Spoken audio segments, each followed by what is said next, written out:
Oh, my son, you should be ready to lay good foundation. Earlier the better. In the nearest future, you could be one of the leaders. So we pray.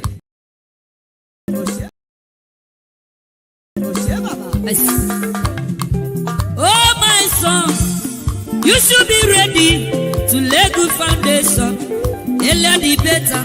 In the nearest future, you could be one of the leaders. So we pray. Amen.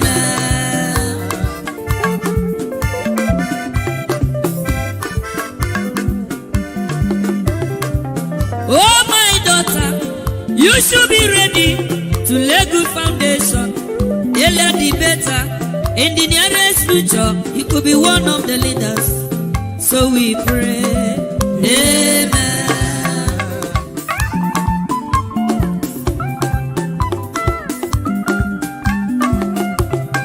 To become a leader is not very easy. To become a man is not a day job.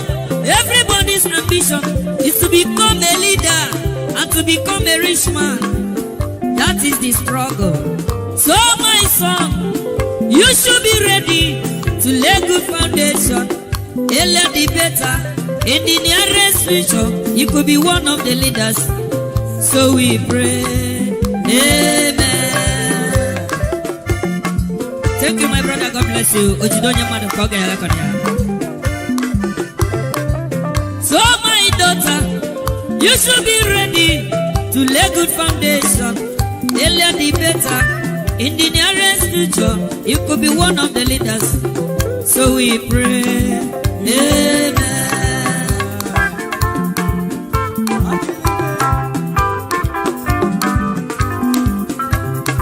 To become a man is not a day job. To become a leader is not very easy. Everybody's ambition is to become a leader and to become a rich man. That is the struggle. So, my son, you should be ready to lay good foundation. Earlier the better. In the nearest future, you could be one of the leaders. So we pray. Amen. You are the pillar that holds my life. You are the pillar that holds my life. Master Jesus, you are the pillar that holds my life. Lily of the body, you are the pillar that holds my life. You are the pillar that holds my life, dear. You are the pillar that holds my life. Lion of Judah, you are the pillar. Chickadee, you are the pillar. Daddy, you are the pillar that holds my life. Lion of Judah, you are the pillar that holds my life. Anyway. That holds my life. Hey, yeah. Master Jesus, you are the pillar that holds you my life. You are the pillar. You are the pillar that holds my life. I said, Jesus, Unibu Kalabati Sindubue. Nibu Kalabati Sindubue. Ojobi Ebede, Nibu Kalabao. Nibu Kalabano. Nibu Kalabati.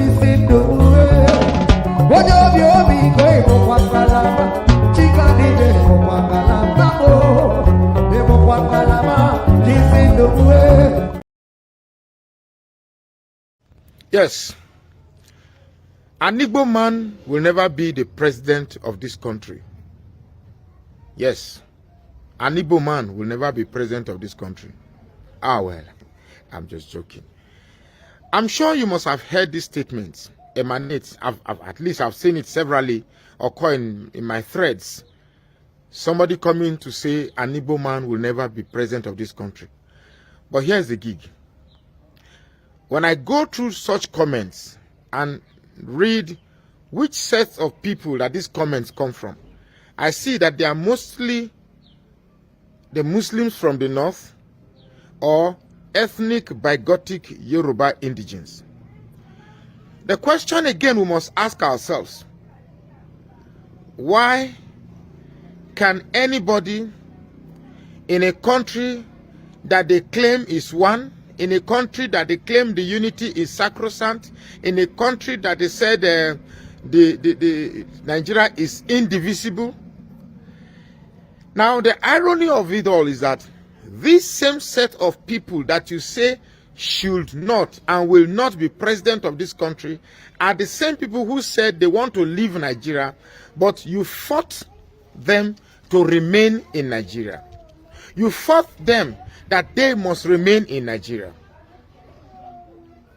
It's a paradox that I cannot put my head around. I cannot wrap my head around it. So, another question we'll ask ourselves is, why? Why do you believe that the Igbos cannot be president of this country?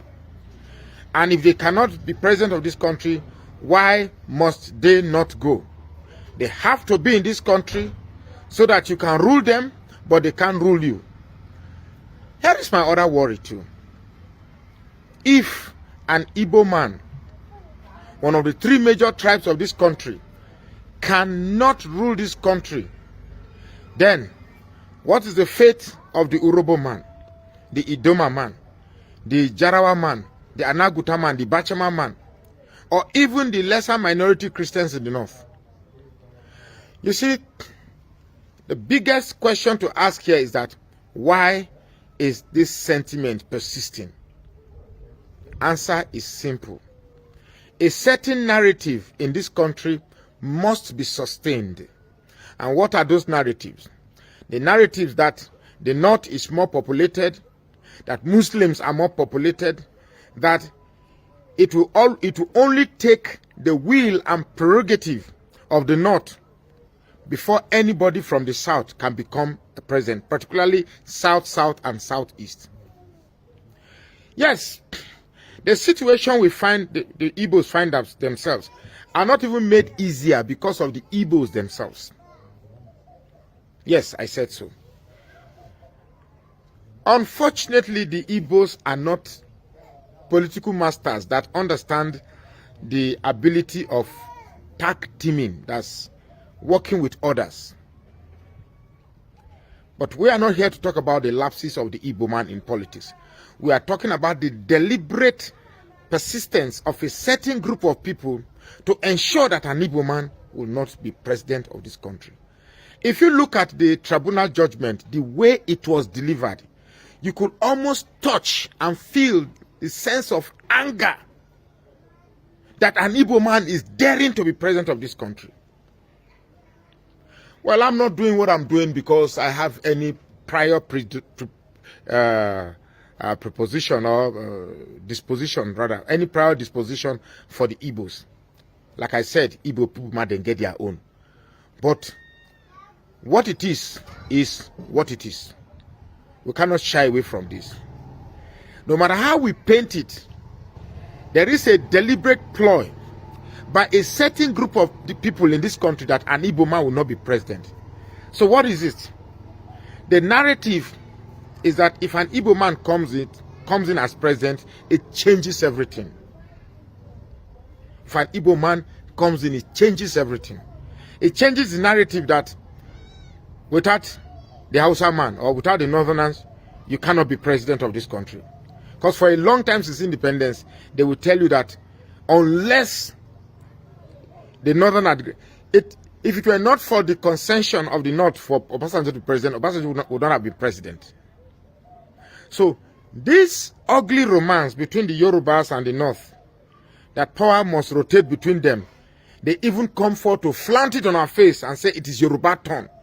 Whose turn was it before? Fulani. Now it's Yoruba turn. After Yoruba, whose turn is it? We have to sit down and tell ourselves, where was it shared that it has to be turn by turn? Now one shop where they sell provision for near my town, near my area, be that turn by turn. So where was it sat down and was discussed that it has to be this turn, this person's turn, this person's turn? Now it's Yoruba's turn. Whose turn is it next? You see, if we must get this country right, we must tell ourselves the truth. The reason why they don't want Peter Obi, an Igbo man, to be president is even evident in what Peter Obi is saying. That from consumption to production. As simple as that statement is, it's pregnant. Because when a country begins to think about producing what it needs, then the unwritten subservience of African nations to their colonial masters is destroyed. When you begin to think of how to produce what you need, then your dependence on Europe for its aids, so-called aids, is gone. And when you don't depend on Europe, then your neo-colonialism status is also destroyed. Europe has to have Africa under their beck and call. But when they become self-sufficient, that status is destroyed. And therefore, people like Peter Obi will not want Peter Obi to be president. We have borrowed ourselves to a status whereby our debt profile is staggering. We have borrowed and borrowed such that our children yet unborn, our children yet unborn, are going to pay debts and still remain some for their own children to even pay. And where will the burden of wealth come from? The same South that you said will not be president.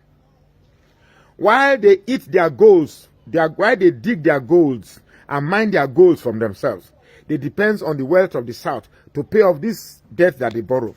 Look, if today Nigeria splits, the debt we are owing, who will pay? Is it the North that splits away from Nigeria or the South that splits away from Nigeria? Certainly, the North has nothing to pay the huge sums of debt. We must sit down and talk. What is happening right now are just antecedents or precedents to what is about to happen. Let it be known that the crisis ahead was not sought for by those you are persecuting now, was not sought for. But even the goat that the lion chases, if you chase it to wall, it turns around and fight back. It's a simple logic. It's a simple animal kingdom logic that I've learned. What you are doing right now will definitely come back. And the cataclysm that will emanate from this will be nobody's fault. Will just be a natural order, a natural reciprocity of people that you have pushed to the wall. We cannot be in a country whereby a people chose a leader and then you bend their hand, you twist them, you ask them to go to court, and when they go to court, the same court that is supposed to be the hope of the common man, the last hope of the common man, backs and screams at the petitioner saying that, why did you come to court? There's a limit to which all these nonsenses will go. We are waiting for the Supreme Court. Let's see what they will talk. Whether they will uphold this shenanigan and still call us a country. My name is Magnus Oraka, and I say please, follow this page and share this post now.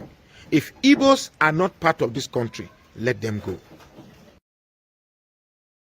Earlier today, Philip Shaibu, the deputy governor, earlier yesterday I should say, was locked out of his office at Government House in Benin. Shaibu was accompanied by security aides, waited for hours for answers as to why his office was locked with chains and padlock. Last week, civil servants and other government appointees of the deputy governor were evicted through a notice forwarded to the permanent secretary, office of the governor. Shaibu has said in previous interview that he has not yet received the notice. I am at come office now, and the gate is locked. I am padlocking the gate thing. They padlock the gate. I'm padlocking the gate thing, the chain and key. Both the outer gate and the inner one, they padlock and chain it.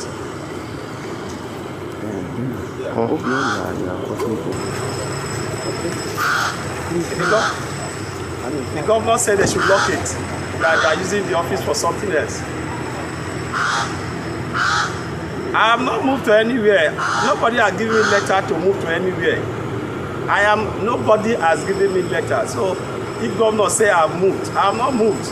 I have not moved. The governor did not give me letter. Nobody has given me letter to move. So how will I move out of my office? I'm here now, the gate is locked and padlocked. So maybe, I don't know. So I call the governor, is not picking. So you call the governor that I didn't move because I didn't get any letter to move. Only the civil servant got letter to move.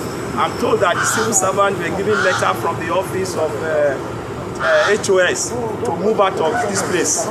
But me, I didn't get any letter to move. So I'm here. They should come and open the gate, please.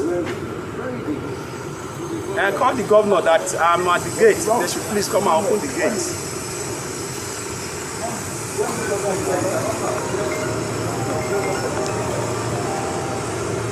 So this is the other installment in the political drama. I will dial back even further. These same two actors were the best of friends. Governor Obaseki at a point said Mr. Shuaibu was my ride or die when he left the APC because he couldn't get a ticket there to go to the PDP.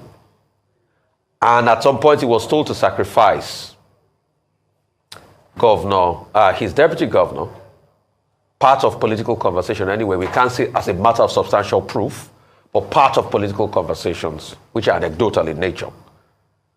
But he held on and he said, it is me and my deputy governor. And they forged ahead and they built a formidable partnership and they did something unthinkable. They got back their time with another political party.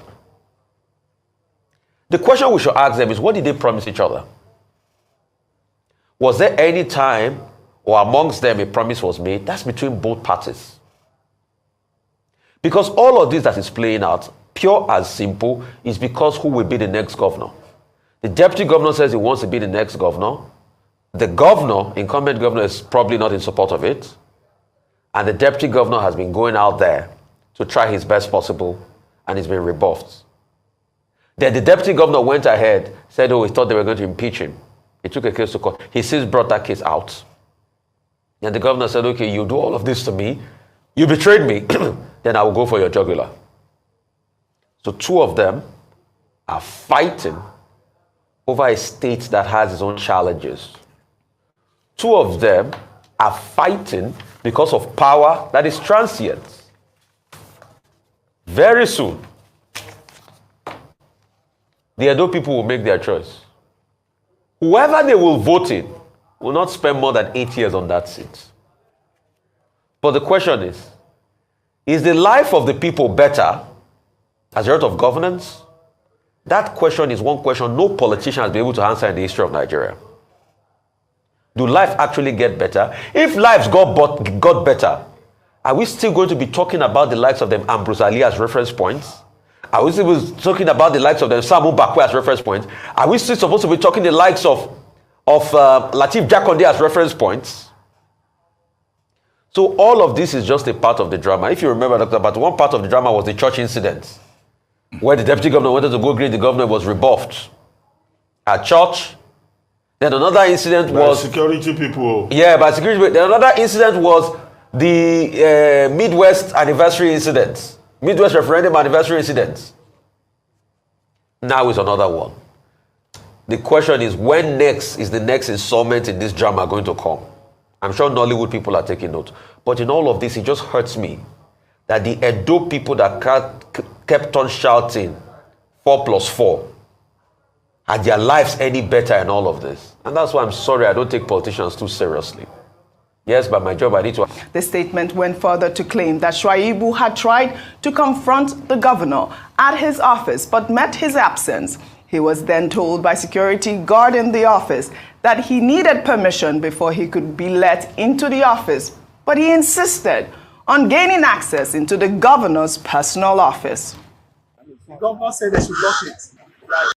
So how will I move out of my office to move out of this place? The level of lawlessness and high-handedness is the reason as a nation we are not developing. You wonder if it is to serve the people. Will these guys fight this march? Well, Bolu said, Governor Obaseki thinks he will be governor forever. He deceived Edo people with the slang. Edo no be Lagos. Today, he has become a dictator, an emperor, tormenting everyone that cross his path. Hope Edo people have wise up and ready to send packing all these funny-looking people. Your deputy has every right to pursue whatever career he wants. It is by grace you became governor of Edo State, despite the many battles you got there. And this is what you have become, especially toward your very own deputy governor. This is very, very unfortunate and unacceptable conduct. Edo people, over to you. Well, Emma, I don't know if Emma is from Edo State, but this is what he says. Shuaibu should take the back seat. You took your principal to court for no reason and accused him of wanting to impeach you when nothing of such happened. Embarrassed your principal, yet you want to have access to him. I mean, I don't know if that video was staged, Rufai, but you could hear Shuaibu there saying that he hadn't been given a letter and that the governor said that they should lock that premises. I mean, how unfortunate is this situation, really quickly? Truth is, you'll be fooling yourself if you want to get to the details of all the shenanigans going on between these two men. You'll be fooling yourself. You think this was a setup or no, movie because or what? You're going to have different slants to it. Like, who was the camera guy filming, actually? I mean, I don't even care. I don't care to know. All I care about is the plight of the people in Edo State. Absolutely. That voted leadership in, that want their leadership to do well for them, and all they see is drama every single day. So all they see is social media skits by their leaders every day. And that's what Edo State has been reduced to. Because two people are fighting for power. And I keep insisting, because of power that is transient in the first place. It's not today they started. And that's why I say you can't afford to try interrogating what really happened across both sides. Yeah. You remember the incident in the church, you remember the incident at the 60-year referendum celebration and the likes. It goes on and on and on. What I'm concerned about is the Edo people. Yes, sir. That need the good things of life. And I think both of them should focus on all of this and stop all this drama. The deputy governor is still the deputy governor. He's not been impeached. Let him in. Work with him. Yes, you have discordant tools. You are at loggerheads. Games are being played everywhere. Yeah. The interests of the Edo people should come first. Right. So you have to learn to work with him. Yes. And it's not only in Edo State. There are many other states where this crisis is brewing between deputy governors and their governors. We know so many of them, but we just look at it and we say, what is happening? Yeah, but there needs to be a statement. There is video evidence there, and I mean, this is so absolutely... for me, the last time this happened, uncalled for, I think. There was a statement. The commissioner came here. They talked about, it would just be talk shop. Can we focus on the development of the states that need the attention of these people? That's what I'm concerned about. I don't care who gets what when, because all politicians are the same as far as I'm concerned. All right, then. Well, let's take you to Edo State, where tensions between the governor and the deputy governor have erupted again. Earlier today, Philip Shuaibu, the deputy governor, was locked out of his office at the government house in Benin. Shuaibu, who was accompanied by his security aides, waited for hours for answers as to why his office was locked with chains and padlocks. Last week, civil servants and other appointees of the deputy governor were evicted through a notice forwarded to the permanent secretary's office of the deputy governor. But Shuaibu has said in a previous interview that he has not, he's yet to receive the notice. Nigeria. He didn't have to appear that helpless like the way he was, and then making that kind of call, perhaps for reasons best known to him, trying to maybe paint the governor black, because he is a man with immunity, state immunity, not immunity granted to him by Governor Obaseki.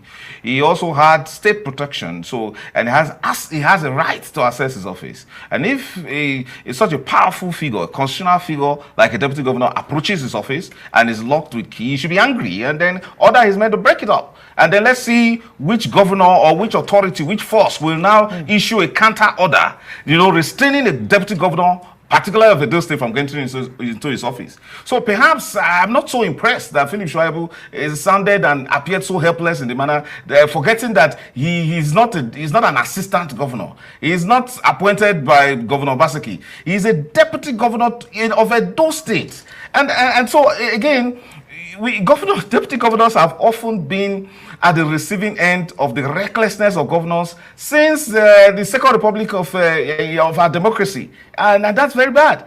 And I don't want to believe, because of this, notion that deputy governors are spare tires. That is very incorrect. Because Section 193 of the Constitution gives executive functions to the deputy governor expressly by saying that there are certain policies of government that cannot actually be created arrested, driven, or pursued without the governor meeting with the deputy governor and commissioners. That also applies to other functions of the governor itself in terms of coordination, and not only policies, but with regards to express services of government. So I don't understand that this trend of governors overriding the the State House of Assembly, and then on flimsy excuses making the deputy governor appears to be so helpless.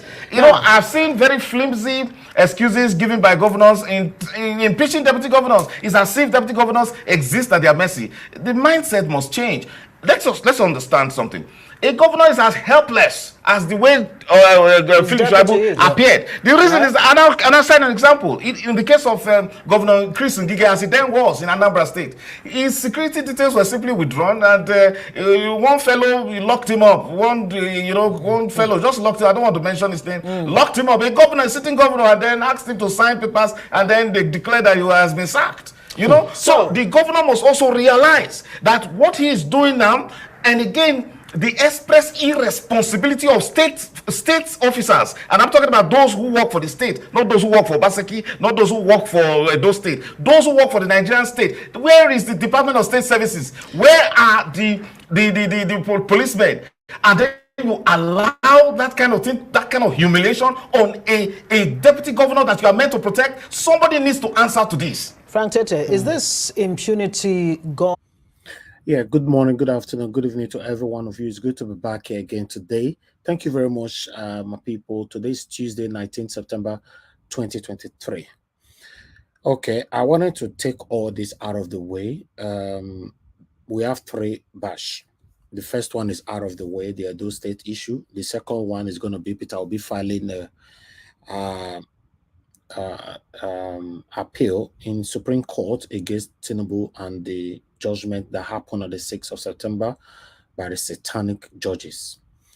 While the third bash is Mohbad. All right, my people. Thank you very much for joining us. I appreciate you all.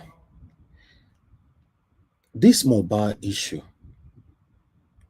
it doesn't look normal to me. Yeah, it doesn't look normal. Mohbad is not allowing anybody to rest. I don't know if anybody is feeling the same thing I'm feeling right now. Mohbad, I actually slept around 2 a.m. and I woke up around 4 a.m. this morning till now. I've been restless all day. Mohbad's spirit is very, very, very strong. And I believe the satanic government we have in Nigeria, they've been getting away with so many things for so long. But I believe if they want a safe Nigeria, if they want a peaceful Nigeria, they have to give justice on time. They have to give justice on time. Because demanding for justice of Mohbad might probably result to revolution in Nigeria. I'm just telling you, me, myself, I can't believe this. I've never in my life felt this way. Guess what? I know this guy's music. I played his music before he died, but I don't know him at all. So not like I've met him or I know, I get to know his Instagram page after his death. I get to know his face after his death.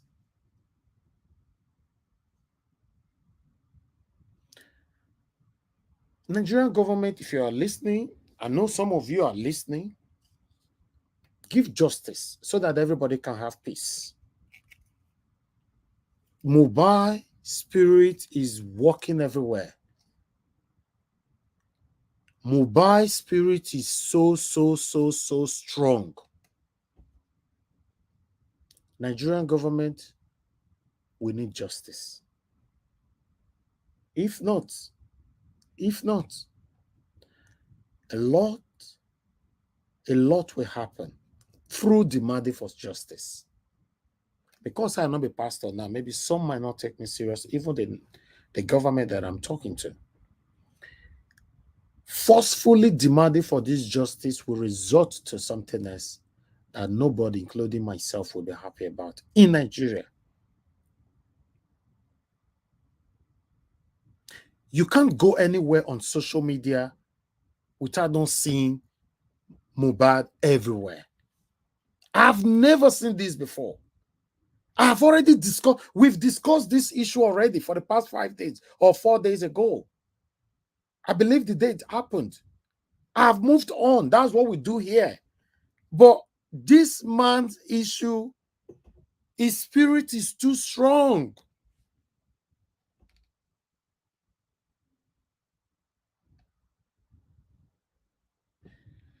I saw what Davido wrote this afternoon, that he cannot have peace because of Mohbad, that he needs to come to Nigeria, that he cannot believe this. Because you know something, when something is happening to you, something you're beginning to think, if you are okay, if this is happening to just you.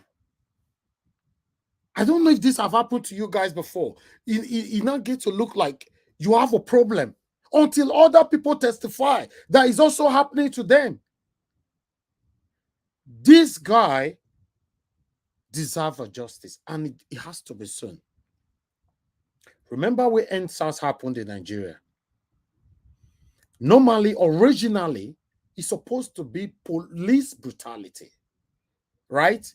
It was called, there's this satanic set of police officers then called SAS. So, trying to end police brutality, we called it NSAS. Guess what? NSAS started from Edo State. Escalated across the whole state in Nigeria. Then, everybody that have been oppressed, that is suffering because of the satanic past leaders and present leaders, what they have caused to them. Everybody jumped into NSAS. But the word, the name NSAS, lead. But everything inside the NSAS was different. Now, people are demanding for justice. For me, if I'm in the government, with what I'm seeing now, quickly do something about it. Do something about it. At least what can calm the people down right now is to start calling people for questioning. Before I came on air, the Nigerian government have not called anybody for questioning still. But Sanwo-Olu have said something today. They will do something. They have delegated people out that will do this and that and that. That's what we're still hearing.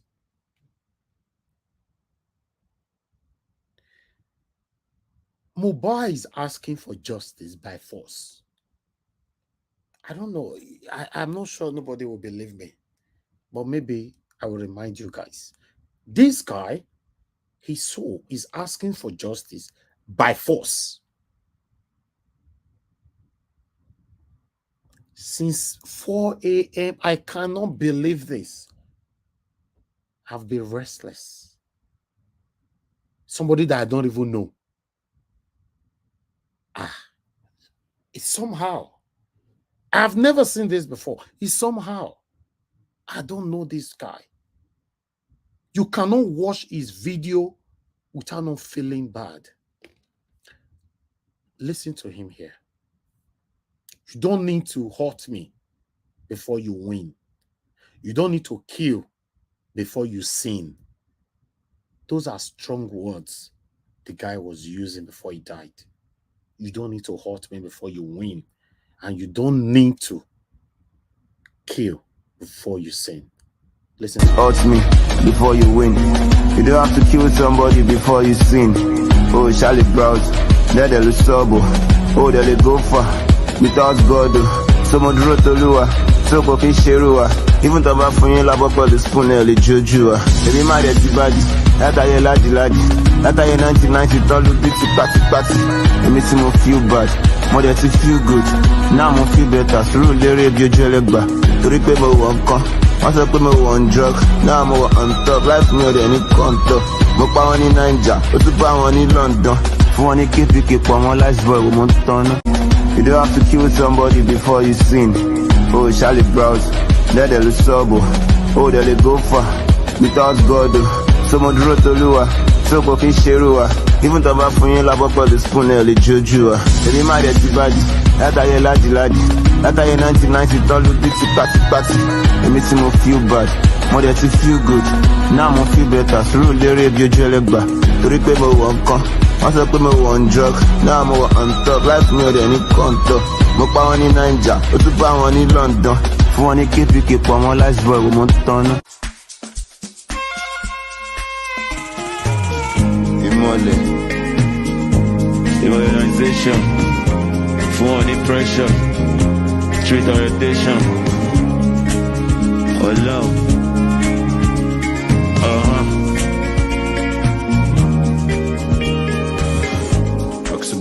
Ask about me. Mo ti lé mi bọ̀ wọ́n mú mi. Ọmọ Ọlọ́run kò lè sún mi. Ṣékéṣéké búlà. I'm still getting my moolah. Dọ́là pẹ̀lú náírà. Ikú tó pààyà tíṣà. Ó lè pa àwọn onígbà kí ló ń fò lókè. Ẹyẹ ló ń fò lókè. Kí ló ń rìn nílẹ̀? Àwọn èèyàn ló máa ń rìn nílẹ̀. Má tẹ̀ mí mọ́lẹ̀ òkòwò. Má tẹ̀jú ilẹ̀ mọ́lẹ̀. Kó má bàdàn balẹ̀. Ìwọ ló máa fi kúlẹ̀, lọ́yà fi kúlẹ̀. Wọ́n máa fi ọjà mẹ́ta gbòòsà. Wílò lògùn bá fún mi lówó kí n bí ìsà. Késekése kásá blanca. Open Bible chapter, ìṣe ta mọ̀ pé ṣùdánù. Mo kàn lẹ́sẹ̀ kan, ó ta mú rékejì gan. Oh why? They don't know, I don't go. They won't know where I go. Kilo fa kilo fa yẹn. Mo fẹ́ ká mi mọ̀ bẹ́ẹ̀. Ọ̀pọ̀ ti sún finally. Ọ̀bẹ́lẹ́nu méjì ṣeré mọ́.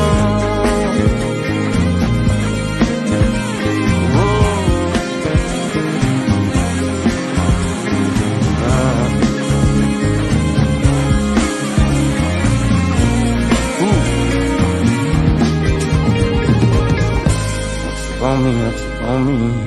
Mo ti lé mi bọ̀ wọ́n mú mi. Ọmọ Ọlọ́run kò lè sún mi. Ṣékéṣéké búlà. I'm still getting my moolah. Dọ́là pẹ̀lú náírà. Ikú tó pààyà tíṣà. Ó lè pa àwọn nígàn. Hurt me before you win. You don't have to kill somebody before you sin. Oh, Charlie Browse, there they lose trouble. Oh, they go far without God. So much road to lure, so fucking sherua. Even though I'm from you, love up the spoon, early juju. Every man that's bad, that I laddie. That I 1990, all the big party. It makes me feel bad, more than to feel good. Now I'm feel better, through the radio, Jellegba. To repay my one con, once I put my one drug, now I'm on top. Life me or any contour. Mo pa wọn ní Naija, ó tún pa wọn ní London. Fún wọn ní KPK pọ̀ wọn life boy, mo ń tọ́nà. All right. Thank you very much, my people. This is sad. You see, when we talk here every day, we come on every day, we talk. Some people think we just want to talk. We have safe life. We have peace in every other countries where some of us that are privileged, where we reside. But in our country, we don't have peace. We don't have security. We hate ourselves. There's no unity. There's no love. Everything is wrong about Nigeria. Everything is just wrong about Nigeria. Somebody is watching me right now who doesn't like me just because I have a YouTube channel, for example. That's all. I've not offended the person. Somebody is hating you right now just because of the job, the new job you just found. Nothing. You have not offended them. Or maybe you just bought a new car. Now, but why? Why? I think we should take this as a second one. We're going to take the court situation later as the third one. Since I've already started with this, let me post out a link In case you want to join in now, just join us. I want us to listen to one or two. Iyabo, for example, and the DJ that we're working with Naira Marley before. Let me put it here. This is the DJ that we're working with Naira Marley before. Iyabo actually went to interview him today. He's also sick. He's about to die, according to, this was the DJ here. Let me put it here. This is the DJ, right? Is the one wearing green. He's still the same guy wearing blue, right? And this is the DJ when he newly signed with Naira Marley, right? This is the guy now. So I would like us to listen to what you have to say here as I post out the link. Thank you.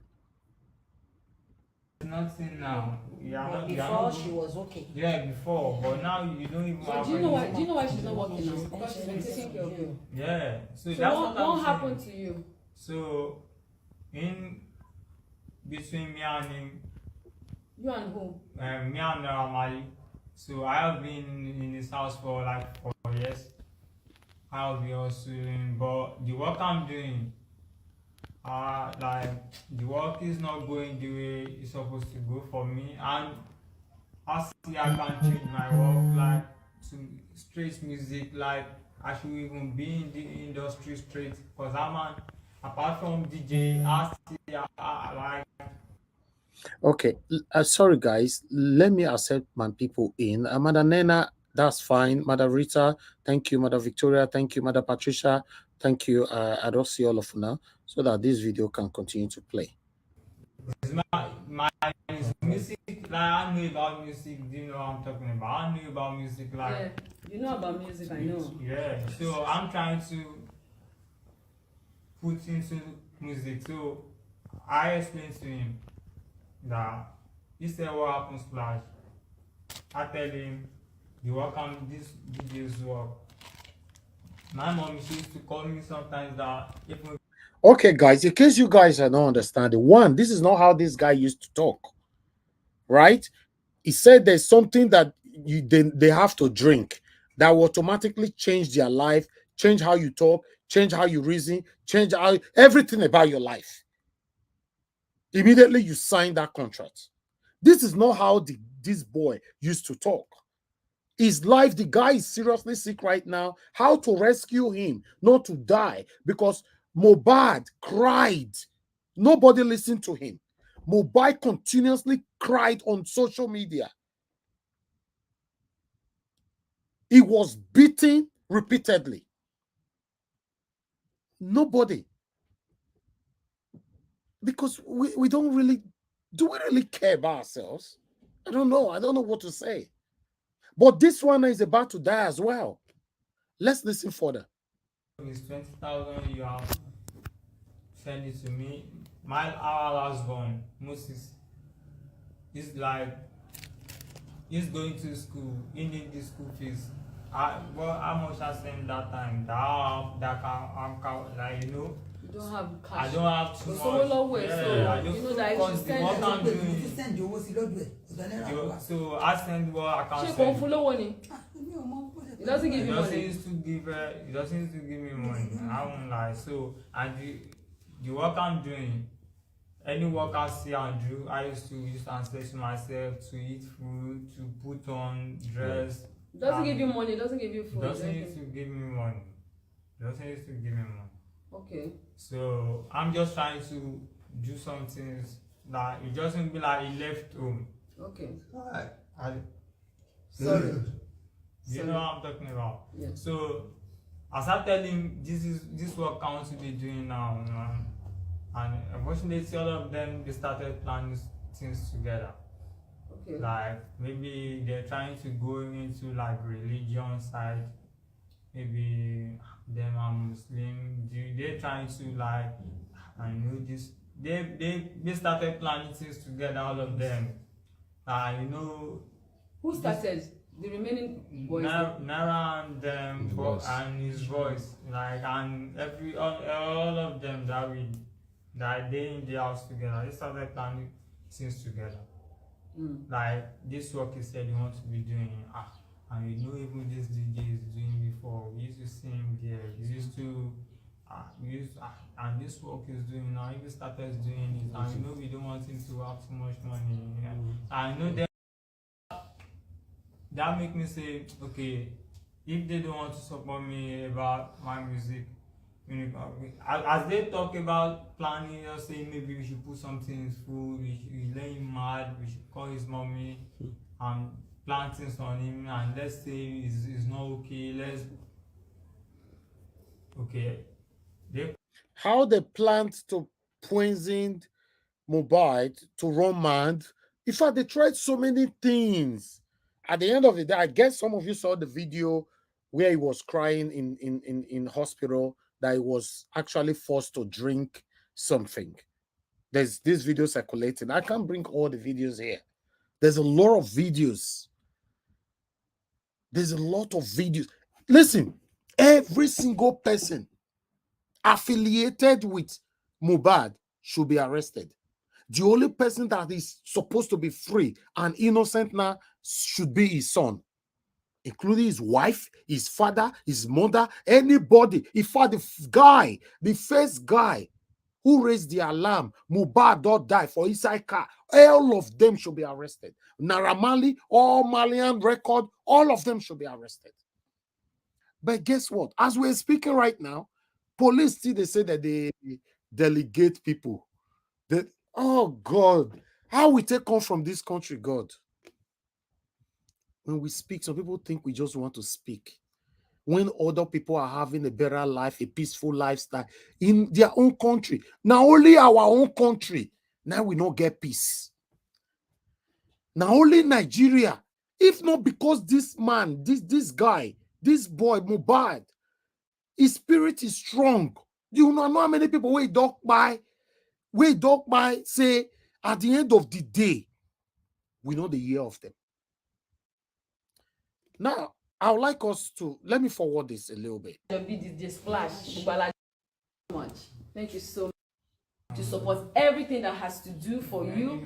We're going to make sure they provide you protection, and the most importantly, you're going to get justice. Do you understand? So when the police calls you, when the right authority calls you, please. And now you have another mother. So now you have two moms, right? Yeah, you have two moms. So you have another mother now. Anytime. Anytime. I know. Anytime, just call on me. Anytime, any day, and I'll be here.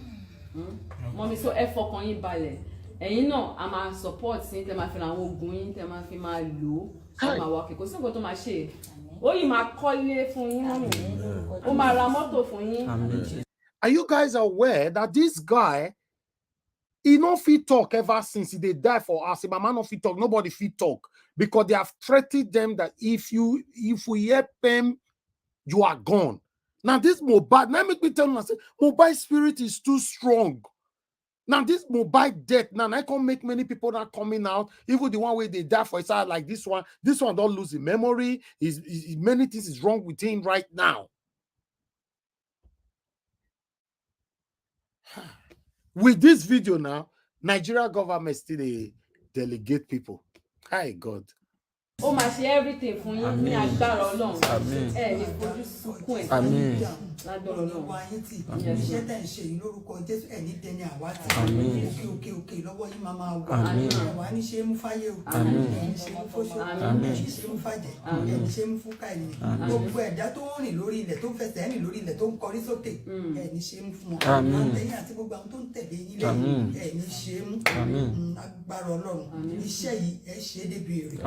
Agbára Ọlọ́run bẹ́ẹ̀ bá ṣe ń ta báyìí bẹ́ẹ̀ ló máa dún. Gbogbo ẹnikẹ́ni tó bá nà ká àbámọ̀ sí yín, gbogbo ẹnikẹ́ni tó bá ro kan bí sí yín, Ọlọ́run á dìde ìgbéníjà. Ọlọ́run àwọn abiyamọ òun ló dìde ìgbéníjà fún mi ní solution grant. Ọlọ́run àwọn abiyamọ tí à ń ké pè òun ló dìde fún mi o, bá ṣe ń pè ó dẹ̀ dá wa lóhùn. Ọlọ́run àwọn abiyamọ yóò dé padà lẹ́yìn. Abiyamọ ọ̀run kò ní padà lẹ́yìn. Ẹni ṣe tì ojú òwà ní tì yín torí mo ti gbà pé mi lólùgbèjà àṣọlọ́run lè dìde ìgbéníjà fún mi. Mo ti gbà fọlọ́run pé mi ìmọ́lẹ̀, mo ti gbà fọlọ́run pé Ìmọ́lẹ̀ ló jáde. Ìmọ́lẹ̀ jáde. Ó jáde. Were you close to Mohbad? You were close to Mohbad. Olóhùn àti ẹ̀ làwọn kì í support Naira Marley. There is nothing they can do to you. You understand? There is nothing that they can do to you. It is not possible. Yeah. The Bible says they shall gather. It is not of me. But as long as it is not of him, it will scatter. Amen. And it has scattered. Amen. Who are they? Naira Marley. Who is he? Is he God? No. He's not God. He cannot be bigger than God. Can he? It's not possible. And he that dwells in you is God. You understand? And so you are healed, mommy. You are healed. Go see what Allah. Mommy. Mommy, I'm not going to let you. I'm not going to let you.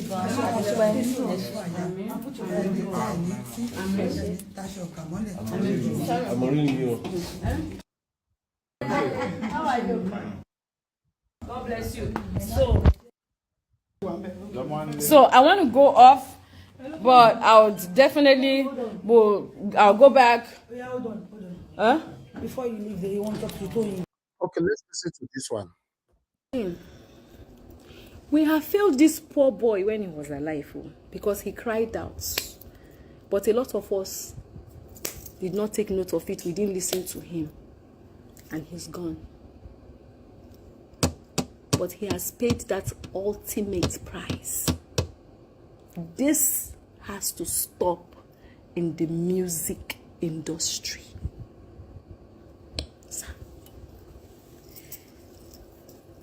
So I am begging you again, sir. I loved your energy during election, sir. Honestly. During election, I was dazed at the rate at which you were supporting the youth.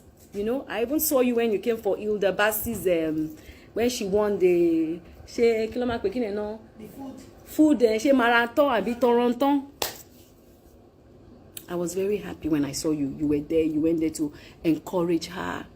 You went around. You were around, going around. You were supporting the youth, and that was beautiful, honestly. And I said to myself, oh, I never knew that, you know, you're like so interested in the youth like this. Okay, it's a good one. Let's see how it goes.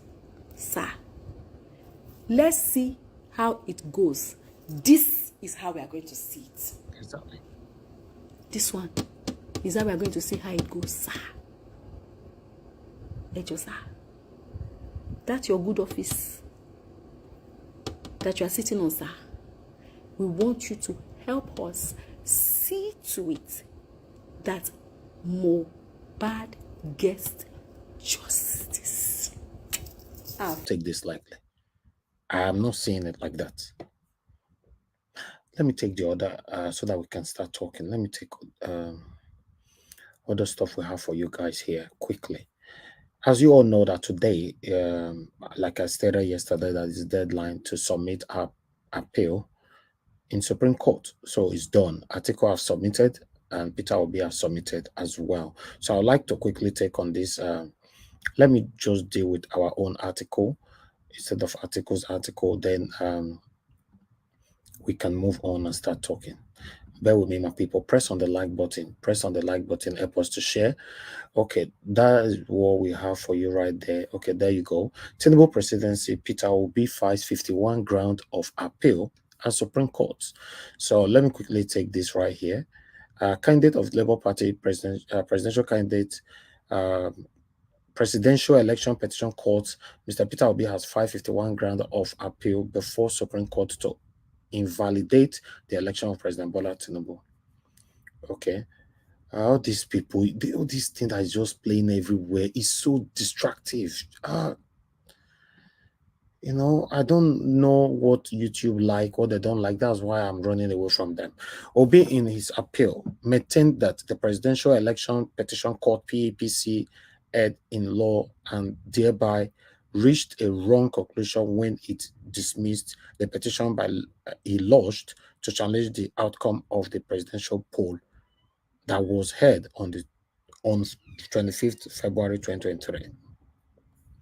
Okay, I'm not sure we're going to take this, but let me just take one or two paragraphs. Amongst other things, he contended that Justice Haruna Samani led 5 members panel of the Court of Appeal wrongly occasioned a grave miscarriage of justice against him when it heard that he did not specify polling unit where irregularities occurred during the election.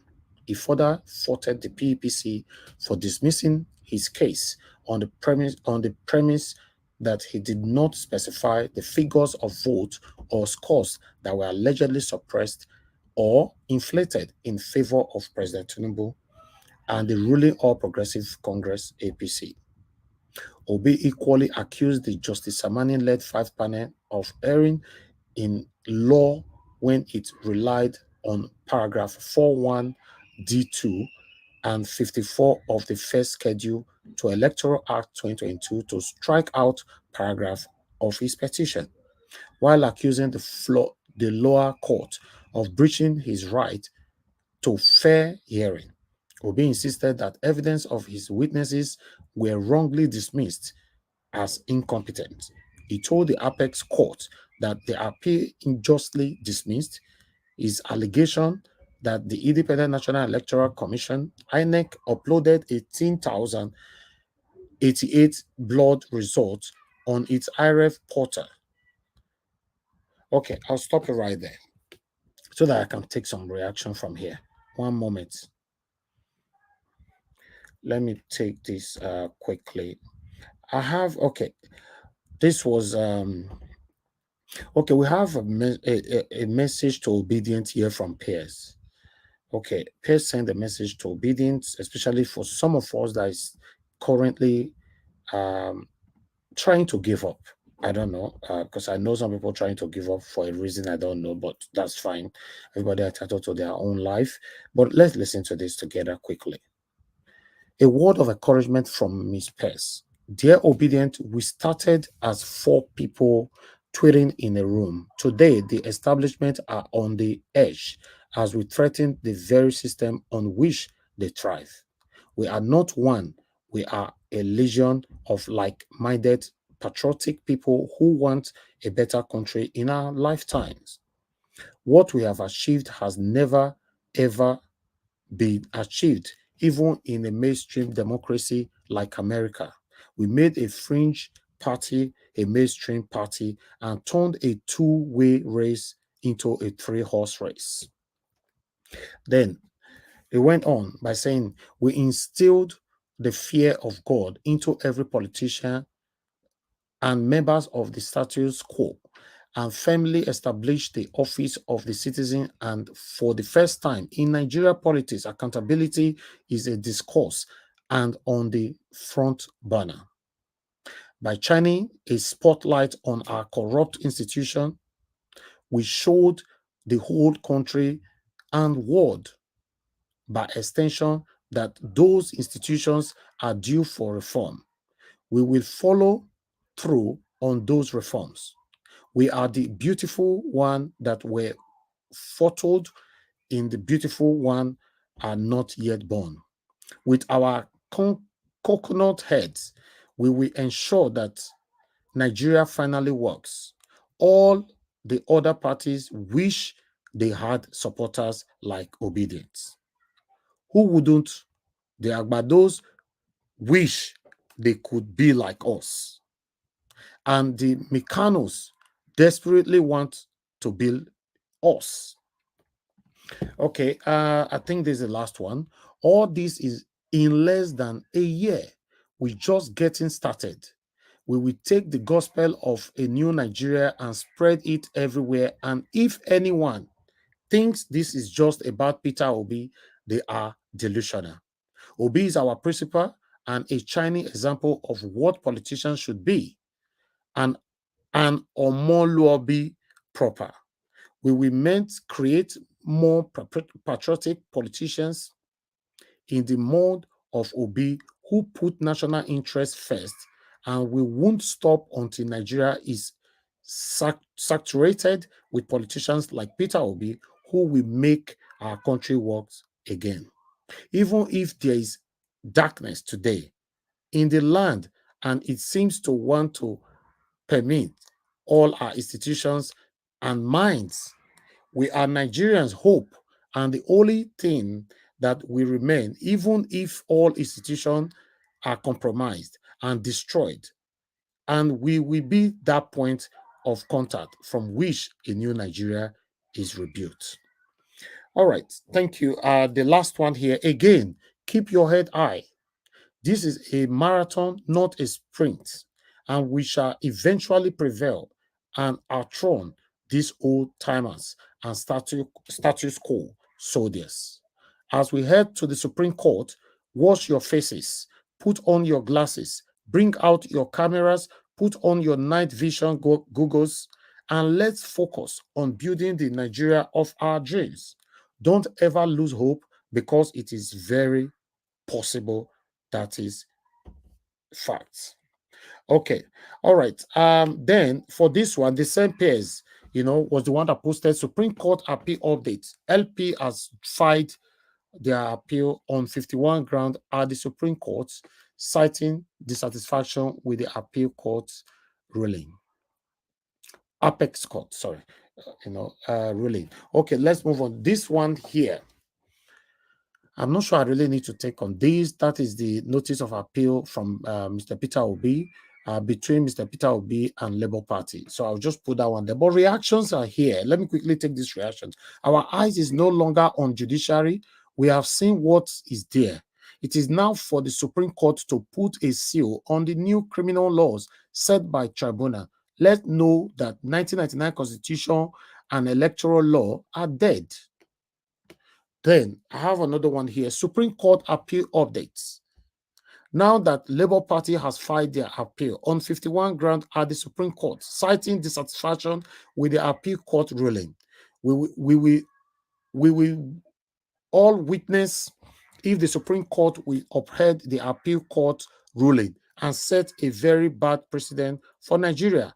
All eyes on the Supreme Court. Okay, I have another person here. Let's see how the Supreme Court would rule in the same issue that had ruled before. It is now a case of do as you say. We have another Nigerian here saying it is now left to the Supreme Court to put a full stamp on criminality. Confirm the death of judiciary system. Fully support Mr. Peter Obi seeing this to the end. Same here. While I have another reaction here saying another waste of time. We all will hear again, and Fashola will write result for the judges, and we will do nothing. Second to the last, God will show us mercy and intervene. He will cause the judges this time around to do the right thing. The last one, the Almighty Lord will see us through this time around. Now our focus and mantra should be all eyes on, not all eyes on judiciary. With God, all things are possible. Okay, thank you very much, my people. That is all we have for you today. I wanted to quickly take all that so that we can just move on. I really want us to start talking. Thank you very much for your time with us. Some of you were in the backstage. I'm going to be posting the link again. The first person we have today is Madam Nena. Finally, Madam Rita have been put in second place. Finally. Thank you very much. Thank you. At least I allowed her to pass because she's a woman like me. That's why. Thank you so much, Madam Rita. Right on, my sister. Right on. Okay, now don't they plan against me with this platform? I don't see I'm okay. All right. Thank you very much, my people. I appreciate every one of you. I'd like us to talk about everything that I've presented today. Anybody that is called to give the submission, you can choose the one you want to talk about. Remember, on your minutes, if you know that out of the three issues that were brought in today, Edo State, Supreme Court, and Mohbad. So if you know that, for example, Edo State is your major point, then save bigger minutes for Edo State. If it's Mohbad, save bigger minutes for Mohbad. If it's for the Supreme Court, save bigger. Don't use almost all your minutes to talk about Edo State. Then you now say, let me move to the second one. Then you now know it's not going to work like that. Thank you very much for your understanding. God bless you all, my people. I'll call on Madam Nena. You're the first here. Good good morning, good afternoon, good evening to you. I greet everybody on the panel. Thank you very much for joining us, Mother Nena, Mother Rita, Mother Victoria, Mother Patricia, Mr. Louis Okunko. Thank you very much, sir. Busy Brains, Madam. Thank you very much for joining us. I appreciate every one of you. And those of you that are going to be joining us again, as I post out the link, God bless every one of you. And those of you right there on the comment section, may God bless you all. Mother of all, Mommy Diaspora, thank you very much, Mommy. Good evening to you. We appreciate you always. Madam Bella Naomi and many others right there. I got a super chat earlier on from Madam Bella Naomi. Thank you very much for the super chat. May your pocket never run dry. I also got a super chat from Madam Amen Bright. Thank you. May your pocket never run dry. Then I got another one from Lezada Gomez. Thank you very much, sir, for your continued support. May God bless every one of you. May your pocket never run dry. Let me call on you once again. Madam Nena, please talk to us. Thank you. Yeah, thank you so much, Mr. Elvis. God bless you. Thank you so much, Nigeria Watch family. Thank you so much, the obedient people, the indomitable obedient movement. Thank you so much. God bless you all. Yeah, I just want to talk about first of all, I would like to start with this Mohbad. Even if my time goes off on this Mohbad, is okay. When you were talking about the guy, you were saying something about everything is not normal, and the fact that the spirit is torment. I mean, Yes. yes, and honestly speaking, I made it. I replied the way you were saying it. I say, yeah, that is so true. I feel something about the guy. I don't know who this guy is before. I never knew about him until he passed, until they started talking about him. And then, like everybody else, I started listening to this. I started Googling about him, and I heard songs that I've heard before that I got to know that it's him. You know, there is something about, you see, in this life, that's one thing people don't understand. You see this saying that they said every day is for the thief, one day not for the owner of the house. That story is true. Like, there are people in life that their head is so strong that you could be doing things for people, other people, but when it gets to their turn, you go choke. That is just the way I see it now.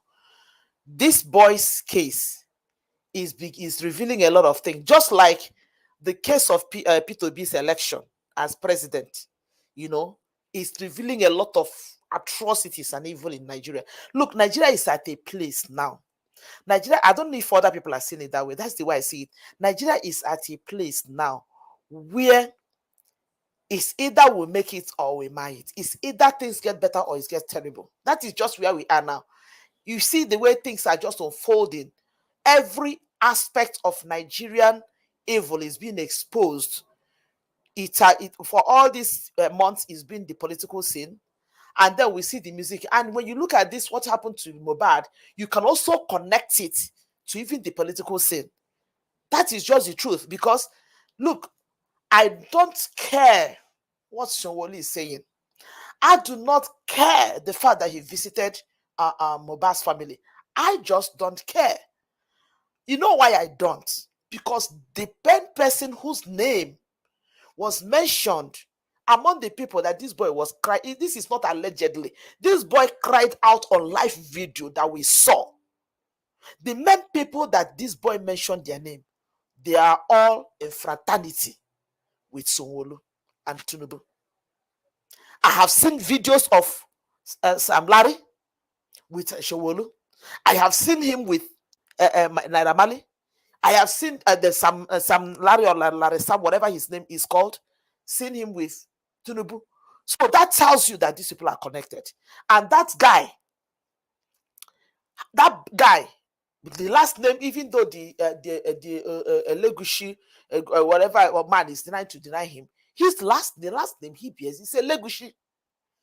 He tries to say, oh, he's not from royal family, whatever, blah, blah, blah.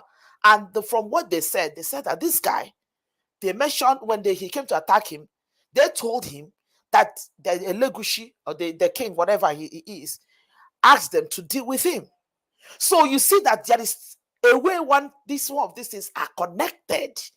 They are just interwoven into each other. And these are, things that are gradually exposing the evil, the atrocities that are going on in this society that is called Nigeria. That is why I believe that there is a movement, there is something that is happening on the ground, Just like when a volcano wants to start, that volcano will first of all be going on the inside. Gradually, it will erupt outside and people will begin to see it. Most times when we see volcano, it's not when it starts. It starts before we begin to see it. That is what is going on in Nigeria now. People are protesting. I understand that people are protesting in Osun State, Ogun State, Edo State, different places. People are protesting justice for Mohbad. It's not just about Mohbad. It's not just about Mohbad. All of us, every Nigerian that is hearing my voice today, is a potential Mohbad. Why do I say we are a potential Mohbad? Because we are living in a society where there is no justice. We are living in a society where there is a lot of evil. We are living in a society where the people who think that they are high and mighty, they think they can do anything and get away with it. Everybody in Nigeria today, if you are a Nigerian, especially, I use the word especially, but if you are a Nigerian, especially those who are living in Nigeria, you are a potential Mohbad. And that is the reason why when we cry that things need to change, every sensible, well-meaning person should join their voice to say, yes, it is time for things to change. Because a country cannot continue like this. I heard the police representative, or whoever he is, came out to say something about the fact that that they've been given a power to go and begin investigate, blah, blah. My brothers and sisters, I cannot understand how the police will be telling us that they're setting out to do an investigation. And at this point, nobody has been named as a person of interest. Nobody has been named as a suspect. Nobody has been named as being wanted by the police. Do you know why those names need to come out? Because those names we are already, if you are starting an investigation where you do not have a clue of what happened, you do not have a clue, you don't know where to start, it's a different thing. Where I am in this country, that I am in the United States, somebody can attack me, say, why are you always comparing America? I have to compare because this is a country where human beings, like the fools we have in Nigeria that call themselves government, that they are. After all, the supposed imposed president of Nigeria is in this United States today. So let nobody come here and tell me why you're comparing America with Nigeria. We have to compare because we're talking about government, people who reasons, people who thinks. People who reasons and people who thinks. If it's in a place like this, somebody makes an allegation with video evidence, with a petition and everything, the first thing that a sensible police authority should do is to first of all bring in those people. You're not saying that you're accusing them all. They are not suspects yet. They are called persons of interest. Bring them in first of all. Sit them down and ask them questions. Say, wait, this thing that we are talking about, your name is mentioned. What do you have to say? Put your searchlight on them. Question them. You can leave them. You can just still allow, because that is the beginning of the investigation. These police people that are they say they want to investigate. When this guy wrote a petition, what did you do? What was done? What did you do? When the boy wrote a petition, what did you do with his petition? The excuse they are giving is that when he wrote the petition, he was invited. He did not show up. And the person, he mentioned his name, came back and did a counter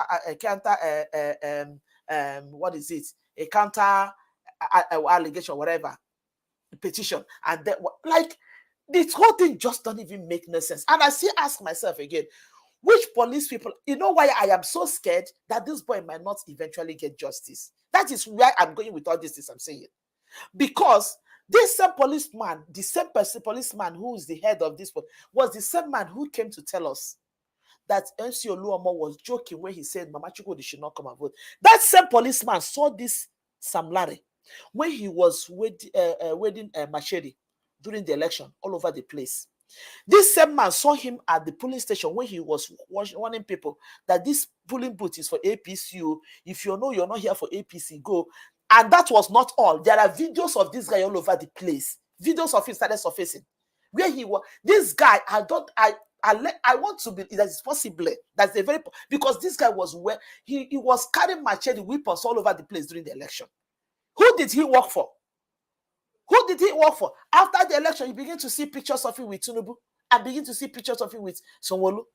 Is it the same person that they're going to write? And as we are talking at this point in time, that imbecile, I'm so sorry if that word is not allowed here, is in Kenya. This one who is a criminal, they call Naira Marley, who has all the criminal records he has in UK before he came. I heard that he's in, whether in Argentina or whatever they say he is. These two characters have left Nigeria. People allowed them to cross the boundaries of Nigeria and left. Is the police trying to tell me that they were not sensible enough to know that immediately these names are mentioned, that these individuals are supposed to be called in, and they're no, Madam Nena, because of fraud, corruption, pocket money, and all that, they will allow him to pass. That is my fear. That is for you. That is why I have the fear that this poor boy might not, at the end of the day, get justice. And that is why I say that every sensible human being in Nigeria today should rise up and talk, not just start from the head, that something needs to be right with this country. We need to fight for something to be right with this country, because all of us are potential Mohbad. If anybody had told Mohbad, maybe 2-3 years ago, that what he's facing now, he will face it, that what is happening today, he will not believe it. And everyone that is connected to him, there is every possibility that most of them, even we are among the people who are connected to this Mohbad, we are among the people who snatched ballots and fought for this Tinubu to get in power. The point I'm trying to make is this: there is something fundamentally wrong with this country, Nigeria. And for anybody who thinks that this is a time to still make everything about politics, because I saw somebody, in fact, there was somebody I attacked on Twitter this morning. When under Showolu's comment, somebody was saying, she made a long comment that we're going to find justice, blah, blah, blah. And people were saying, which justice? Find justice for person where you are and then they drink wine. You know, people were saying something. And I made my own comment there. One person came under my comment and said, you people that are here, you people are just lamenting because you lost a presidential election. How many of the traditional leaders that were killed in the southeast that you fought? I say you are. I don't even. I'm trying to not to use the word that is not. I cursed him out. Even though I cursed him, my Twitter, my response. That is their level of mentality. That's why they're not moving forward. That is unfortunate thing. I wrote what I wrote, but unfortunately, X banned me, say no, that's what you have to edit it. So I was trying to be. I wish I made that point. I say it's just a pity that something like this is happening. You're making it about politics. I said what I said. All you could remind me is that a traditional law was killed in the East. We did not fight for it. So you're trying to say that it is wrong for me to. Now you're making it look as if that the people who are lamenting about Mohbad's this thing, what happened to Mohbad, are people who are just angry that they failed president. What way is this connected in the first place? And one little I told the person at the end of that, I say, my prayer is that Nigeria will happen to you. May Nigeria happen to you. May Nigeria happen. May you be the next Mohbad. And unfortunately, you are not known. So when yours happen, nobody will even fight for you. May you be the next Mohbad. It is so sad that at this point in time, with what is going on in Nigeria, some people are still somewhere saying, after all, people are asking for justice, and now the governor has spoken. You people cannot take his word. Take what freaking word are we talking about here? When this guy cried out for honesty, if Showoli is serious, let him first of all call somebody, say, oh boy, come back. Your name, they mention your name for this boy case. Come back and tell us what you know about him. That is where I want Showoli. If Showoli is listening to me or whatever, anybody that knows Showoli, this is what he needs to do. Call Sam Larry. You be my boy. Now come home. Oh, this issue of Mohbad, your name there inside. I bet come and tell us what you know. Bring him back. Let's know that you're truly serious in fighting for justice. It's not tomorrow now they'll go and get one poor boy on the street and say that these are the people that knows what happened to Mohbad, and leave the real people that did know what happened to Mohbad. It is so unfortunate. I am saying it here and I'm saying it again. Every Nigerian that thinks an injustice to one person is something you can just laugh about, sweep it under the carpet, drink tafant on top of it, and eat gala. All of every Nigerian is a potential Mohbad. Mohbad today has people that are screaming for him, for justice for him. In your own time, there's every possibility that you will not have nobody to talk for you. This boy, I am not surprised that his spirit will be haunting people. I am not surprised that his spirit will be crying because this boy died in pain. Like I said, there's a voice note of somebody who know him very, very well. That person is speaking from Canada, apparently out of fear for his life. That's one of the young men that signed under this same Mali. He made a very, I don't know how many of us that heard that guy's interview. The guy said it, that as at the time that this boy was being put into that undersized casket, that he was still alive. That he was still alive. They apparently forced him into there, broke his neck. This boy died a painful death. I'm so sorry for using that word. That boy went in a very painful, terrible way. Who will go in that way without crying? Who would? Do you know the number of tears that this boy shedded even before he finally went? His tears, his pain. At 27, this boy was always having hypertensive crisis. Not because he was of anything, but because of what his fellow human being. But look at the human being that is called Naira Marley. Look at this human being. Does he even look like a normal human being? Look at him. Just take a look at the picture that we are seeing on our screen right now. Look at this human being. Look at him. And you think that this boy, with the cry and he cried, and another person I need to speak to is the father of this Mohbad. Papa Mohbad, shame on you. Shame on you. Shame, shame, shame on you.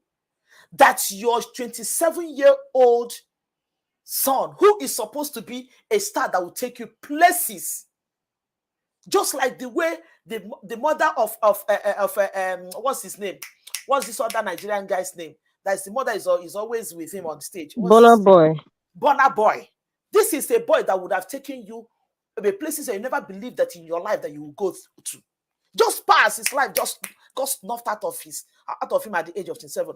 All you could stay to do, not less than 48 hours, your son passed, was to cry, to tell the world, look at where I'm living, hey, my house not good, hey, they not give me money, yeah. All you care about is money. This boy left a 5-month-old child. All you could do is to be asking the wife to bring a car, bring landed property, are you for real, this man? Are you for real? This boy is just even starting. The wife doesn't even have, the wife see Mohbad wife see the right keke. The girl see the jump keke. This one, the boy never even starts. And you think he has made billions? When did he even start? Instead of this man to be, oh Lord have mercy. I say, Papa Mohbad, shame on you. Shame, shame, shame on you. That sympathy you think you're going to get, maybe it's Nadamali and his co-host will give it to you, because you're not getting it from people like me. It is so, I feel so disgusted when I heard this man talk. And it was all about money for him. All about money. They're already fighting the poor girl, thinking that the girl is hiding the guy's millions. For crying out loud, how many millions do you think your son? Have you even asked yourself, why is this boy? Okay, look at the one that Ayabojo showed us his house. This is somebody that worked with Naira Marley. Look at where he's living. Does that boy look like somebody who lives in affluence? Does he look like somebody who lives in affluence? And tomorrow somebody will tell maybe his wife or girlfriend, say, bring us the money he made. Which money do you think that boy has? This man he's not even crying. And now initially they were claiming that the money Mohbad's mom passed, but his real mother surfaced. This woman was crying her heart out. I don't know how many of us that saw the video of his mother, his real mother. They were saying that his mother passed when he was young. That is not true. His biological mother is alive. That woman came out and she is the only one that is crying for justice for the son. While the father is busy fighting for money, telling the world, look at my house, my house no good. I be Mohbad, Papa. This is the kind of place where they live. Are you for real? Shame on that man.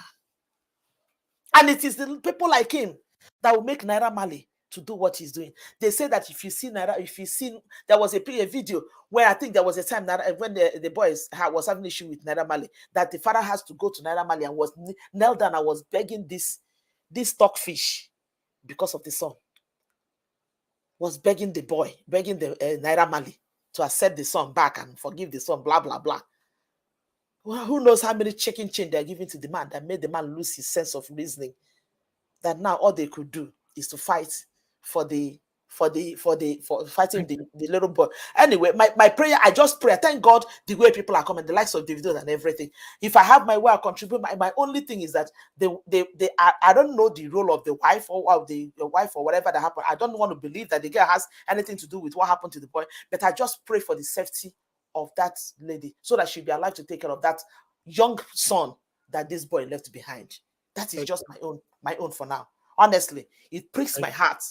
And for if anybody is thinking that justice is going to come out of this, let's see the miracle that will happen, because I want to believe that these people are connected to all these people. Thank you so much. Thank you, madam. Justice will happen. I'm certain. For me, I'm very certain of this, because I can't see Nigerian government escaping this. I want to see Naira Marley and Sam Larry go behind bars. Yes. Thank you very much. I appreciate you all, my people. Please press on the like button. Currently, the like is on 220. Please, if you can press on it to take that to 300, that would be nice. Thank you. God bless you all. Let me call on Madam Rita. Madam Rita, please talk to us. Thank you very much. Yes, Mr. Elvis, good afternoon. Good afternoon, everybody in the panel and the comment section. Mr. Elvis, I sent you something on your WhatsApp. It was a prayer from the actor Femi Branch. I think it's something you have to listen to. On a political note, Madam Nena, thank you very much for everything you've said. It's very, very disheartening, seeing this happen to, a very promising young man. Now, on a political note, I'm going to talk about Philip Shaibu's video. It is quite shameful and embarrassing to see that Edo State is in the map, is in the media for the wrong reasons. The drama of 2020 was so much, and then now we are 2023, and the drama is even looking uglier. It's a shame. Well, Pastor Chris said sometimes the people deserve who they elect because they are wicked. I am not saying that the Edo people are wicked. I'm just saying that the fanatics and the psychophants of these so-called political urchins, this is that they supported. This is what is happening. This is who they voted for. This is who they vote. But you know what? Everybody learns every day. Nobody is perfect. Nobody is perfect. That's the other side. There are people who can believe in you, and then because they believe in you with all their heart and everything that they've got, and they work for you, and they believe that you can take them to the next level. And then when you get there, you disappoint the people. That's the story of the human being. That's the story of man. The heart of man is desperately wicked, the Bible says. But this is what it is. Edo people were deceived that these people would take Edo State to the next level, but they were deceived, and I couldn't really blame them because the other so-called opposition were greedy too. So it's like you're just in a circle of greedy and selfish people, and they wrap us in it, and it's consuming everyone. And then sometimes you're like, what, I'm tired of looking at this face, perhaps I should switch over. And then the other person takes advantage of that and twists the minds of the gullible people, and here we are today in a mess. No development, no forward thinking. Everything is just stagnant. Same old thing.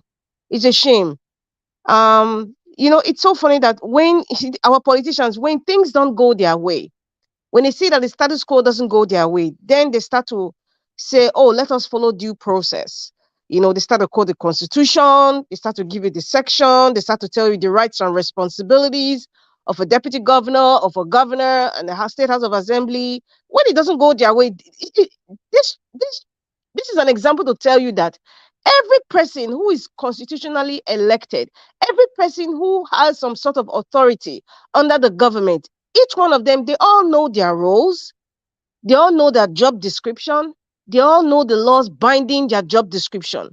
But when they want to do what they want to do, because we are in a lawless society, and we are in a society where the law is not really implemented, there's no consequences for delinquency, they do what they want to do. But when they take it from them, you see them come on TV, or their handlers come on TV, or this show of charade that Philip Shaibu came to show, the back gate of the governor's house, and saying, oh, I never got a letter. There's a letter circulating that he received that letter, and there's There's a signboard that shows, in Edo State there where it says the office of the deputy governor, and he went to, where the governor. Yeah, it's just a shame.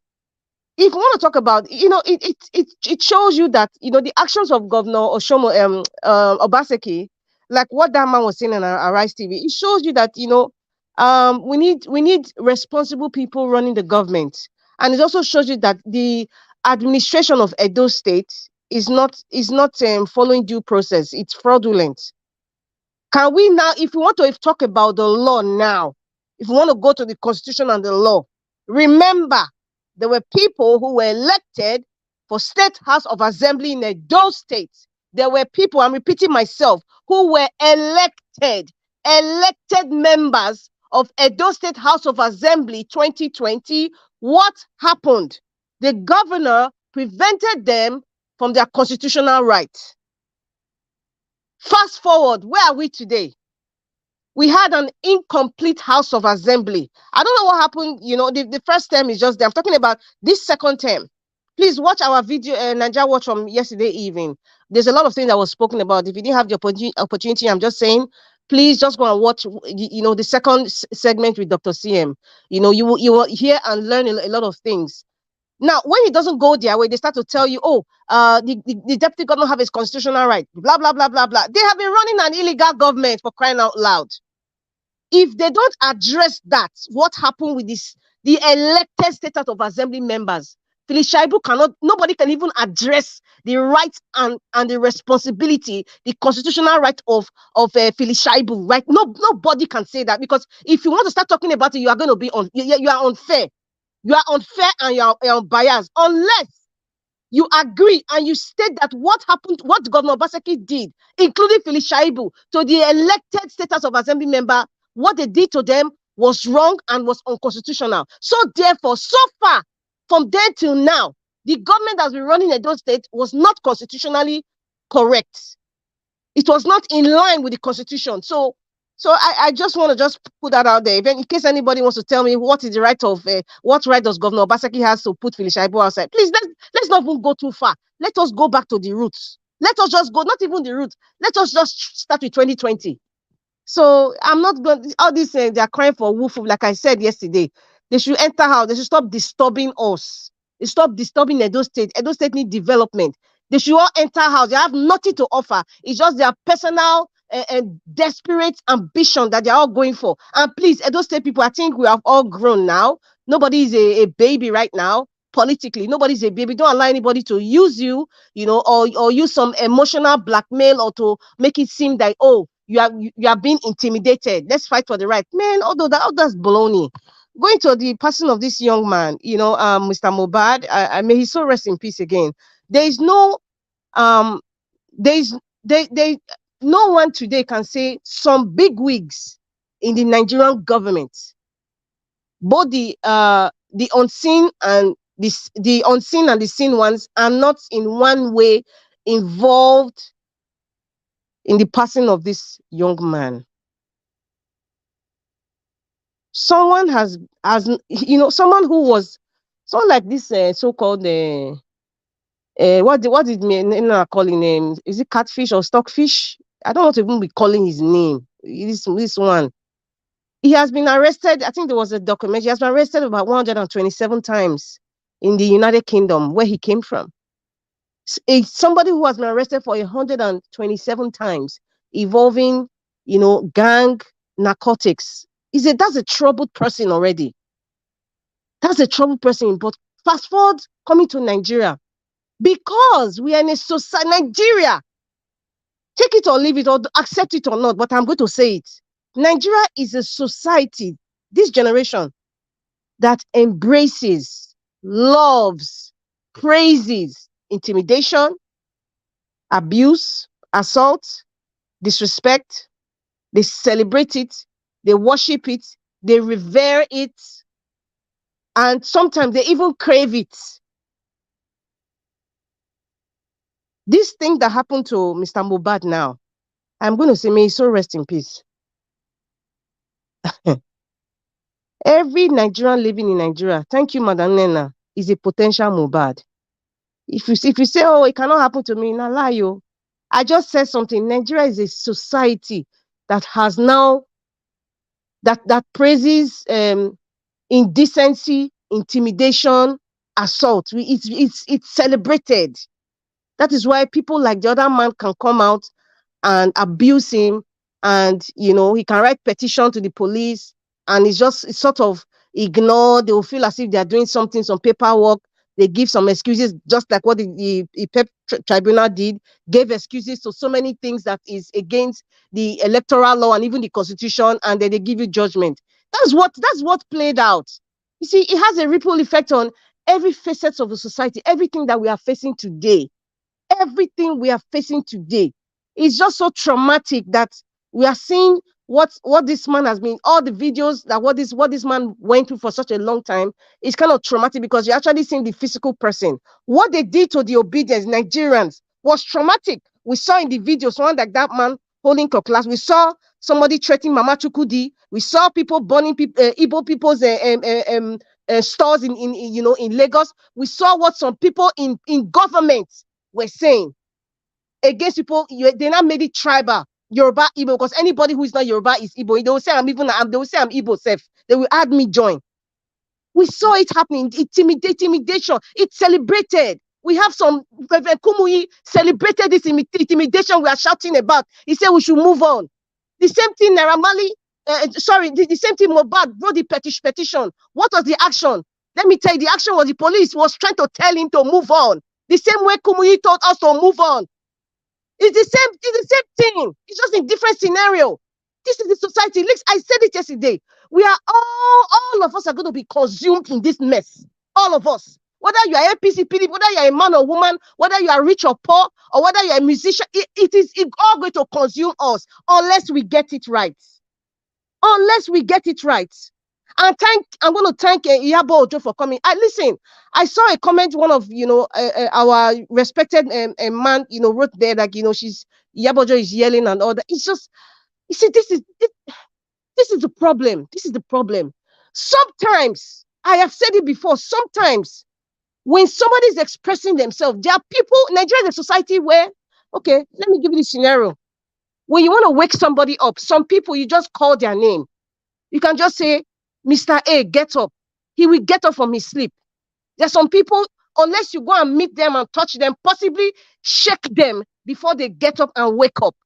In this instance, in the Nigerian concept, Nigerians do not hear quiet voice when they want to express themselves. Nigerians are not quiet when they're expressing pain. Nigerians are not quiet when they're expressing pain.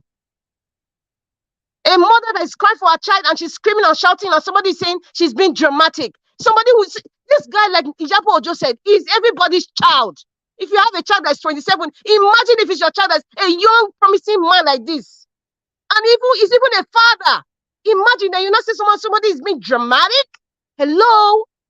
These are listen, anything Nigerians were used to somebody kind of always downplaying when we are kind of saying the truth. Maybe you're not saying it in a tone that they like personally. There's an assumption that this person is too hyper, or this person is too dramatic, or this person, your own is too much. You're always shouting, or this person needs attention. The thing is, what is the message this person is bringing out? What is the message? Forget the tone, because you don't know the emotions that person is going through. You don't know if that scenario is kind of traumatic to the person, because that person perhaps must have experienced it or know someone close that this thing has happened to. So when they're expressing themselves like that, don't downplay it at all. Just listen to the message. If she did speak out, when Iyabo just spoke out, the next day we now had this house boy of Bodilon Avenue come out and started making comments. When did this boy pass on? When did he pass on? Did he have to take Iyabo Ojo to come out? It means they don't know their duty. Is it because it's not their child? It's not because it's one of their friends' child? Because it's one of their friends' child. Everybody will be packed up. Kenya will bring that man from wherever he is. We pull him out. If they can bring Nnamdi Kanu from Kenya, why can't they pull him out? It's because they're involved. They are all involved, one way or the other. And I pray that the spirit of this young man, he has been, I heard that they have already exhumed his body. I pray that this young man, he will, this young man, he will bring justice. And Mr. Naja was said, there's something relative to everything going on in Nigeria. Every Nigerian living in Nigeria is a potential Mohbad. No, Madam He's a Rita, sorry that I have potential to come Mohbad. in. Go ahead, sir. Sorry, they have assumed the body. I saw something with Mr. Femi Branch saying, because there was a video, I think it was yesterday, not even today, where they called the mother, the father, and some people, there was like a press conference, and Mr. there was Naija, an the agreement. answer is no, they have not assumed the body. Oh, they haven't done yet. Okay. Yeah, Thank you very much, Madam Victoria. Because yesterday there was a media coverage with the police. I don't know if that's the PRO and the family, the mother and the father, and some people, and they were talking about, exhuming his body for what the autopsy. police said, if he want them doing that, assuming it, they will do that. But No, that was an old video. I'm talking about yesterday. That body shouldn't have been buried in the first place. But it has happened. It's happened. Unfortunately, but I'm talking about yesterday. So potentially that's what's gonna happen. That's what's They gonna need happen. to do that quickly, though. They need to Yeah, do they need to do it ASAP. They need Lagos State has the money. If they need to get a lab outside Nigeria, if they have to pay, they can pay it, because this is a national issue now. It's just too painful. I just want to. It's when I see this kind of thing, it's really hurtful. And Peter Obi is going to submitting his appeal today. Thank God. I think they said on Wednesday midnight is the deadline. And I just pray that Nigeria will get justice. But thank God for the comments you were reading out, Mr. Nigeria Watch.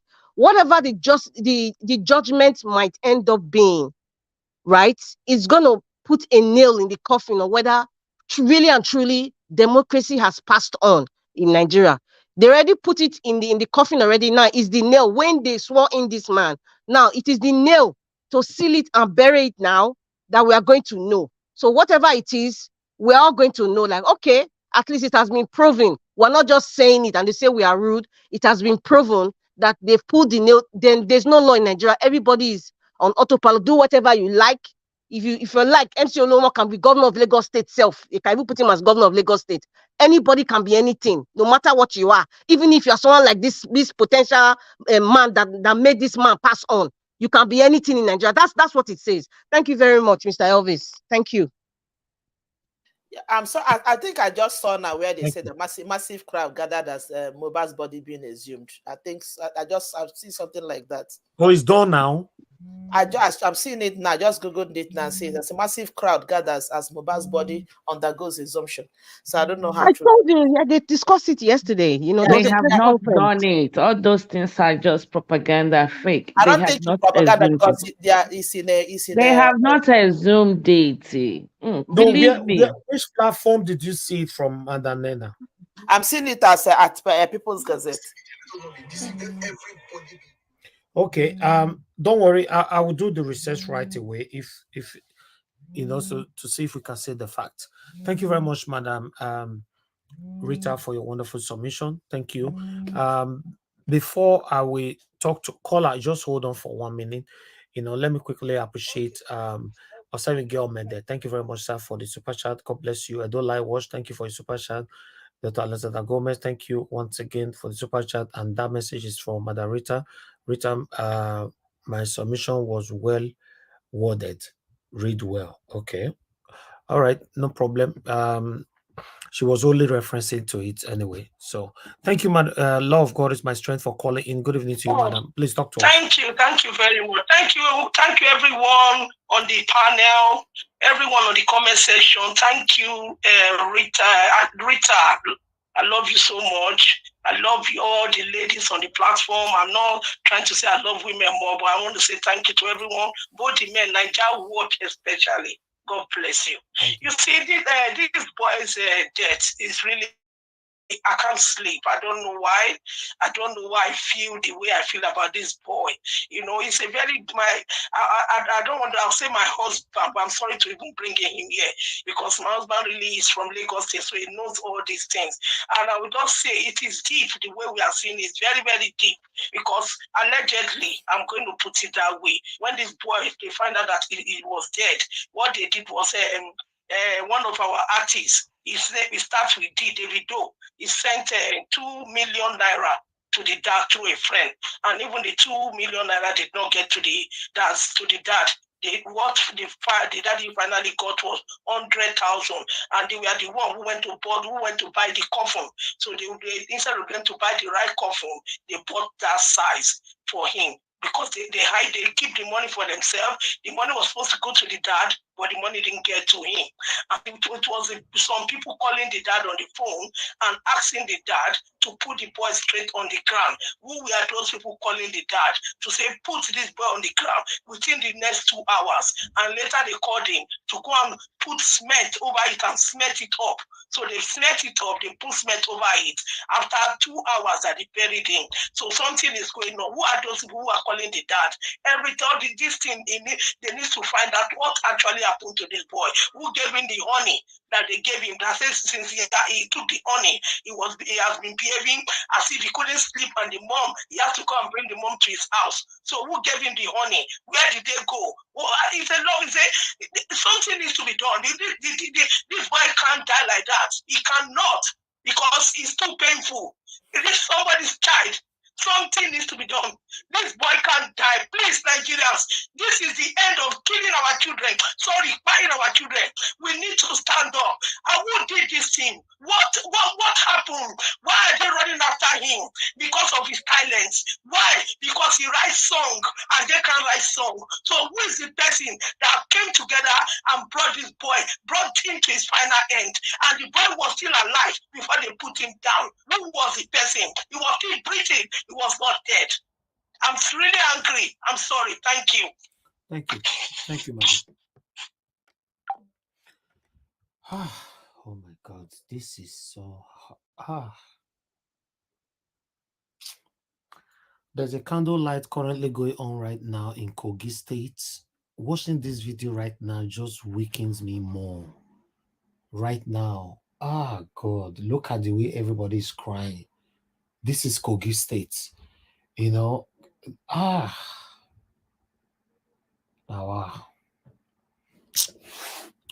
Anyway, let me call on the next. Madam Victoria, thank you very much. Please talk to us. Good evening to you. Good evening, everybody. I'm a little down in my spirit, so please pardon me. I would like to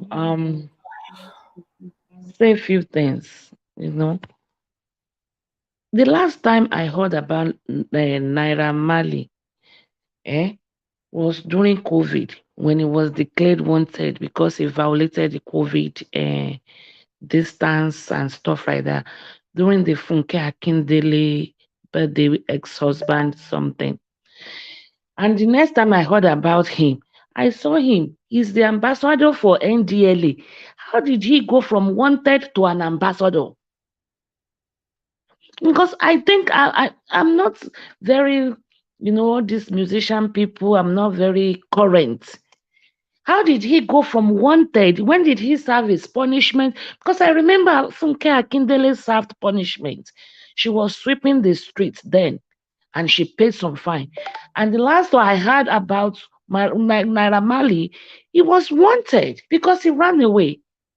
When then did he become the ambassador? Somebody that take Igbo breakfast, lunch, and dinner. He is now the ambassador for NDLA. I don't understand. Number one. Number two, this Sammy Larry. No, I tell people I like Portable. I'm going to talk about him a little bit. Craze. But the craze is good. I said it here. Jesus Christ in some places was called a lion. In some places was called a lamb. A lion is not calm. Where he got to where they were selling and buying, he threw away, he fought, he threw away everybody's buying and selling. And he said, you have turned my father's house to a marketplace.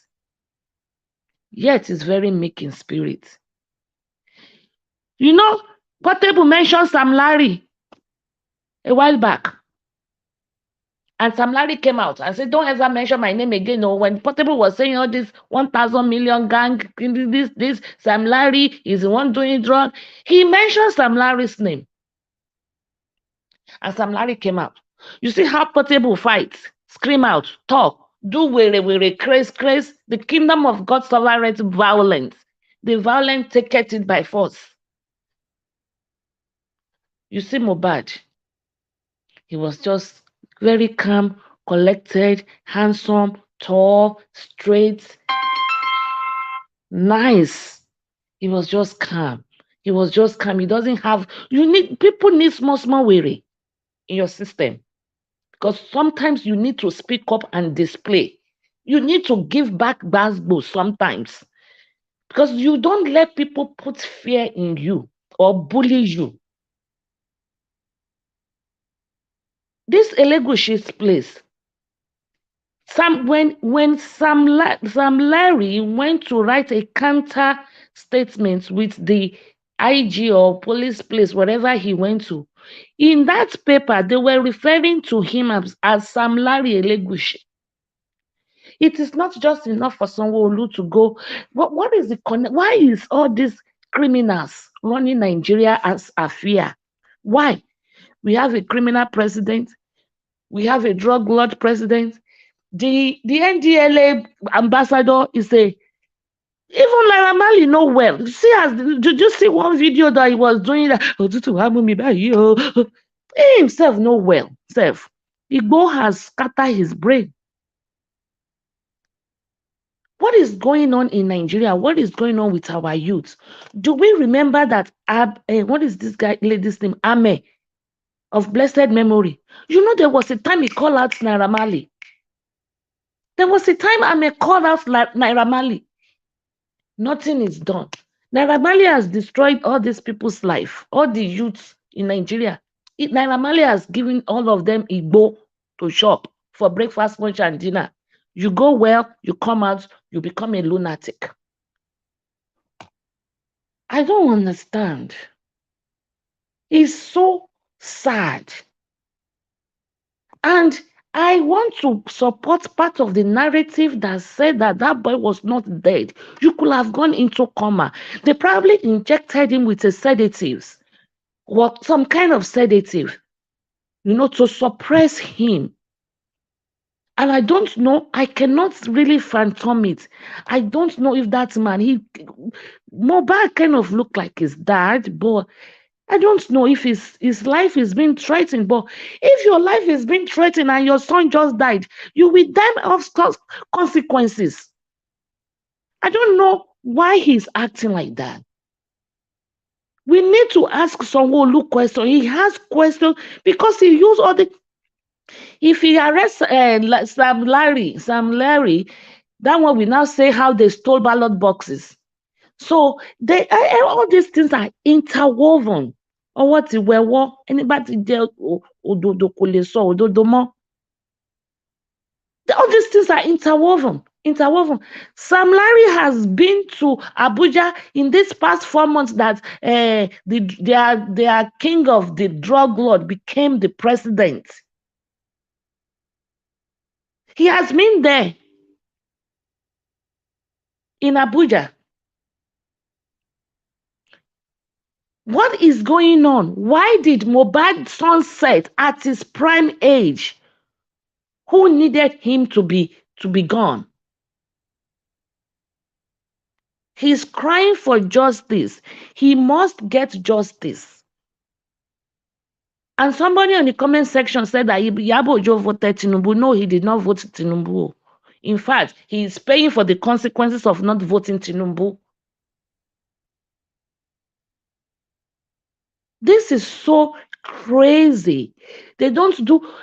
I keep saying it on... I don't know. I'm confused. I don't know what is going on. There is something to this.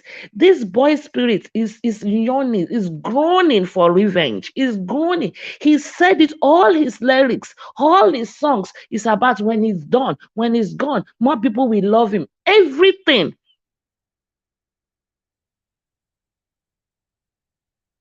And I'm glad you brought it up today. And that is the only aspect I want to talk about. Sometimes you need a little grace to live in this world. Otherwise, they will intimidate you to your grave. Exactly. I remember one day I came to your platform. I said, today I'm ready for Basbos. Because even on this platform, I know they bully me so much. Oh, she's this, she's that, she's this, she's that. But you need to be able to fight for yourself and defend yourself and stand on what you believe on. It's unfair. They bullied even when he went to London. When Polo took this boy to London, Polo had an interview with Daddy Freeze. How this boy was very fidgeting. I need security. Oh, help me get security. It was like, what is wrong with you? And since he went to London, the Polo said that he went to London. From there, he got another deal. He went to, was it Paris or France? That is when Naira Marley and his gangs have been very jealous. And you need to play the video where Sam Larry was saying that he's gone. He's gone. They have to bury him right away. He's gone. And they were all jubilating.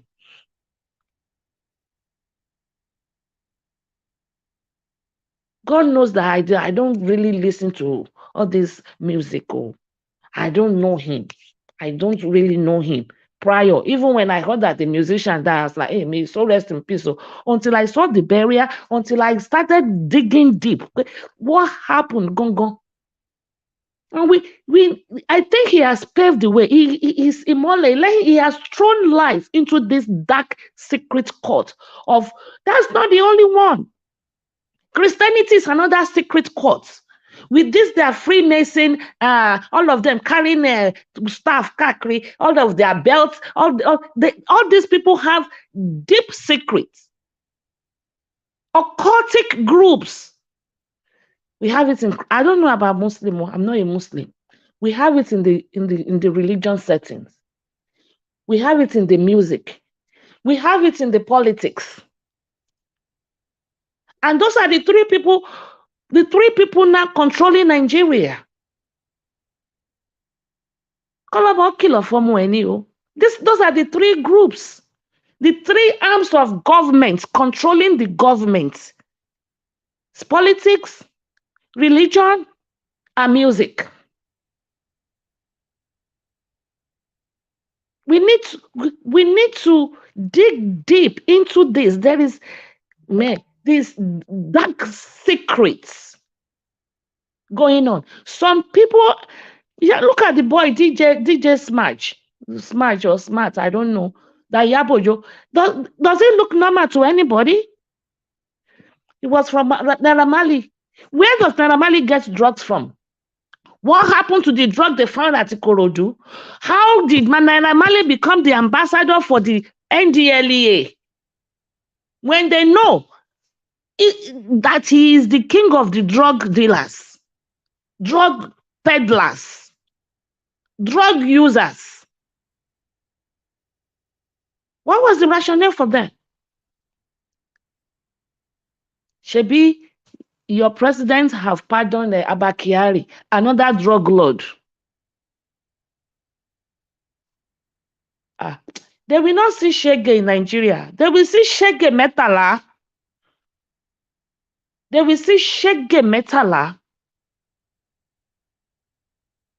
Well, I don't know.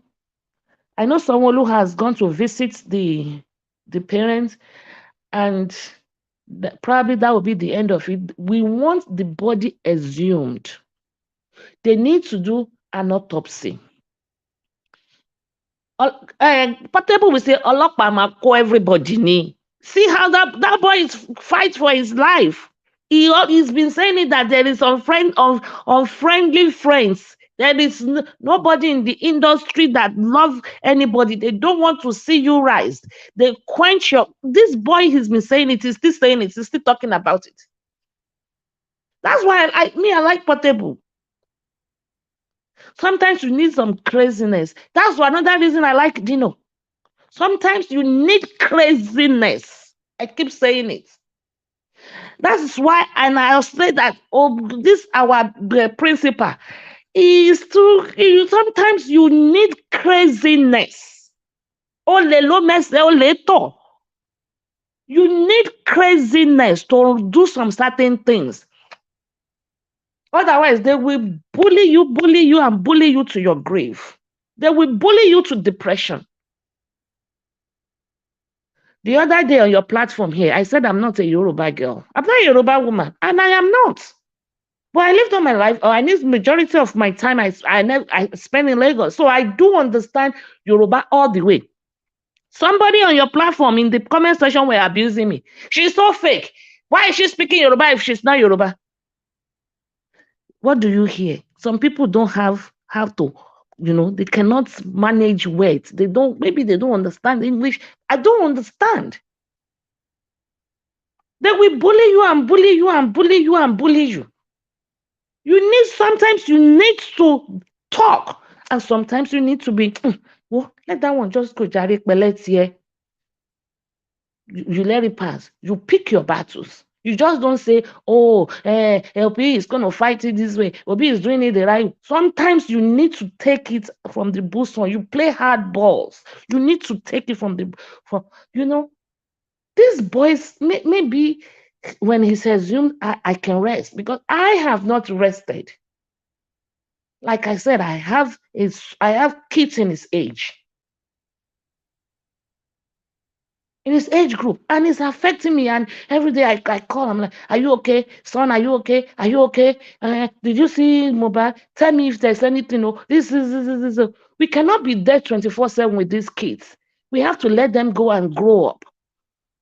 So when things like this, you become very paranoid. Is anybody bullying you? Is there anything you want to talk to me about? Please, let's go for dinner. Are you off tomorrow? Can I take you for lunch so we can have one-to-one heart talk? Parents, I don't know. We cannot be there. People are saying, I understand it's a different situation where the father is saying, maybe he's been threatened. Maybe Naira Marley has been threatening him. Maybe he's been paid to do what he's doing. Only heaven can tell. Me, I don't know. Whatever the case may be, this boy is gone. My thing is, we have to bring them to justice. Everybody, even if Elegushi is connected, nobody should be above the law. Most of our governors in Illinois, they are in the cell. Yes, they are in the cell. They are in jail. Why is anybody? Why are they saying some people in that country are just above the law? They can do yama and rada and just get away with it. Man, let rapture happen, man. If rapture is even going to happen, I don't even know. If it's something I even believe in too, safe. Thank you. Thank you, Madam Victoria, for your submission. I understand how you feel.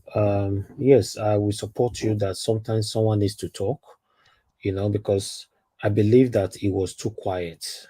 Yes. Oh, by the way, where is Cubana chief priest? He was the one that invited this Mohbad to sing it at his club. Why is he all of a sudden deaf and dumb? At the moment, they have not said anything. The two Kubanas have not said anything. The chief priest and Obi Kubana have not. I don't know if any Obi Kubana is involved, but the chief priest was the one that invited him. You invited somebody and they terminated his life on your watch, or when you invited the person and you have not spoken anything. It's been a week today. And another thing is, where is the nurse that injected him with something? Okay. And where did they get the nurse from? How did they just call the nurse from home? Was the nurse standby? Was it like there's many gray, dark, not even gray? Let them do the investigation. For me, the one they have been doing with Adedoyin and Adegoke since what year? It's very sad. What happened to the girl in the BRT in Lagos? You are talking about the girl in the BRT. Where is Mr. Alex? I've not heard Mr. Alex for a few days I've been here. What happened to Deborah? That is his favorite name. Deborah in Shokoto. The people that burnt her alive. Shebi, if they didn't even, this one they injected and probably put him to coma. And they buried him alive like that. What about the one they burnt alive? They are still doing investigation. Oh my God. Thank you. All right. Thank you very much, my people. I appreciate you all. Like I said, thank you very much, Madam Victoria, for your submission. It's very sad. It's very sad with the situation we're facing right now. Yes, the only things I can like to contribute to, or rather to support with your submission, is that somebody should always speak out. Don't allow yourself to be bullied. Because a lot of people have lost their lives just because I want to be calm. I want to be calm. It's just like, for example, thank God that you also mentioned it. Like the way Mr. Peter Obi is just going now. Look at Reno. I deliberately did not bring that here to discuss. Tagging Mr. Peter Obi with Mohbad. Peter Obi did not say anything. This one did not say anything. This one did not. I was like, this is not the same bully that we are talking about. Every day they bully Peter Obi. Every day. Every day. Who even know what the man is passing through right now? By the way, let's say, who know what Peter Obi is passing through? Because he doesn't talk. And he needs to talk. They are He bullying needs him to left, talk. right, He left, needs to have some. Oh God! He needs to have some bass back. They bring the fire back. I'm telling you. Did I not say a few days ago? I said before you count 1, 2, 3 days, Reno is going to also come up with another propaganda. When you said this person linked Obi to Obasanjo, they're going to be anything that happened in Nigeria. Now that they should have linked Larimala, whatever. to Sanwo-Olu and Tinubu, they are not doing that. All right, let me call on the next person. Thank you. Thank you once again. Thank you, everybody. Please help us to press on this like button. Currently, we have 282. Can we take that to 300 before we even move on? Let's take that to 300. I think to make it 300 is about 17, right? Yes, about 17 to go. So please press. Okay, it's gradually going on now. Thank you. God bless you all, my people. Okay, let me call in the next person while you continue to press on the like button. God bless you, my wonderful people. I would like to call on Mother Patricia. Mother Patricia, please, if you're available, please talk to us. Are you there? Please mute yourself. If you are not talking, mute yourself. Okay, Mother Patricia, you're not available right now. Come to Mr. Louis. Mr. Louis Okonkwo, good evening to you, sir. Thanks for your patience. Please talk to us, sir.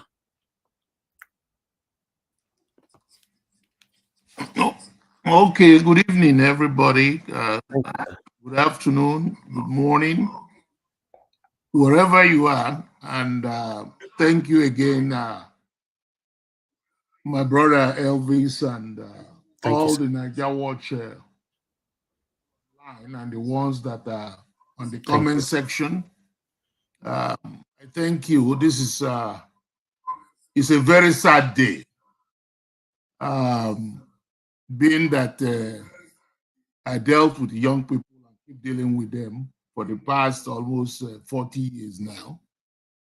And when any one of them, I remember when years ago, when 2 of my students died in a car accident, we had to go through counseling just to be able to go through that.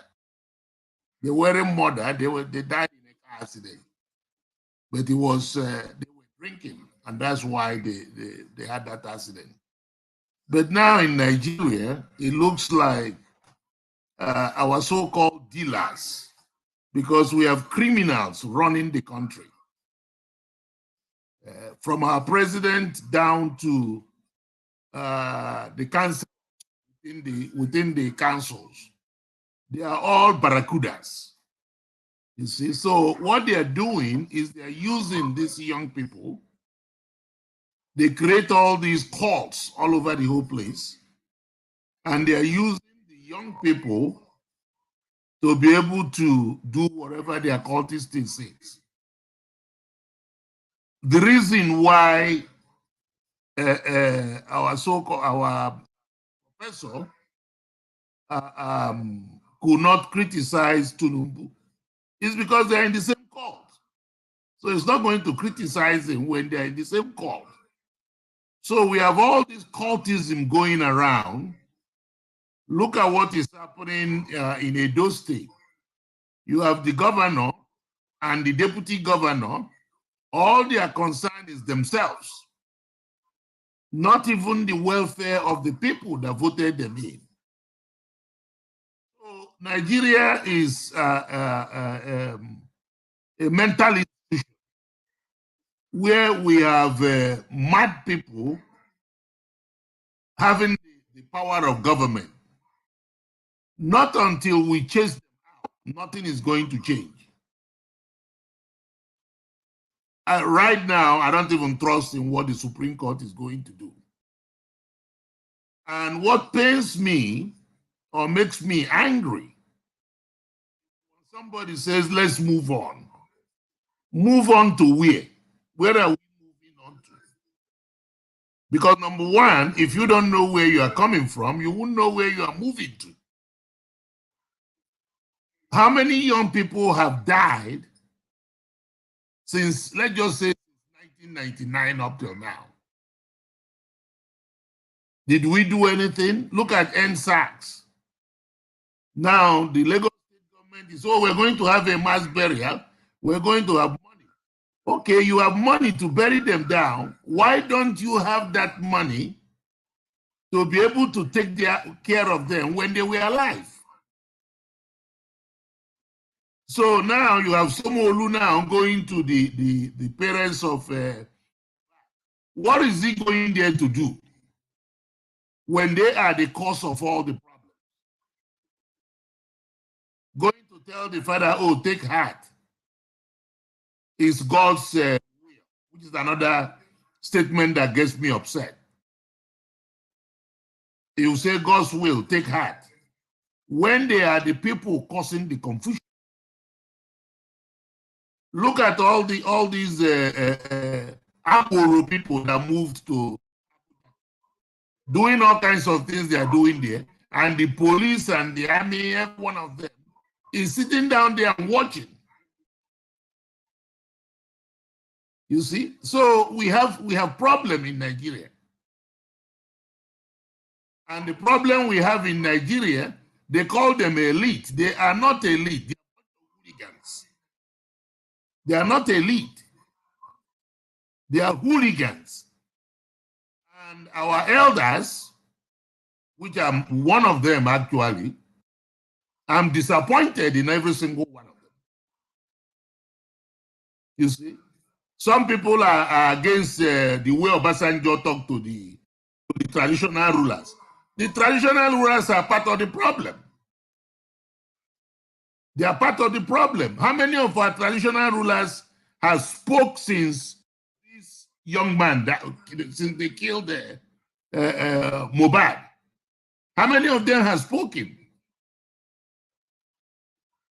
How many of our other elders have spoken since this young man was killed?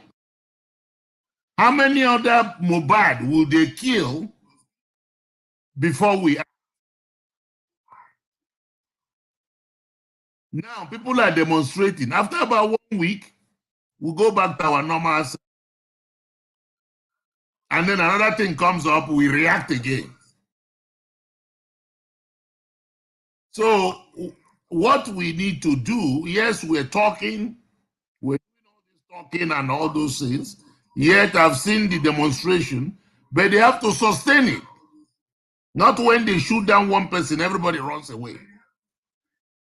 You see, because if you don't sustain it, I mean, it's the same thing. Nigeria has happened to me several times when I go to Nigeria, but I don't give up.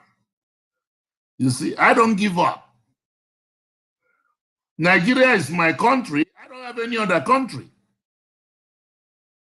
I live in America. One day, America can wake up and cancel all the citizenship, naturalize citizenship. What are you going to do? You won't have a place to go. You can't go to Nigeria. You can't stay here. People say, well, that has never happened. Remember during the Second World War, they did the same thing to Japanese American. They interned all the Japanese. Some of them were killed. Some of them were sent on exile. So we can't say it can happen. It can happen. So that's why we have to fight for our country and get all these people out. Those people that are in power, the governors, the members of the House of Assembly, most of them are the same. There is no difference between all of them. They don't care. They really don't care. They don't care what happens to our youths. They don't care what happens to our children. Because none of their children is in Nigeria. Most of them are overseas. So it's the poor masses' children that are being killed. I will accept it if a child was sick and died. But the way we are killing children and slaughtering them, we don't even stop slaughter chicken like that. So what are we doing? What are we actually doing? And then you have our religious leader, which is another group that I have a problem with. They sit down there and say, let's pray. Pray. When even the so-called Bible that they are reading say if there's no righteousness on the ground, there'll be no peace. I don't know whether they read that. So we have no righteousness on the ground. We have wicked souls on the ground. And that's why we're suffering what we're suffering. And the point is, I don't know how many of you have been in Nigeria when there's an election going on. If you look at it, you get depressed. You get depressed. Because we are the ones producing those people that are up there. Because if it's from my tribe, I have to support that person, even though the person is a criminal. But because it's from my tribe, I'll just cover my face and my nose and then vote. And then I'll turn around and start complaining when things don't go well. It's like what our principal said, Mr. Obi.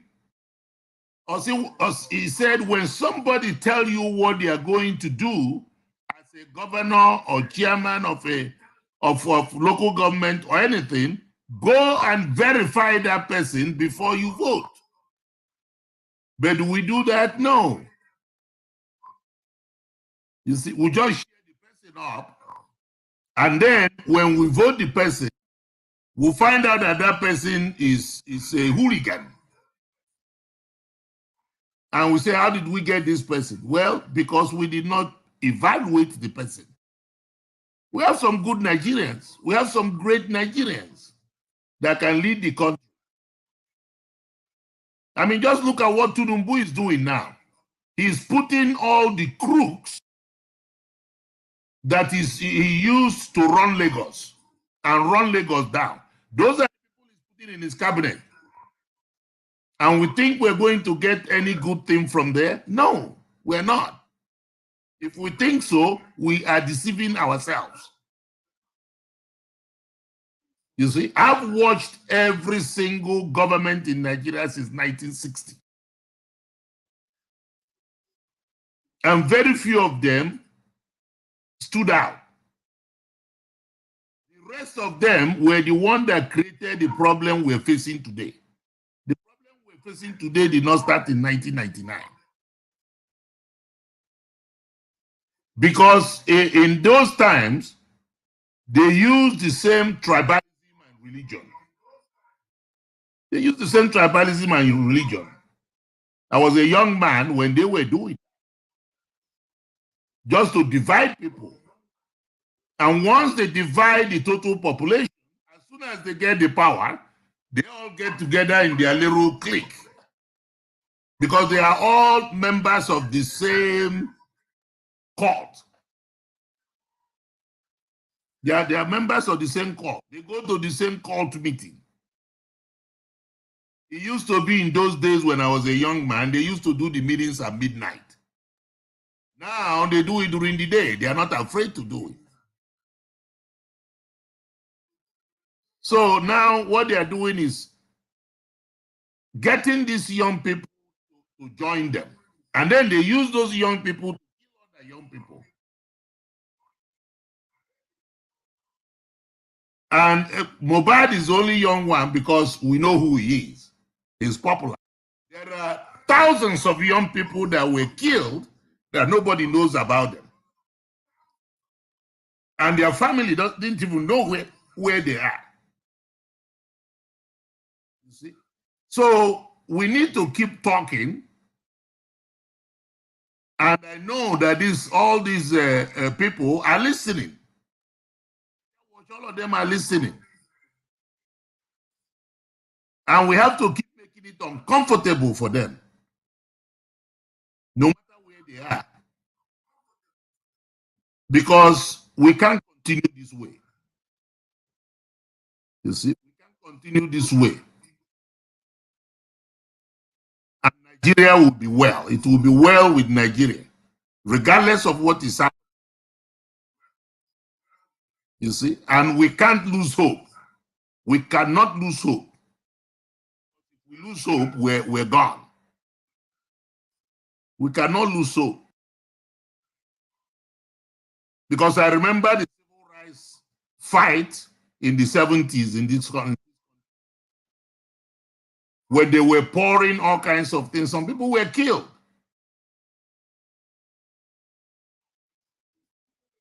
The black Wall Street in Oklahoma was leveled. They fought back.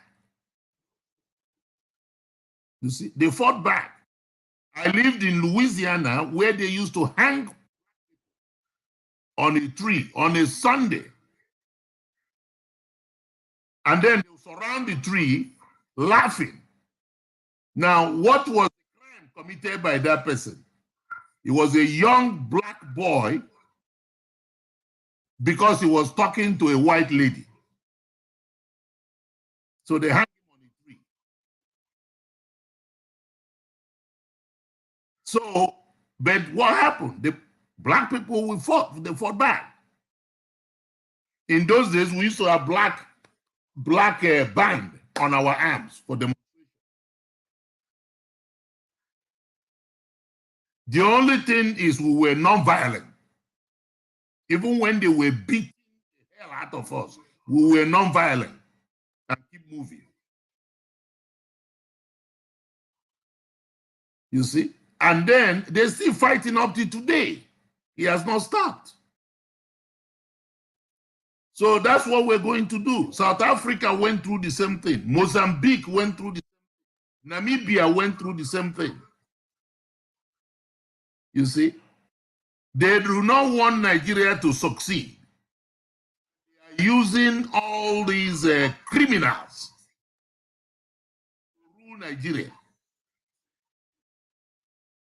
So what I'm saying is, let's not lose hope. Let's not lose hope. We are Nigerians. We were born in Nigeria. Some people were born here, but we're all Nigerians.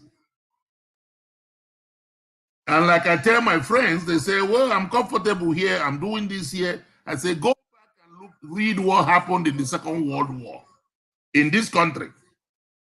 If you read that history, you know that history has a way of repeating itself.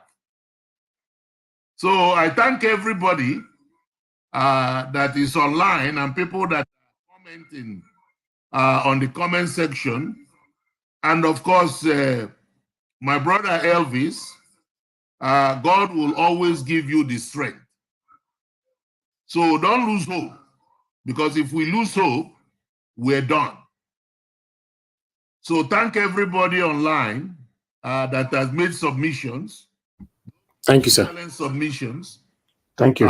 Sometimes some of us are more passionate than the other, but it's the anger is there. Thank you very much. So we can't continue this way, and I thank everybody, and God bless you all. God bless you, Mr. Lewis. God bless you, sir. Thank you. Yes, sir.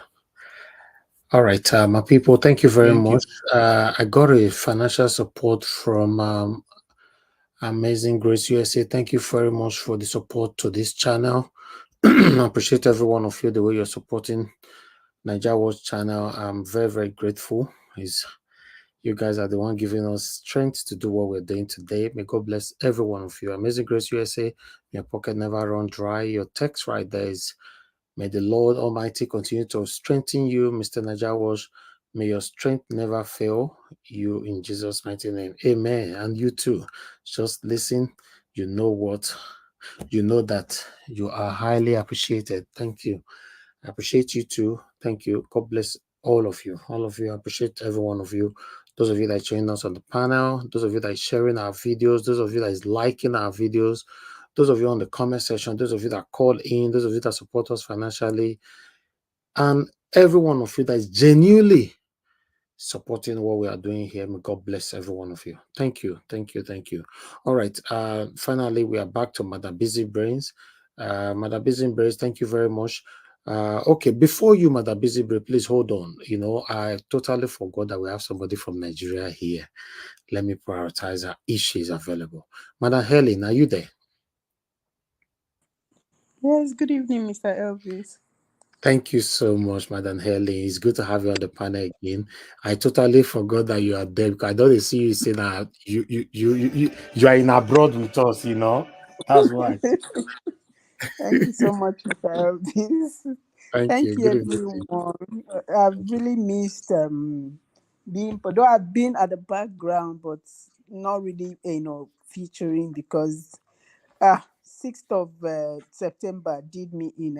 My health just, I I understand. crashed. Yeah, so and then I was trying to come out of it and I started featuring. Then this boy's death now came again and slammed me, honestly. I don't know what we did to these people in Nigeria, but all is well. I would really like to talk about this boy, Mr. Elvis. Okay, that's Allegedly, fine. just this evening, some videos are trending. This boy was not dead. The guy that was crying, he's dead, he's dead, he's dead, that was sitting by him, this boy was jacking his head up. Mohbad himself was trying to, like somebody that is trying to swallow something, spit or something, and was moving his hand. But that boy was busy shouting that he's dead. Something is fishy somewhere. That's why I said everybody is a suspect. Everybody. Something is fishy somewhere. And for them to have quickly carried, him and, forcefully, break his neck to fit into some sort of this thing that they bought that they knew wasn't going to, for a tall person like that, something is not adding up. Even the father, I'm sorry to say it, even though he's mourning, but they should, a lot of people need to be brought in for questioning. But the thing that I don't understand with this, our Nigerian police, is how far have they been compromised that when the truth is staring them in the face, they are pretending and behaving like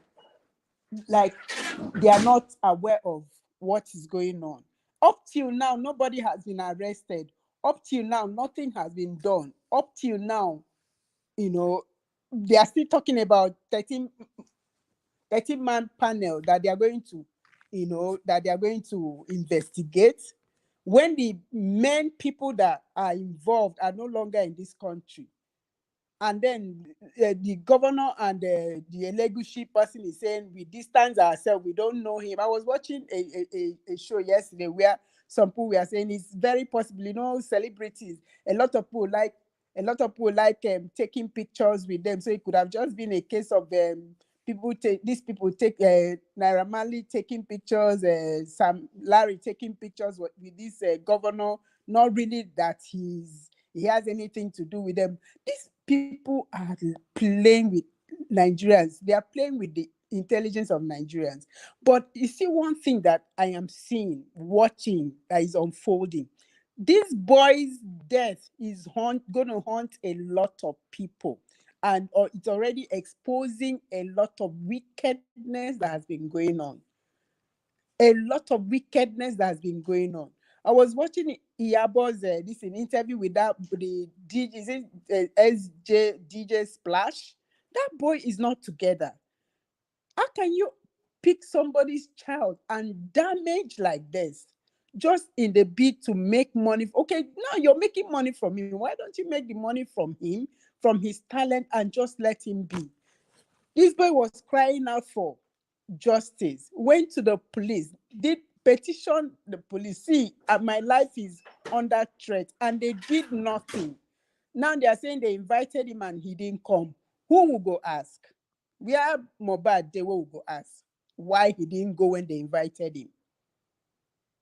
You see, this country has, is so deep that I don't know what's going to, but I thank God, Mr. Elvis, when you were reading those chats from some people, the encouragement, we will get there. You see what is happening? Everything that is happening in Nigeria now is exposing a lot of things. The tribunal came and exposed a lot of things. We've gone to the Supreme Court. Okay, let them nail the coffin by saying what these people said is true. Let us just know that criminality has been, is going to be the order of the day, so that we know where to start from. Because all this while we've been living in, a smoke screen, and we didn't know that it was this bad.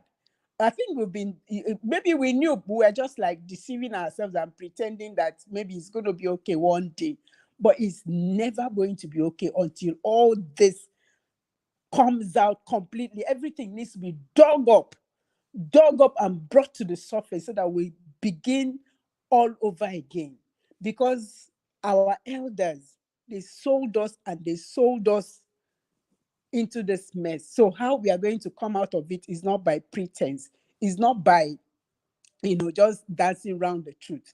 Because like Madam Rita said, how do you expect somebody that, was wanted somewhere else and then suddenly comes to Nigeria and is a face of a drug enforcement agency? How? The same person that was even wanted in Nigeria during the COVID, and then by the time you're hearing about him again, is a face of an ambassador for the same thing that should be protected, that should protect their sanctity and their, secrecy. These people, they need to be exposed. They need to be exposed. So I'm just so sorry that it took the life of such a young, talented, promising young man for this aspect of Nigeria to come out. Now they are distancing themselves from these guys. How do you distance yourself when these are the people that people use during the election to intimidate people, to do a lot of things, stab and machete and bamboozle people? So how do you separate yourself from them? They were your thugs, people that you used to intimidate Nigerians, and now you're saying you don't know them. How do you say you don't know the person when one of them, the name of the person is even linked to you, the last name is to you, and you say you don't know the person? A lot of things needs to come out. A lot of things, not just needs to, a lot of things is coming out every day, bumper to bumper. Somebody said one day that Nigeria will implode. I'm watching it happen gradually. Like the man that spoke said, let it not be some sort of protest that, like for 1 week and everybody goes home. I don't think this one is a protest for 1 week and everybody goes home. It doesn't look like it. Watch the kind of people that are on that street. These are young people. And these young people are not the kind of people that you intimidate easily. They've started gradually, state by state by state by state. They are gathering. The momentum is gathering.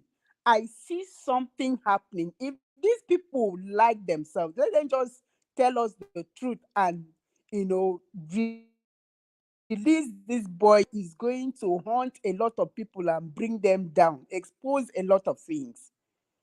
They can't go scot-free. For that one that was on top of him shouting that he's dead, he's dead, he's dead, when the poor boy was still trying to move his body, swallow saliva or do something, and they rushed him 2 hours after they were sealing the grave. Why will you do that?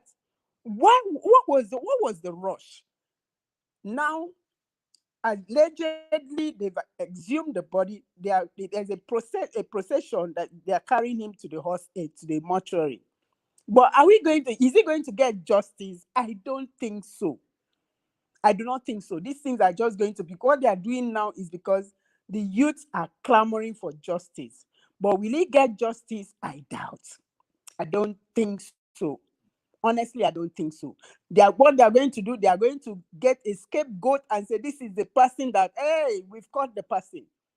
And that person will go for it. And trust me, it may just be an innocent person. Or even if he's not innocent, it's not important.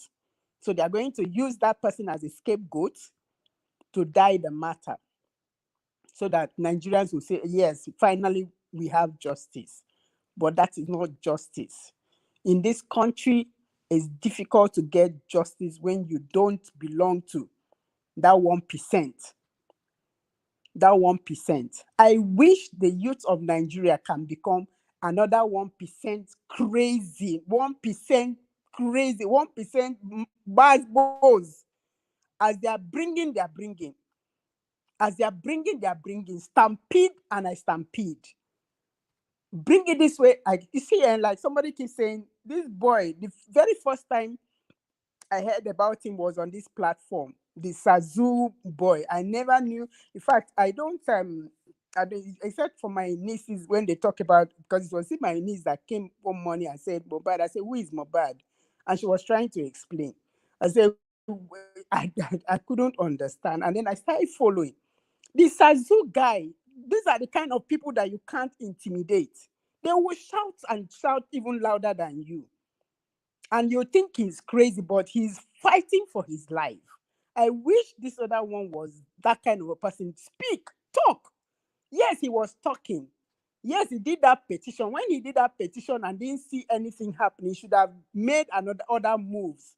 Instead of telling the people that weren't going to help him in any way, because obviously from what is going on in the social media, he was talking, but to the wrong people. I wish he was talking and ignoring the wrong people and coming to that social media and shouting well. That thing, that secret that they've forced him to go down with, he could have started shouting it. Maybe they would have said, okay, this man, let us just let him be so that he does not expose us much, because there's something that they are trying to hide. There's something this boy knows that they are insisting he must go down with without bringing it out. So he should have talked. Please, young men and women, whether in the music industry, in the, wherever you are, start talking. Scream it. Scream it. Don't let them shove it down your throat and then somehow, one way or the other, you go down like this. They should bring the father is not a victim. I don't see him as a victim. The stepmother, I don't see her as a victim. You understand? They all should be brought in for questioning, because why won't you stand for your child? They say, okay, he's dead. Bring him to me. That's what a father should do. Bring my child to me. Bring him to me. Bring him to my house.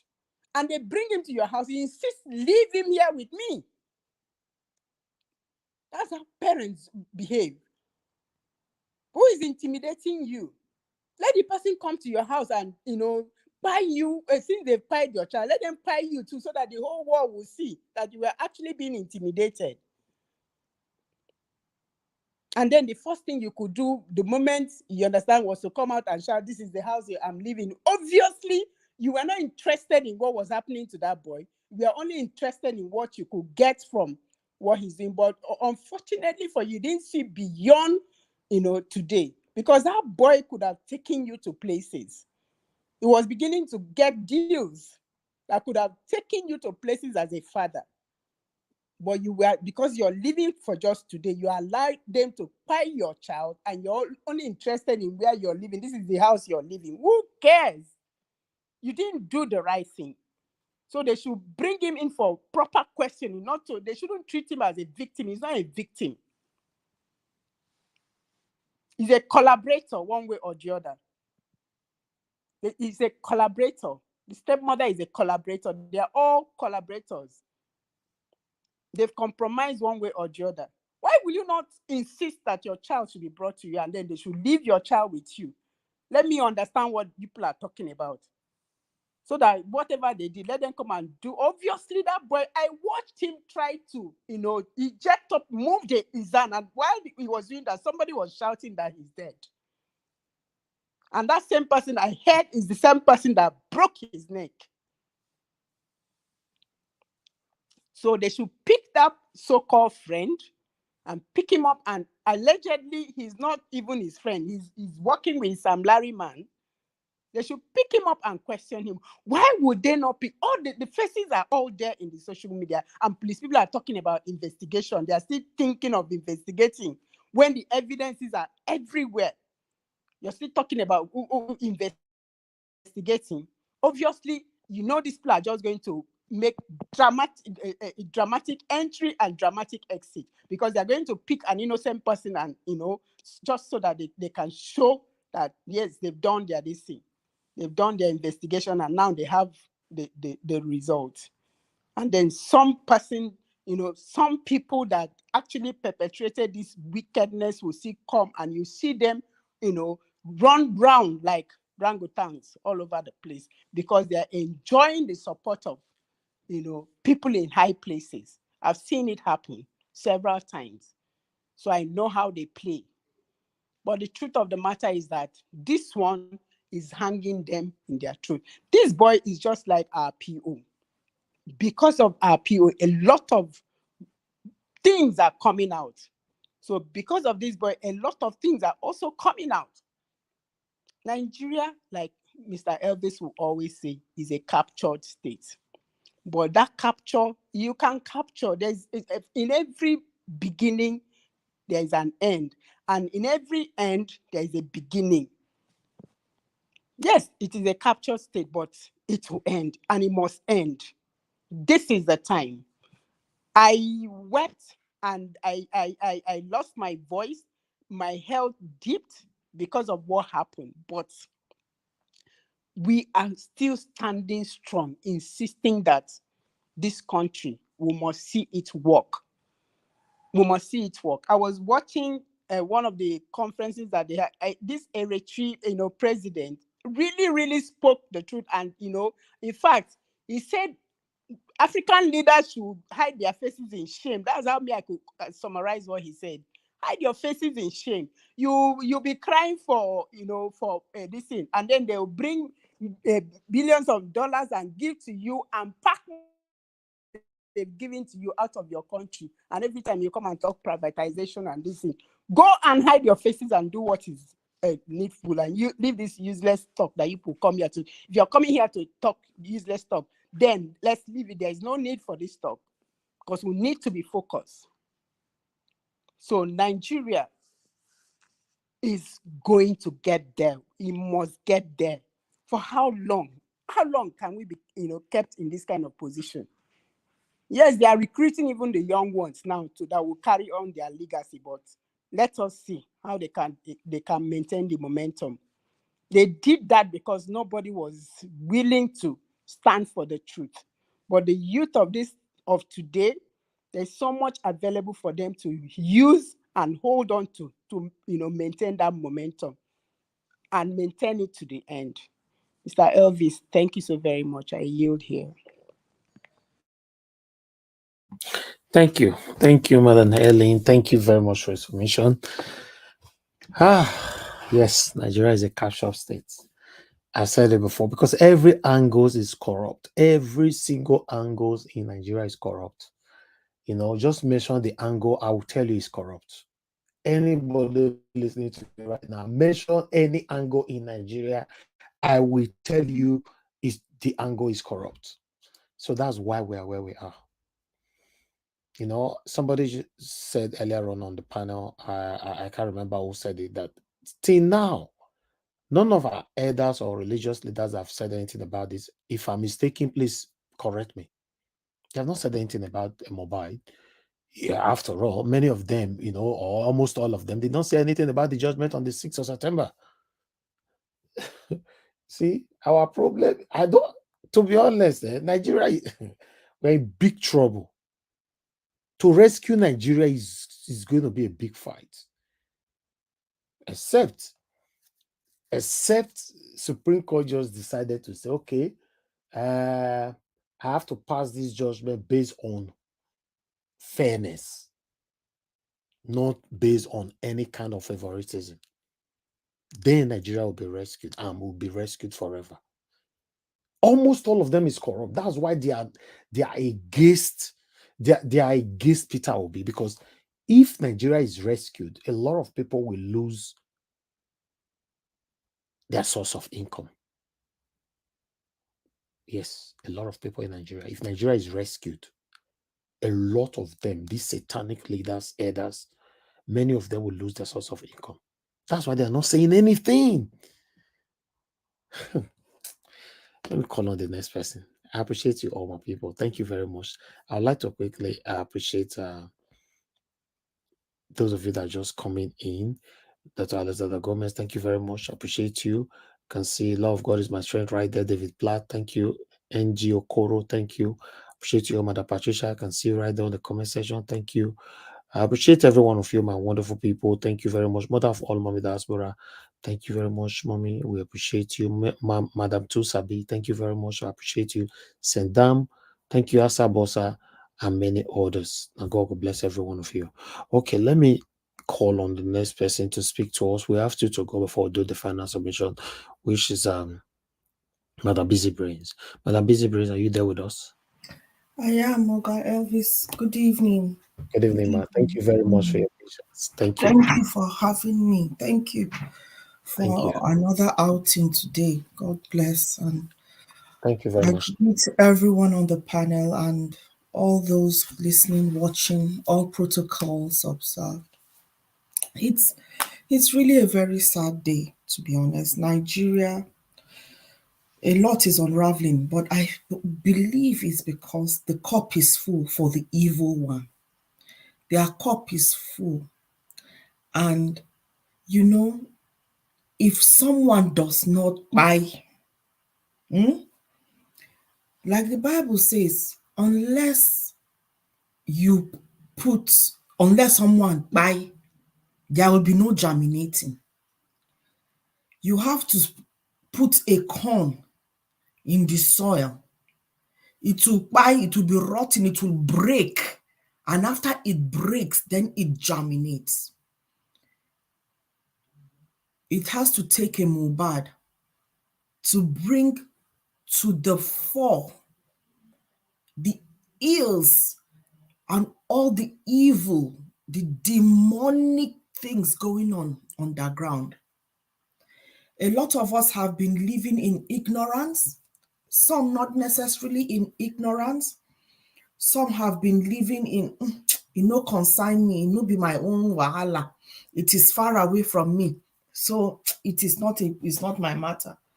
And some have been living in, they've seen the ills, they've seen what is going on, but they decided to just turn a blind eye and chase their own independent, individual daily hustle, or have seen it and have not thought much of it.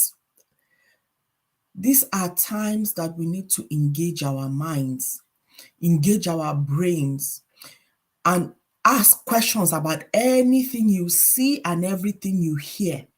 What you see is not what you are looking at. Ask questions. What is behind what I am seeing? A lot of people will just be looking at this Mohbad death on the surface. There is more to it. There are tentacles. There are different branches that is sprouting. And it is for us to ask questions. If we do not ask questions, we will not be able to get our answers.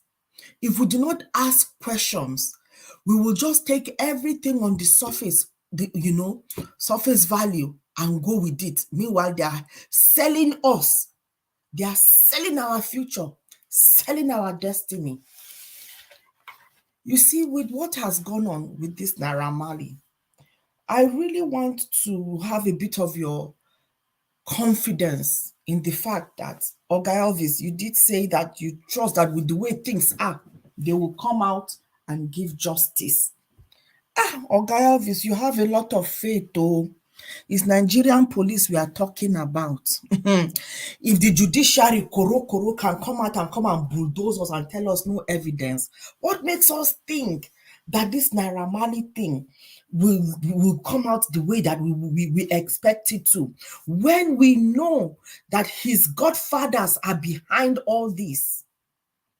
Mohbad was just an ant, an insect that was just a mosquito that was in their ear, irritating them. So they just want to just buy it so that it will stop. They felt they could, and they did. And like I think, is it Madam Joy that said that there are more? There are a lot of people that they have buy that we don't even know of. And people that spoke before me, I agree. There is an anointing on this boy's head. He's the kind that is touch not my anointed.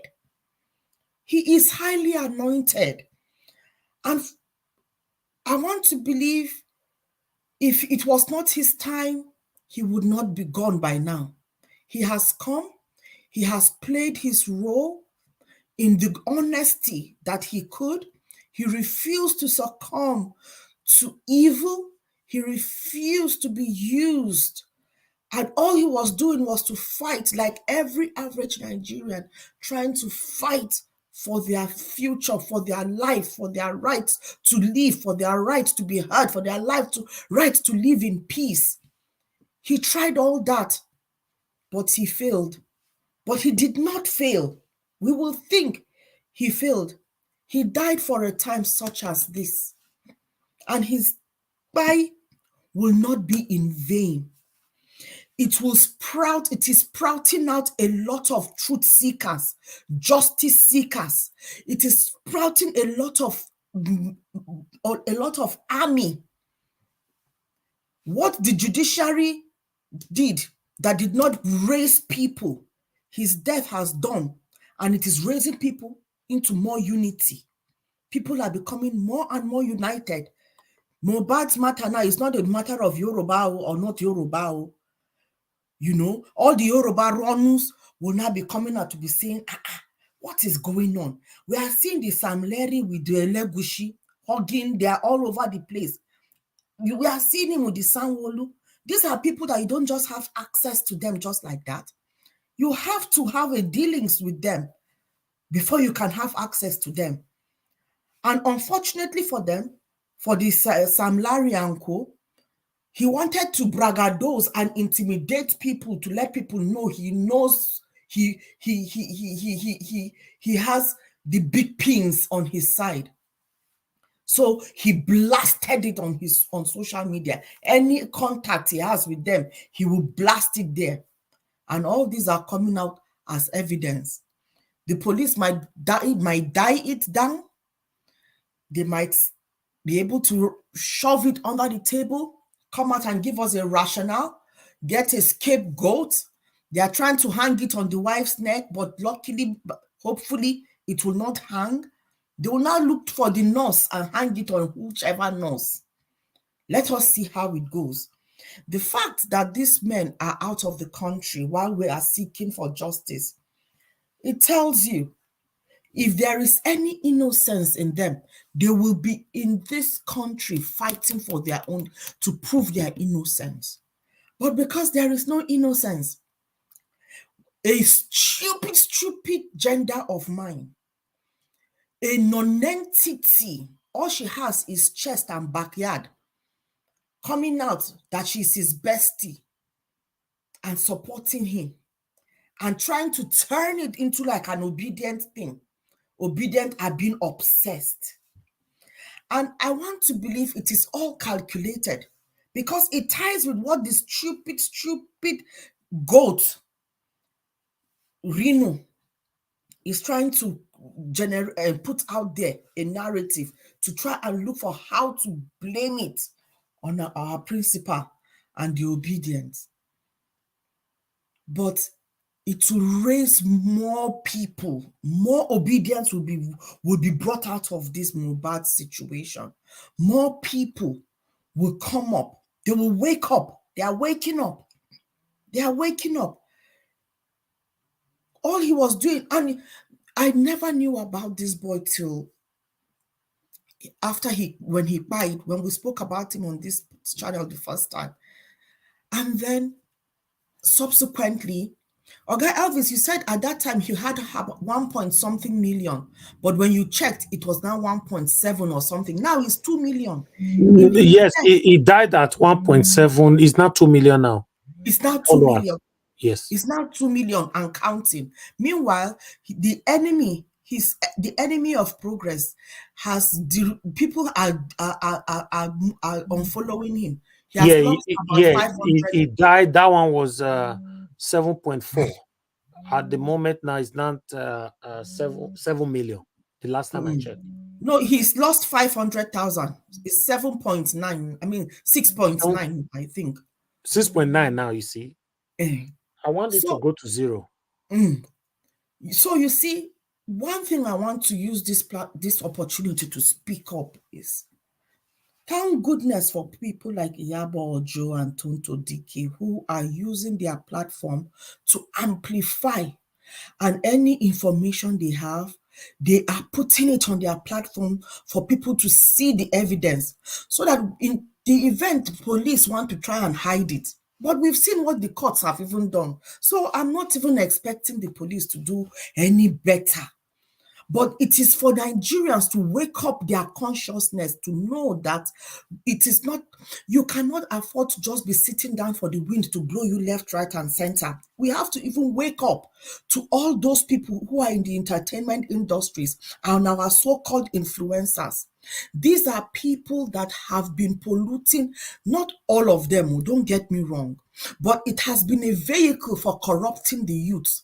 Serious corruption. What this Naira Marley has done, what he has done. In fact, there was a video circulating of the late Adame calling him out and unfollowing him.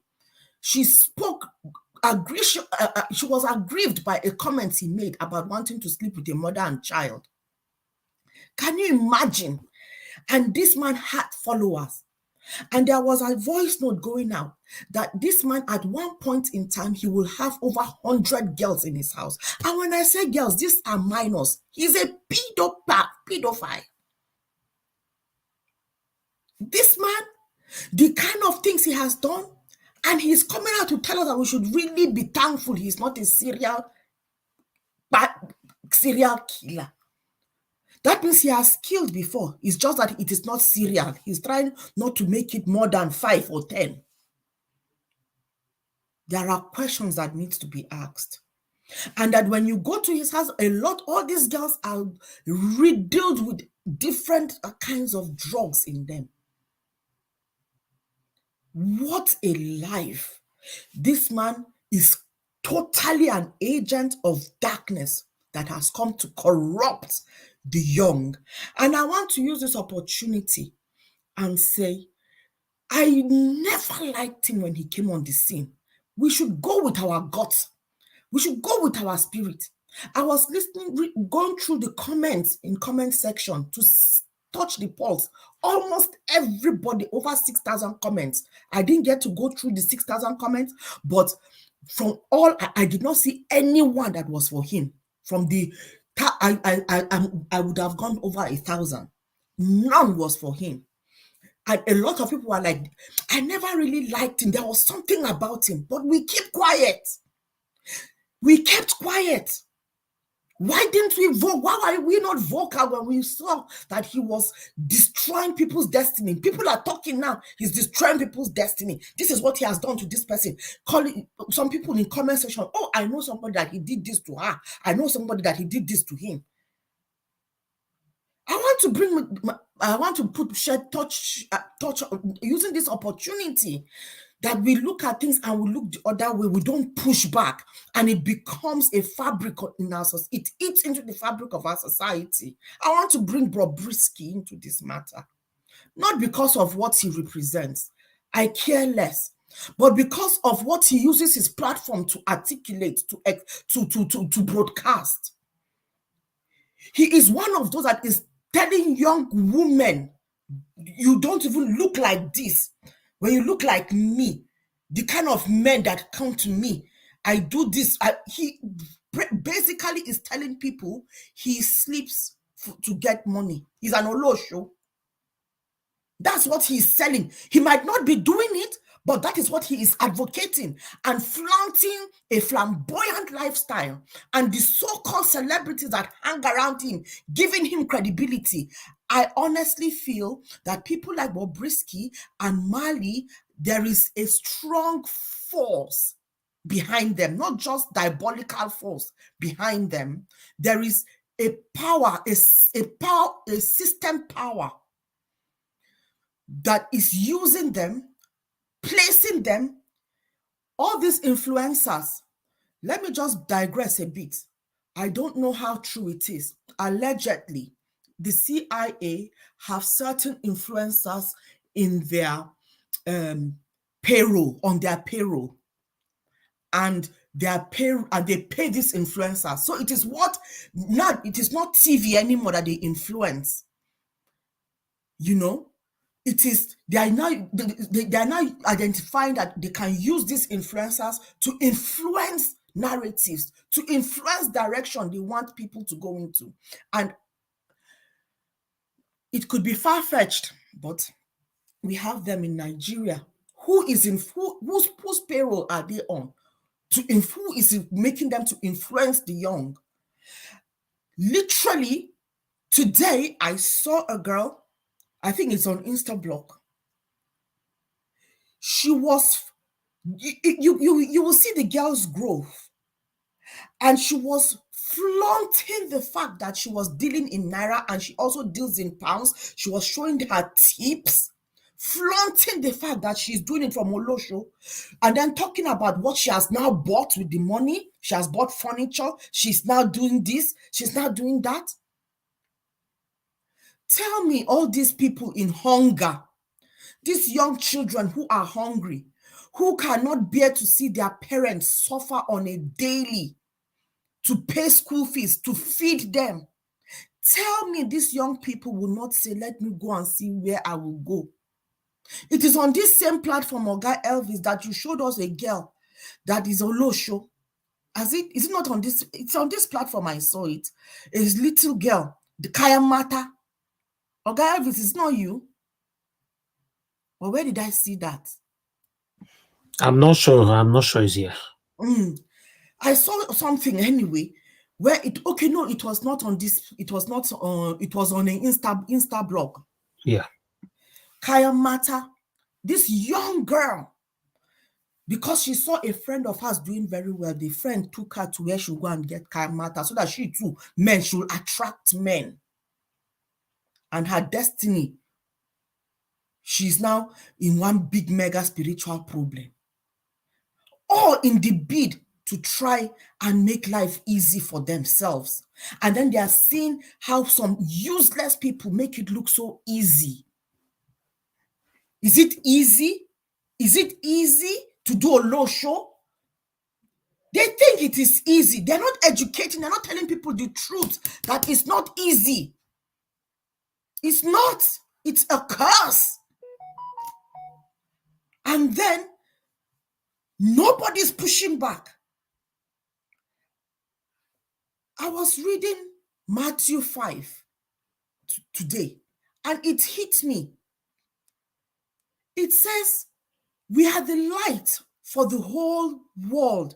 A city built on top of a hill cannot be hidden, but we are hiding. We don't come out and talk too. We need to be having platforms and be amplifying good, positive ideals and pushing back on these negative values. It went on to say, no one lights a lamp and puts it under a clay pot. So the light that we have, we obedience. I see us as light. We should amplify goodness.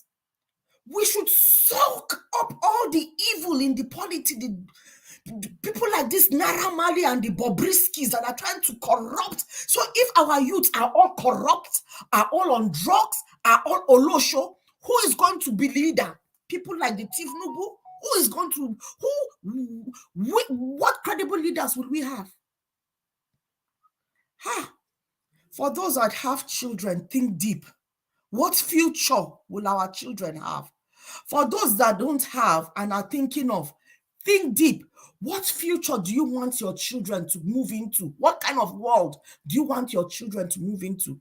We need to push back.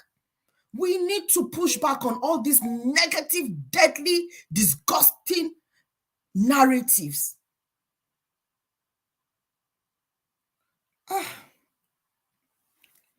The appeal at Supreme Court.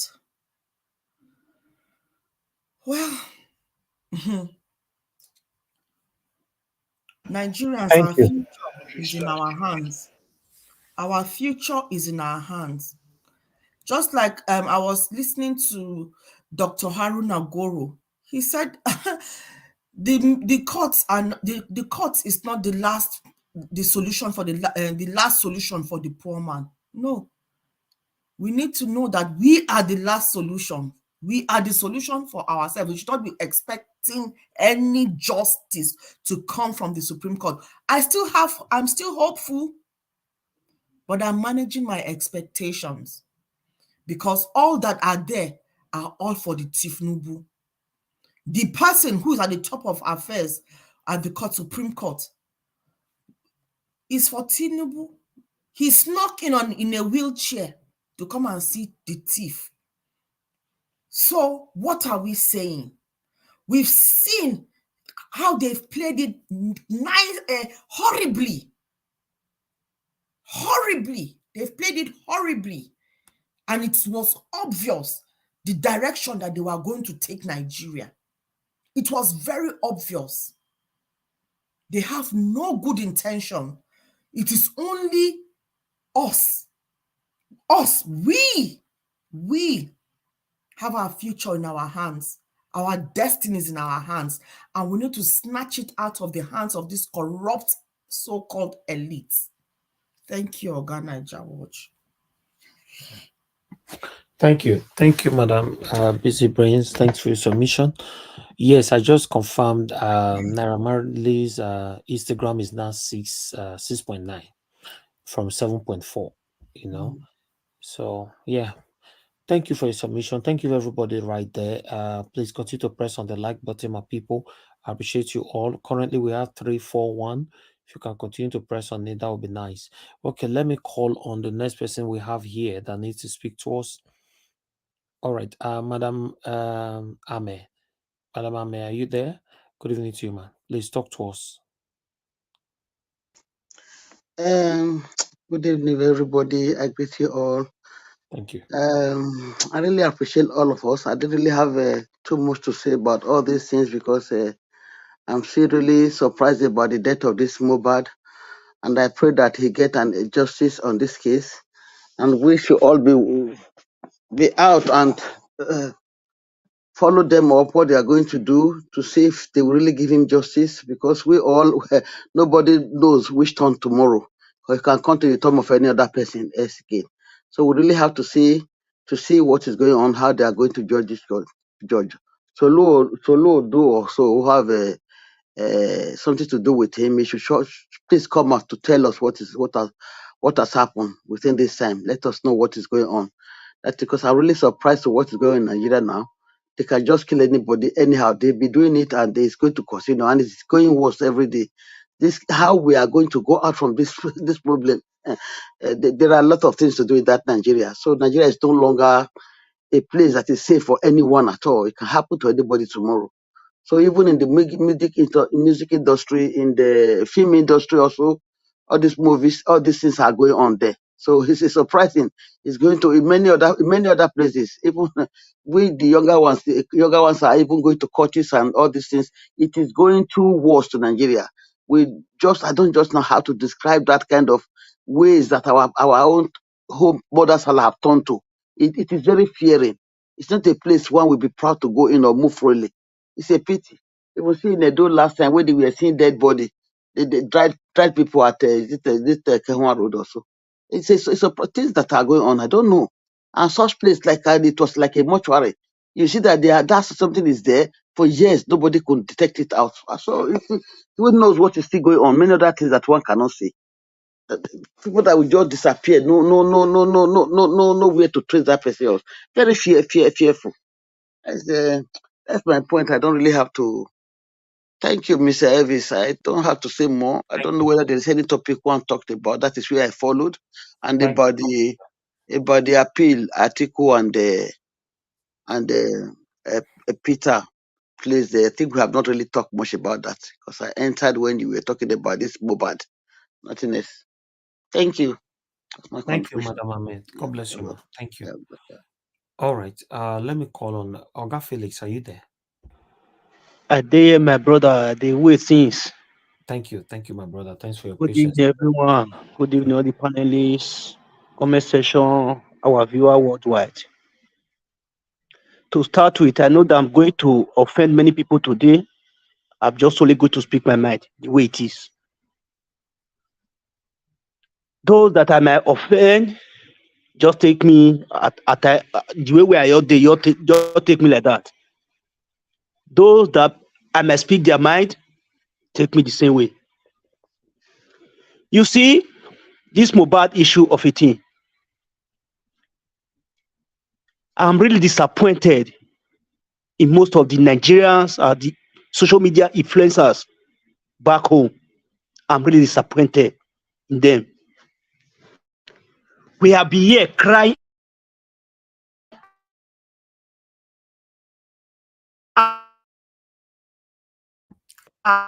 You see, now they say you want to offend them, now they mute you by themselves. So you see now, they don't off your network. Ever since. my network not there off. If they like me, anything. God knows I could talk my mind. You for don't put disclaimer. Yeah, exactly. You don't threaten them in advance. That means they say they deal with you. So God know my mind. May I fair you finish my acid, the horse, so may I offer finish with my mind. Because these people in Nigeria, I happen to be one of those who are experienced what the family of Mohbad is passing through. I've said it in this platform millions of times. All the angers where everybody they angry for Nigeria, make una gather and keep on where time where carry that anger, face all these political dealers. You can't get a drug baron as the head, and you will expect that same drug baron to give you people justice for his boys he's working with. How will that happen? We have been crying for a better Nigeria ever since. When the head is right, that is where the grassroots will be right. These people who have been crying every day now since Mohbad passed on, where have you people been? Since before the election, after the election, where have you people called out the INEC, how they announced their results in the middle of the night while everyone was sleeping? Let me guarantee you one thing. Without you people going out there to put the same force you people are putting now to do the right thing about the past 25th February election, I bet you guys, this is just the beginning of Shege Promas. Mohbad is just a breakfast. It's just the beginning. It's a guarantee. I can guarantee you people that. Because you can't have the head corrupt. Do we expect the grassroots to be clean and give justice?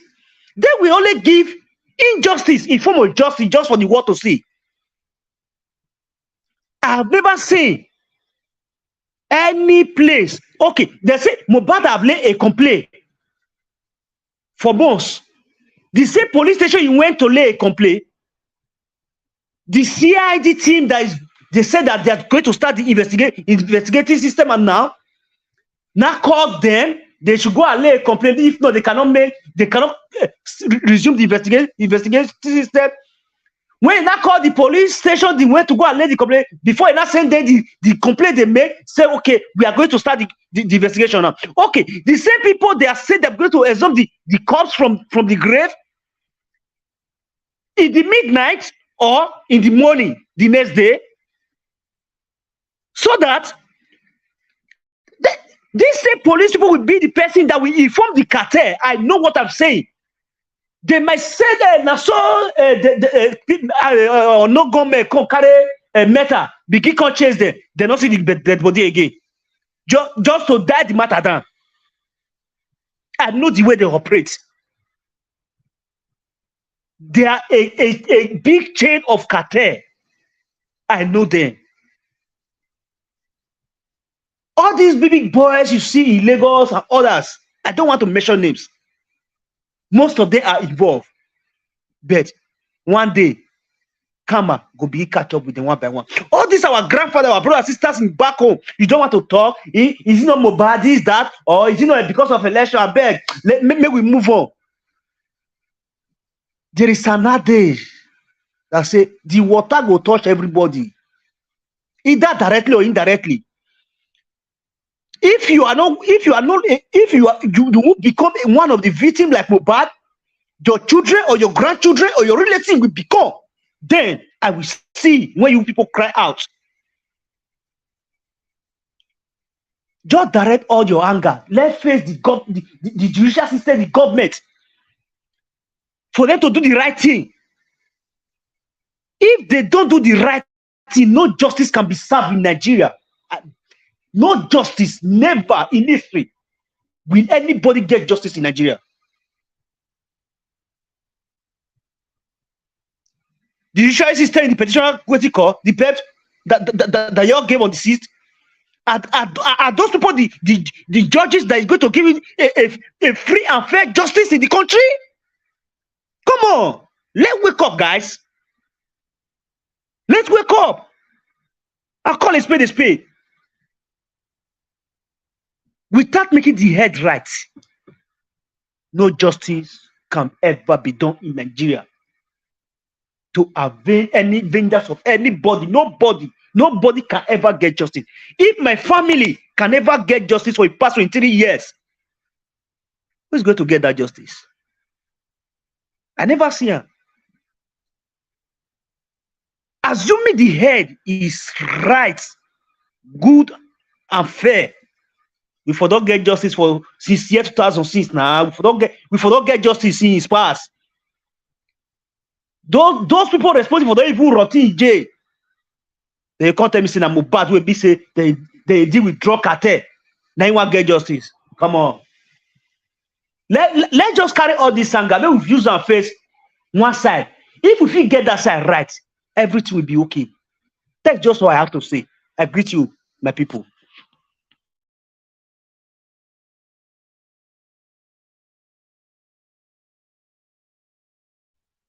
Can anybody hear me?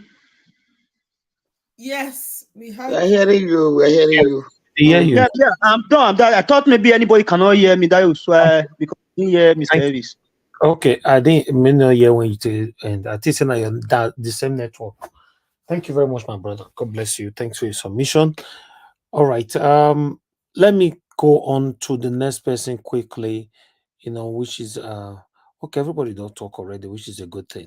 Okay. I never we have, told yes, I know you are here. You are gonna be amongst those that's having final submission. So because you came late. Thank you very much, everybody that is right there with us. Oga Mashallah, please talk to us 5 minutes. Good evening to you, sir. Good evening, Nigeria Watch family. I don't really have much to say. Just got this Mohbad issue. I must tell you, there won't be justice. It's a normal thing. Nigerians have turned abnormalities to a normal thing. You will talk from now to tomorrow. The ring, just like saying your phone is missing, and who stole your phone is looking for the phone for you. How will you see your phone? That is the issue. This boy in question is just unfortunate that he was in the wrong place with one set of people, because his way of life was different. You know that he was brought up well. He's an hardworking person. The issue of drug, I'm so sure he knows so much about the drug cartel, and maybe it was about spilling a lot of information out, and the best way to just is to silence him. I saw a video yesterday. Said one of the drug they gave to him was to make him mad, so that he won't be able to say anything. He start talking like a mad person, so they won't take him serious. But God was on his side. They gave him drug, but the drug didn't work the way it was. So that's why they had to now find a way of by force killing. Now they buy this boy now, they don't have peace. A man dies today, you bury him tomorrow. He's not a Muslim. We have people that they are saying, okay, yes, so Naramali and that other guy that his name is I don't forget his name. Self. They've mentioned people's name. Police, you came out and telling us you want to do investigation, and you have not arrested them. Now I'm hearing that they're not in the country. Somebody wants to commit atrocity. His passport is available in his pocket. He has done it and he has escaped. There is no magic they will bring those two guys back. There is no magic. If they don't bring them back, know that the government is involved. If those guys are not arrested wherever they are and brought back to Nigeria, know that Tinubu's government is involved. The Ikorodu we have been talking about, NDLA got drugged during the campaign period. Where is the drug? Where is the case? To tomorrow, no journalist in Nigeria is talking about it again. It is dead. Marwa, the NDLA chairman, is now with the same cartel, and we expect anything to come out. Sorry. The drug we saw in Ikorodu is enough to destroy a whole generation. Where is that drug? The man that was caught during the election, Abba Kyari, where is he? He has been released. The country is right now on, how do I call it? He's dead. The dialysis is under dialysis now, and the only dialysis we have now, they don't want the doctors to use it because our dialysis machine now is OB. That's the only way out. Without OB, that country is finally finished. There's nothing we will see from now to tomorrow till next year. Talk about this thing from now to tomorrow. Nothing will happen. If judges can give someone that doesn't have certificates a leeway, say yes, you can continue your government. You don't have any case. Who is an anomaly or who? They're not more in the country. So how do you want to arrest them? They're not more in the country. So the truth is, we will only shout and shout. The only way justice can be made is for Nigerians to come out like NSAS. Come out like NSAS, and then we'll know the real truth. Come out like NSAS. If you want to buy the entire country, buy the entire country, buy the full generation.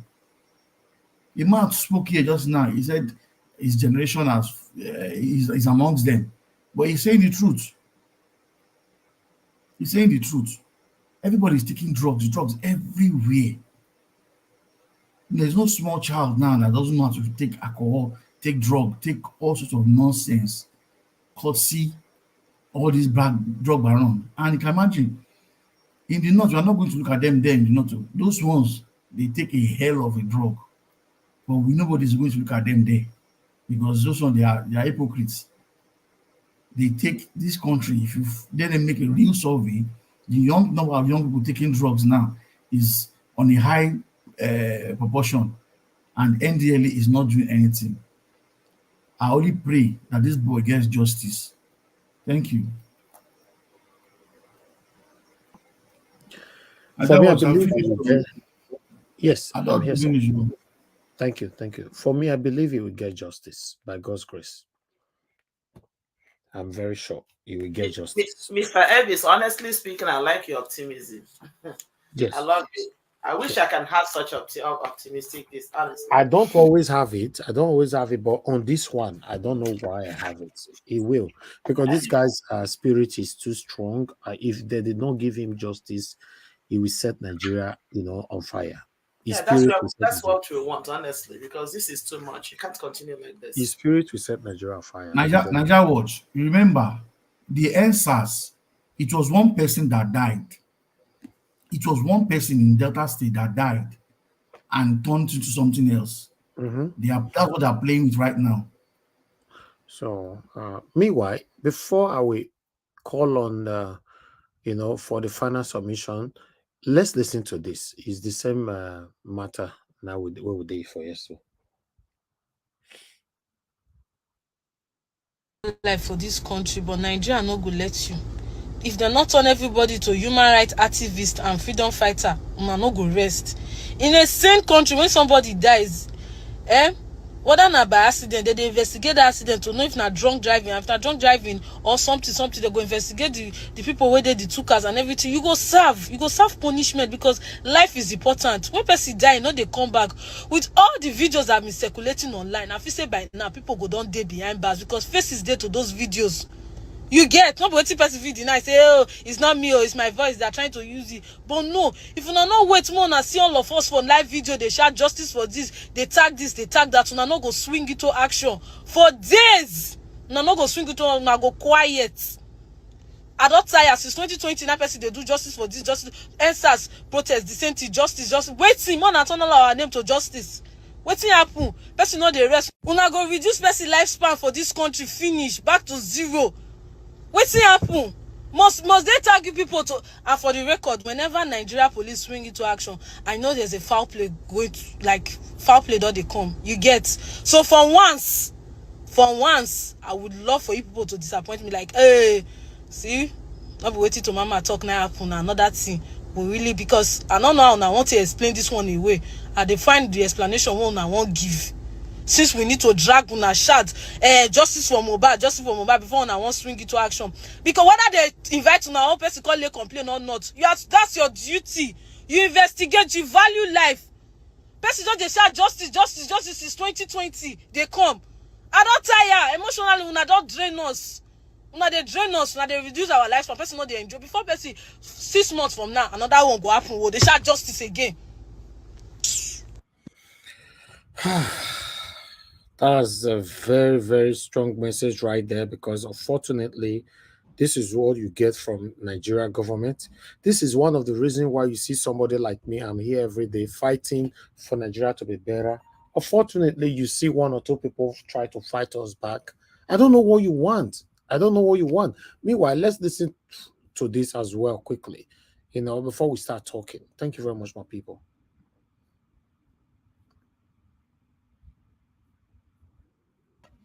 All right, so this is very, very important. I want you guys to do this with me. It won't be long. It's a short prayer. Today, I believe Mohbad's body is being exhumed. Mohbad's body is being brought out of the grave today for the autopsy. His body is coming back out to the top of the earth. So I want us to pray right now. Father, in the name of Jesus, as Mohbad's body, as Ileri's body, as Promise's body, as Imole's body comes back out of the earth, as it comes out of the earth today, Lord, as it is brought out of the earth, as it is dug out of the earth, Father, let every truth that has been hidden concerning this man's death, even concerning his life, his sufferings, let every secret that has been buried concerning this boy's death, let everyone that has been hiding, that have buried themselves somewhere, that have hidden themselves somewhere, or that are being hidden or protected by anybody, let them all come to the surface today. In the name of Jesus, from today, let them begin to come to the surface. Let them begin to be exposed. Let us begin to see everything that has been hidden about this boy's life and death, every secret that has been hidden. Father, let it come as Mohbad's body comes out of the earth today. Let every secret about his death also come out from wherever they have hidden it, either using physical means, legal means, spiritual means, whatever means they have used to hide secrets that can expose the killers of this boy. Father, as his body comes out of the earth today for autopsy, let those secrets begin to come out. In the name of Jesus Christ, let his killers begin to be exposed. In the name of Jesus Christ. And Father, let everyone that wants to do anything, anyone that wants to do anything to sabotage this investigation, anyone that is already planning to go behind and bribe anybody, or that is already bribing anybody, or anybody that is trying to manipulate, or that is planning to manipulate anybody that is fighting for anything but the truth concerning Mohbad's death. Father, after that body has been brought out, they have to put it back inside the earth after the autopsy. As they are putting that body back inside the earth, let the bodies of such people follow him back into that earth in the mighty name of Jesus. Anyone that does not want the truth of his death to come out, whenever they return that his body into the earth, because they must return it, let such people, let their bodies to follow him down into the earth in the mighty name of Jesus Christ. Amen. Justice for Mohbad. Amen. Justice for Mohbad. Justice for Mohbad. Wow, Oh, that was a powerful prayer. This is so sad. Ah, God. That was that power, that prayer, if you know That shake kind of the prayer. person away, That it kind of will prayer. keep them away. That is how the justice will come out, because they that will kind be of prayer commented. you're seeing, that kind of prayer you're seeing is after that guy has looked at that video, there is nothing he can do. He's praying out of his mind, his spirit is one praying. It's not him, it's his own spirit that is praying that prayer, not that man talking. Because that prayer is too strong, and whoever is involved should just start confessing now. I pray that things will really work out. Just according to Guy Evis, he said that the spirit of this boy is very strong. According to Kambili, Edo State something. I pray that the spirit should really work out, so that we prove all those involved in his death. I pray Jesus Christ to that prayer. Amen. Mr. Evis, you see that boy's name? Do you know the meaning of Imole? Imole is brightness, light. You don't bury light. You don't kill light. That's his name. You come up and kill somebody that you don't know. Like the people don't just give people names. That name has a strong meaning. Light, Imole. Ha. Oh God, this is so sad. And Meanwhile, let's see the reaction. sorry, looking at this boy, he looks like somebody that is really very quiet, very peaceful. Aside from the life of a musician, he looks like somebody who is very peaceful and quiet. That's just what he's very Yes, peaceful. it's quiet. It really touches me, honestly. It's really very emotional. So sad. He was oppressed throughout, and he didn't say anything. He didn't say anything. This is so sad. Wow. This is so sad. I just pray this guy gets, justice. Now they say don't come off for Nigeria, right? And that's Larry Sam. Both of them left the same time. The two of them have left. The police are aware that they left. Of course, when you want to do crime and you know it's going to backfire, there's a backup. The backup is to leave. They have left now. They feel they can't come. They won't come back. If they don't come back, I'm saying it here. It's not alleged. If they don't come back, the government is involved. If they don't come back, the government is involved. Don't let them come back. If they don't take the police and military that are supporting them for all these wicked things, they will start using them one by one later on. I said something just now. The drugs in Ukurudu, where is the case today? Who brought it? There was in that video, we saw a white man there. We saw black Nigerians there. The drug was too much. That drug is enough to finish a whole generation. Where is it? Where is it in court? In the court? The journalists in Nigeria, where is the story? Abakari is out. Paul. And he has been rewarded by Tinubu. He's not only out, he's been given a position, isn't it? Can you imagine? So that's kind of government wants to run. A candle we are abroad. We're not okay right now. Thank you. Because our passport will be school. Thank you. Thank you. Thank you. Candlelight have started today. Let's see what Nigerians are currently doing in different states.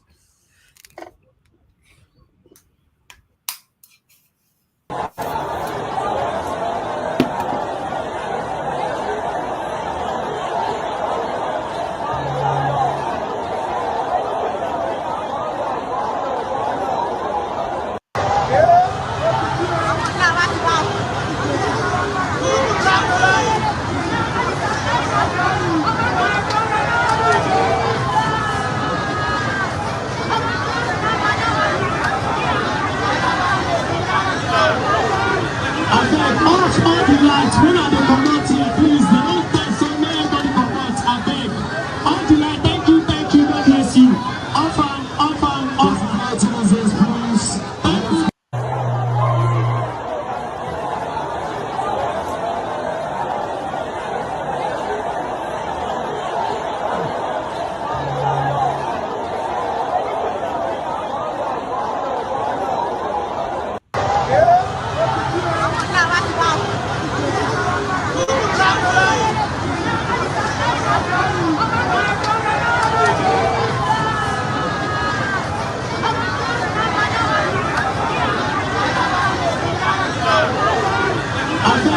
All the lights, when are they comot here, please? They don't take so many everybody comot, I beg.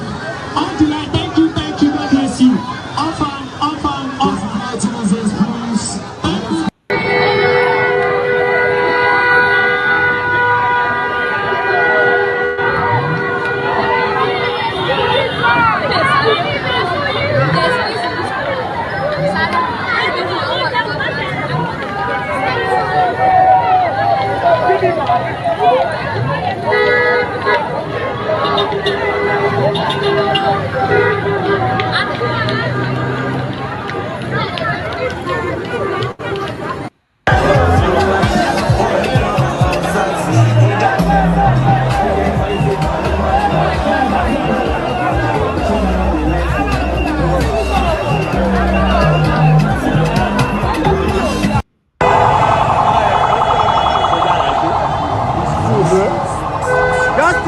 Justice for Mohbad!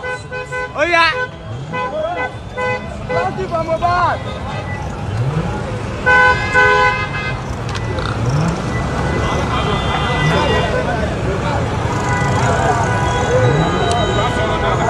Everybody be got by.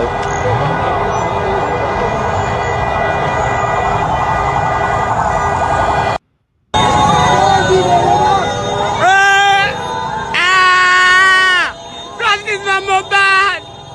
Justice for Mohbad!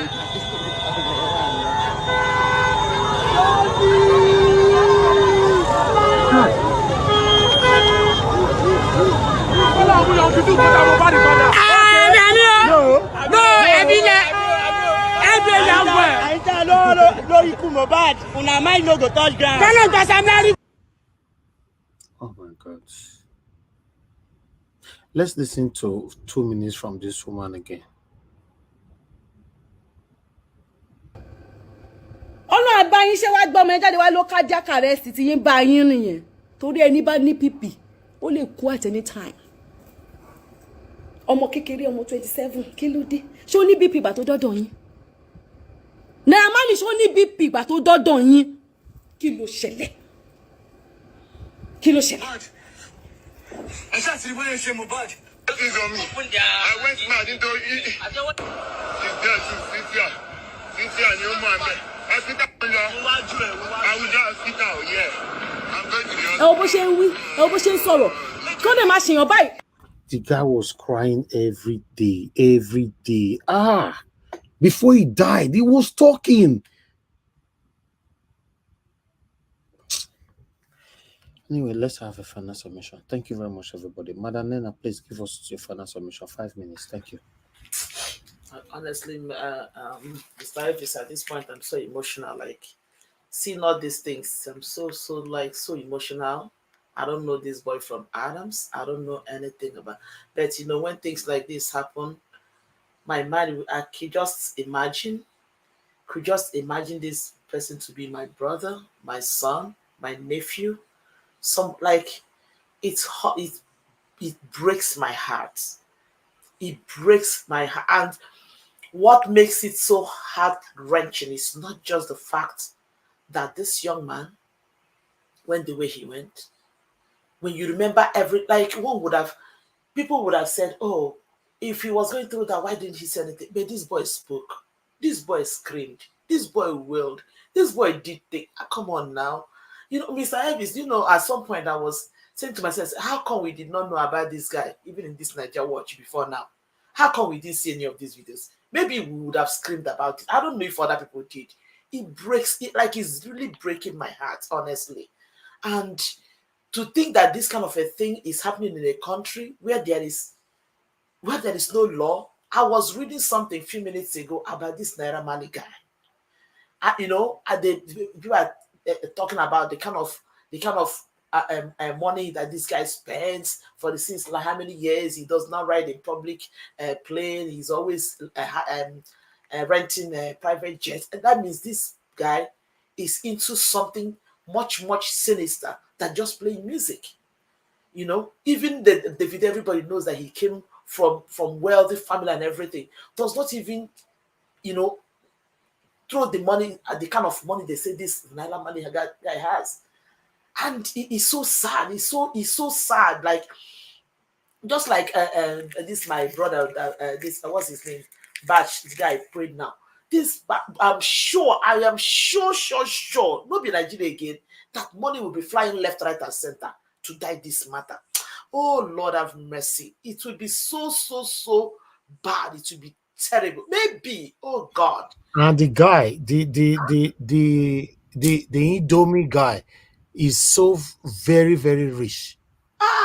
The guy is so rich. They said since 2020 till now, that guy have not used private, not public flight. Anywhere is going. Since and he doesn't even have his own private jet. He rents. Yes. Since 2020 till now, he have been using private jet to go everywhere, including London, everywhere. Who is that? This Palla that is here. This Naira Marley. Since 2020. Naija Watch. Have been watching drug films recently. When the money is so much, you cannot explain how you want to spend it. These people keep money in different places, so the money is so much you have to spend it. He doesn't use it everywhere. If he's going to America, if he's going to UK, going to anywhere since not since last month, since 2020. That's about almost 4 years now, and he travel all the time, private jets. It's only drug dealers that carry drugs. You're telling me he made the money from music, right? Which kind of music he play? Does he play better than Davido and Flavor them? Which kind of money they? When last did he release the music? When last? Not even a single. What kind of music does he play? And they have I think I should let me take you people through on this so that you can understand everything where this guy gets. Almost all the houses in Lekki, they say now he get all of them. That one came out this morning. Let me quickly take this drug money will buy anything. In grandfather 9 day government now. In grandfather 9 day in government. That is why I'm afraid that there might be no justice. Don't be afraid though. That's the reason why I said this guy might not get justice. Because when they start naming names, it's going to be a problem. Okay, this is it here. Let's take this one together here. Although it's tiny, but I'll read it from here. Justice for Mohbad. Naira Marley was deceived by his drug money wealth. He thought money can do everything for him. Who is Naira Marley? Aside from Davido, Wizkid, and Burna Boy, the three posters boys of the Afrobeat movement, which is now a global movement, it was said that no other Nigerian musician comes close to him in terms of cash. He is unbelievably liquid. In Lekki alone, he owns more than 100 properties, which he rents out. In Ajah, he is one of the biggest landlords there, as he owns acres of land, which has yet to be developed. So now, I don't want to read all of them. Let's see if I can find out where they talk about the flight and all that. He's everywhere. These guys since 2020. Okay, yes. Since no, oh, sorry, since 2020 to 2020. Yes, it's 2020. I'm right. Yes, since 20, I thought it was 20. Since 2020, Aziz Fashola, known as Naramali, has not used commercial flight at all. He fly with private jet to anywhere he's going. Locally, his flight costs between $5,000 to $10,000 to fly Oga from Lagos to Oga Abuja. Elvis. So you see the private jet thing, where it is very, very easy for them to move, to carry goods, to ship things out. Can you see? Exactly. Oh man, this is sad. This is sad. Anyway, Madalena, please round up. Let me move on to the next person. Yeah, I don't even know what else to say. The only thing I'm just saying is everybody, if maybe this is the motivation that Nigerian youths will have now to go out and cry out for a change in this country. Maybe they'll be looking for something that will motivate them to go out. Let this be the motivation, because everything is wrong with this system called Nigeria. This boy's voice must not be sad. All the tears that this boy shedded before he passed must not go in vain. Look, let my Father, my Lord, I don't even know what to say. Let everybody be motivated to look. Enough is enough. People are trying. Money will be trying to change hands now. Things will try to move because the money is there. To silence, but the money is there in Nigeria. People prefer money than your life. It's so bad. People must not allow this to happen. People must not allow this to happen, Bikono. This must not happen. Let this be the motivation that Nigerians need. Look what Linda Ikeji is talking about now. Let's read this one together quickly. Please, I'm even afraid if they will not use money to close the doctor's mouth about the autopsy. I'm afraid of that.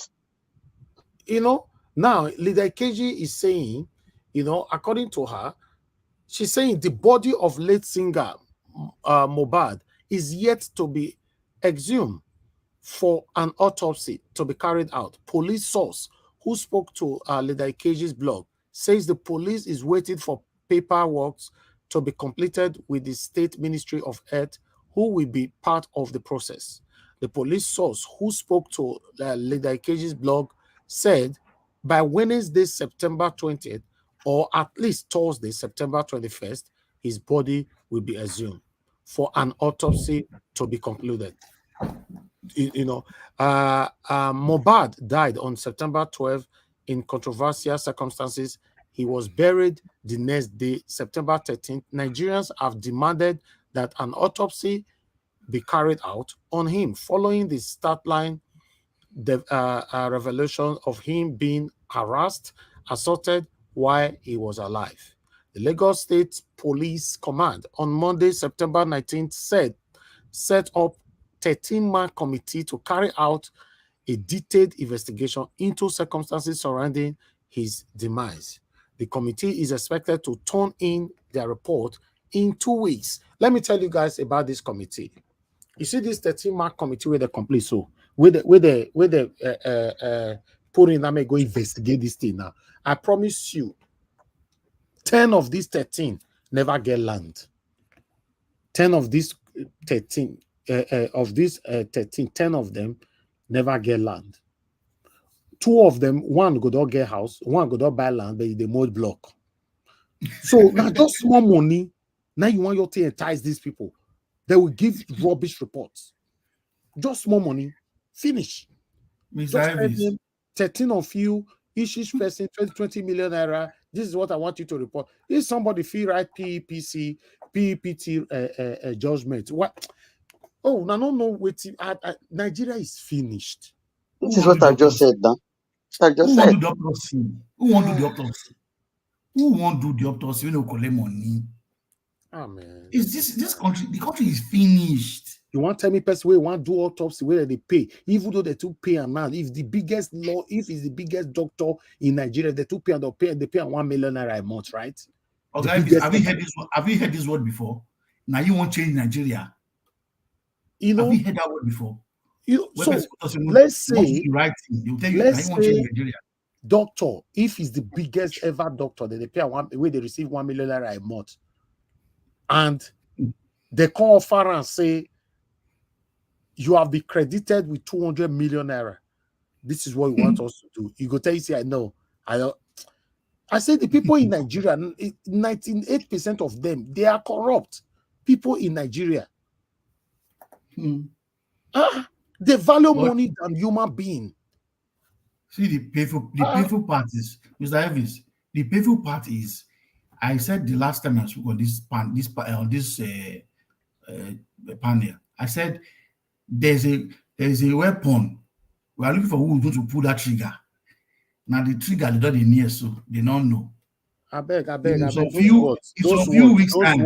I beg. I know. In some few weeks' time, it's going to be October. Take it back now. You say take them back. Is the rules. Okay, I take that word back. But I'm speaking out of what I feel and I know would happen. They are playing with something that is not good. In some few weeks' time, it's going to be October. Before you know, it's October 2020. That crowd is going to increase. Right. And if they does not get justice before that Let me call on the next person, sir. Thank you very much. I appreciate you all. According to the table right now, do we still have Madam Victoria here with us? Yes. Okay, Madam Victoria, if you're still there with us, please utilize your 5 minutes. Okay, you're not there. Let me just move on to the next person quickly. Let me go to Madam Helen. Madam Helen, your 5 minutes, please. Final submission. Good evening once again, Mr. Elvis and entire people in the panel. Good evening. I just want to say amen to that man's prayer. Like he said, when they bring out his body, let truth come out with it. And when they take him back down, let every person that is trying to bury truth join his body and go down. None of them should escape this. Whether they are in Nigeria, they are not in Nigeria, let them go down. This is too painful. Even though the pain is not, I'm not really seeing it from people that brought him into this world, but this is too painful for Nigerians because this boy represents an era. And if we are not careful, what these people are doing, they are going to wipe off this generation. The Nigerian music industry has been a dark place for ages. I think somebody said the meaning of his name means bright light. I think he was brought into that place for a time like this to bring light to that industry. I just pray that God will not allow that teardrop. You know what came to my mind? I said his teardrop was teardrop on the ice because he kept crying and it was falling on ice. Nobody heard him until he passed. May those teardrops that he cried over and over for help and nobody heard him. May those teardrops rise up and hunt down every of his killer because there are many, not just one person, but the person that will compromise before had compromised, the person that is about to compromise, and the person that will compromise tomorrow. May they all go down for this boy, for justice. Because like I would still say, Mr. Elvis, thank God for you. You said you believe that he will get justice. I don't. I'm telling you, the doctor who is going to perform the autopsy is already in place. So all these ones that they are saying they will exhume his body, they have exhumed his body, they've done this, they've done that. Everything is just going to be smoke screen. At the end of the day, they will tell you what they want to tell you. Why? Because they just want to silence this, just like every other thing that they've done, sweep it under the carpet and let everybody go to court. Of course, you go to court, you know what happens. I'm not they must go down for it. This boy, Mohbad, I never knew you when you were alive. I won't claim that I know you now because I mean, how do you know somebody that is already dead and buried? But don't lie low. Rise up and with your sword in your hands, cut every one of them down. Let them, some of them, run on the street like mad people because you're coming.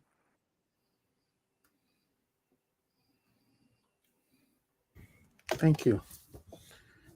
Thank you, Madam Helen. Okay. Let me call on the next person. I'm sorry, guys. Let me call on.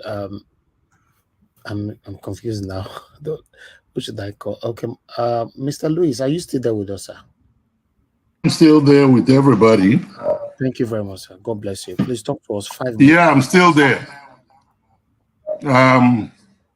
Yeah, good evening once again. Like I said before, this boy's death looked like my own child dying, because it's almost the same age as one of my children. And it's affecting me emotionally. And I don't trust the doctors in Nigeria, because these doctors that are going to perform the autopsy are they not the ones selling people's parts, telling you that you have appendicitis to come and harvest your kidney? So I really don't trust them. If there's any way we can mobilize and emphasize the point that an independent medical group should do the autopsy, because if Nigerian judiciary could be bought, well, Nigerian Medical Association could also be bought. So we might not get anything out of it. I really don't have confidence that we're going to get something from the autopsy. You see, if they haven't even exhumed him secretly and took away some of the evidence, because anything can happen in Nigeria with these criminals. So I think one way or the other, we might have to start talking about independent autopsy. And keep writing. We have human rights group in Nigeria, but they are not as strong as they should be. I mean, you can see what our labor union is doing. One day they call strike for 2 days and then they're off. They are not strong either. So we'll keep pushing that they do the autopsy, but let's push for an independent autopsy so that it will be more reliable in terms of what is going on. Otherwise, they will sweep this thing under the rug and they will tell us to move on and then pray for whomever that created the problem. There is time for prayer and there is time for action. So right now, we've gone beyond prayers now. It's a question of action. So in order for this boy to get justice, again, what I'm suggesting is we keep pressing and don't let it get off the radar, because what they are expecting is for us to talk for a while, and then after a while it dies down and everybody goes back to their normal routine. So thank you. Let's just see if we can do that. Thank you. And again, God bless you all. God bless you, sir. Thank you very much for joining us today, and thanks for your submission. All right, let me call on Madam Busy Brains. Please give us your final submission. 5 minutes, please. I add good evening again. Thank you. I add my amen to that prayer. You know, I add my amen. It shall be well. We are going through dark days right now, but we shall overcome. The will is there. The fighting spirit is there. As long as we do not give up and we are consistent, we shall definitely get there. I just want to jump on something about, the Baba Ahmed, the older brother of Dirty Baba Ahmed, who took up political appointments with this demonic government. Personally, this is how I see it. Anybody that agrees or accepts any political appointment in whatever capacity, I feel there's a question mark. There's a flaw there. And this older brother of Dirty Baba Ahmed took this post. It just evidenced what a religious and tribal bigot he is. So basically he's taking one for the Arewa Consultative Forum, or is it Arewa Elder Forum? As far as I'm concerned, that appointment was a tactical move, a stupid move, to say none but the less. You see, he's there. So I heard somebody saying something. I read somebody saying something like, he's there so that he will know what is going on within the Labour Party government. I don't think those two brothers see eye to eye. They are like chalk and cheese. There was a speech that Dirty Baba Ahmed gave at the Arewa Consultative Forum where he challenged all the elders. I mean, the Arewa Elder Forum or whatever. Where he challenged them, and his brother was sat there. He challenged them.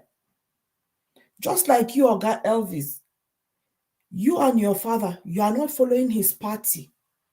And it is the same thing with Dirty Baba Ahmed, I want to believe. For many people that would see it as a possible sellout, I strongly don't. I advocate, and I'm making a strong case. I don't believe that they see eye to eye. And it is a tactical move by the evil regime to try and stoke fear and stoke doubt. Imagine the older brother of our vice president to be in the camp of Tinubu, the gullible ones amongst the movement will be thinking like most people. I mean, like some minorities are thinking, that means Dirty Baba Ahmed will sell out. Let us just know it is just a tactical political move. It's a game. And unfortunately, the older Baba Ahmed fell for it. And as it fell, he also, the respect, any altar of respect, I think even among the northerners, he would lose it. Because going to join this government with all that is going on, it shows he's got no moral compass whatsoever. He's looking at the fact that he's heading out. He's in his late he's in his late 60s, going to 70s, and he's thinking, let me just do one for myself. It is just his own selfish move. And something came to mind as well. I don't know if you discussed, I couldn't log on totally yesterday, about the so-called Minister for Women Affairs. Is it Women and Children Affairs that was heard manipulating and intimidating these Calabar students, the law students, female law students, who are crying that they are being, harassed sexually in the uni? I don't know if you've covered that, Oga Elvis. I didn't. Okay. And it will be a good one. Although I'm aware of it, but I deliberately did not bring it here. Okay. Do you intend to cover it tomorrow? Then I can rest my submission for tomorrow. No. You can give your submission on it. I'm not sure. There's so many things to talk about. Yeah. Yes. Yeah. You see, I've said on this platform that we women, I'm telling you, anybody that is not afraid of women, If a woman is bad, she is badder than bad. I said it before. What they say, what a woman can do, what a man can do, a woman can do better. Women will do it and take it to the other level that the devil will sit down in awe and say, boy, I didn't know you are even worse than the devil. You see, with what she's done, young girls are standing up for themselves, saying enough is enough. She then calls this girl on a recorded tape. You could hear she was trying to make it look as if she is being motherly, but there was threat, there was intimidation. She was using her might as the minister. So imagine the caliber of people that this goon has gone and put in power to finish all of us. This kind of woman, only God knows what she did to get to where she is, that she does not see anything wrong with a man old enough to be, he's a pedophile. He's a pedophile because most of those children would be in their, maybe in their mother's womb when he was already lecturing, So she does not, the little moral that we are trying to encourage in our young people, a whole minister, somebody's mother, somebody's wife. Man, the husband should check his wife. The children should disown their mother.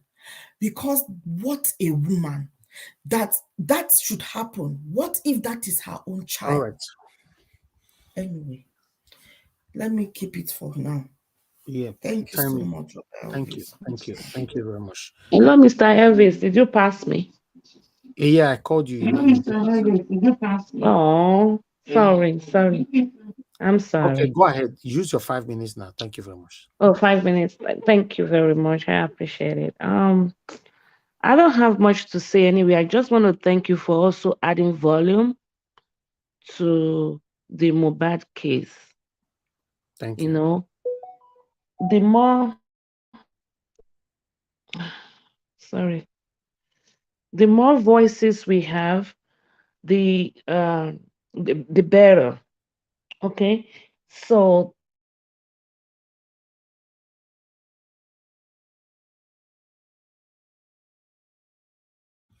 okay, you're not talking. All right, Madam Victoria, you're not talking, so we need to move on. Sorry about that. I guess it's your network. As usual, we pray, our principal will get his mandate at the Supreme Court, because this is one of the reasons why we want Obi there. This is one of the reasons why Nigeria needs to be reformed.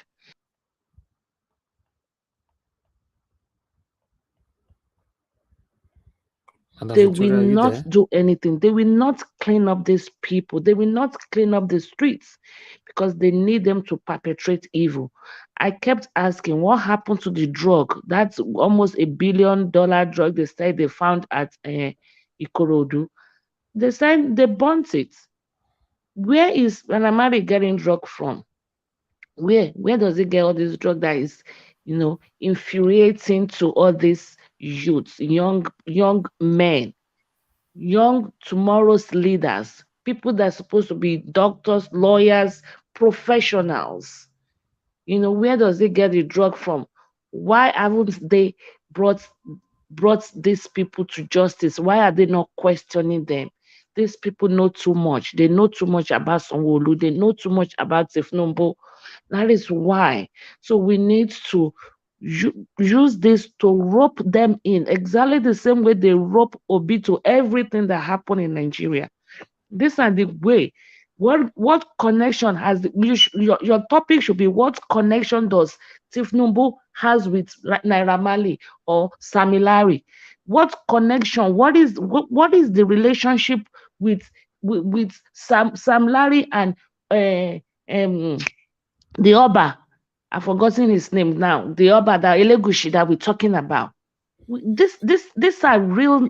The topic should be nailing them, keeping them together. We tie them together the same way they are trying to tie Obi to some nonsense.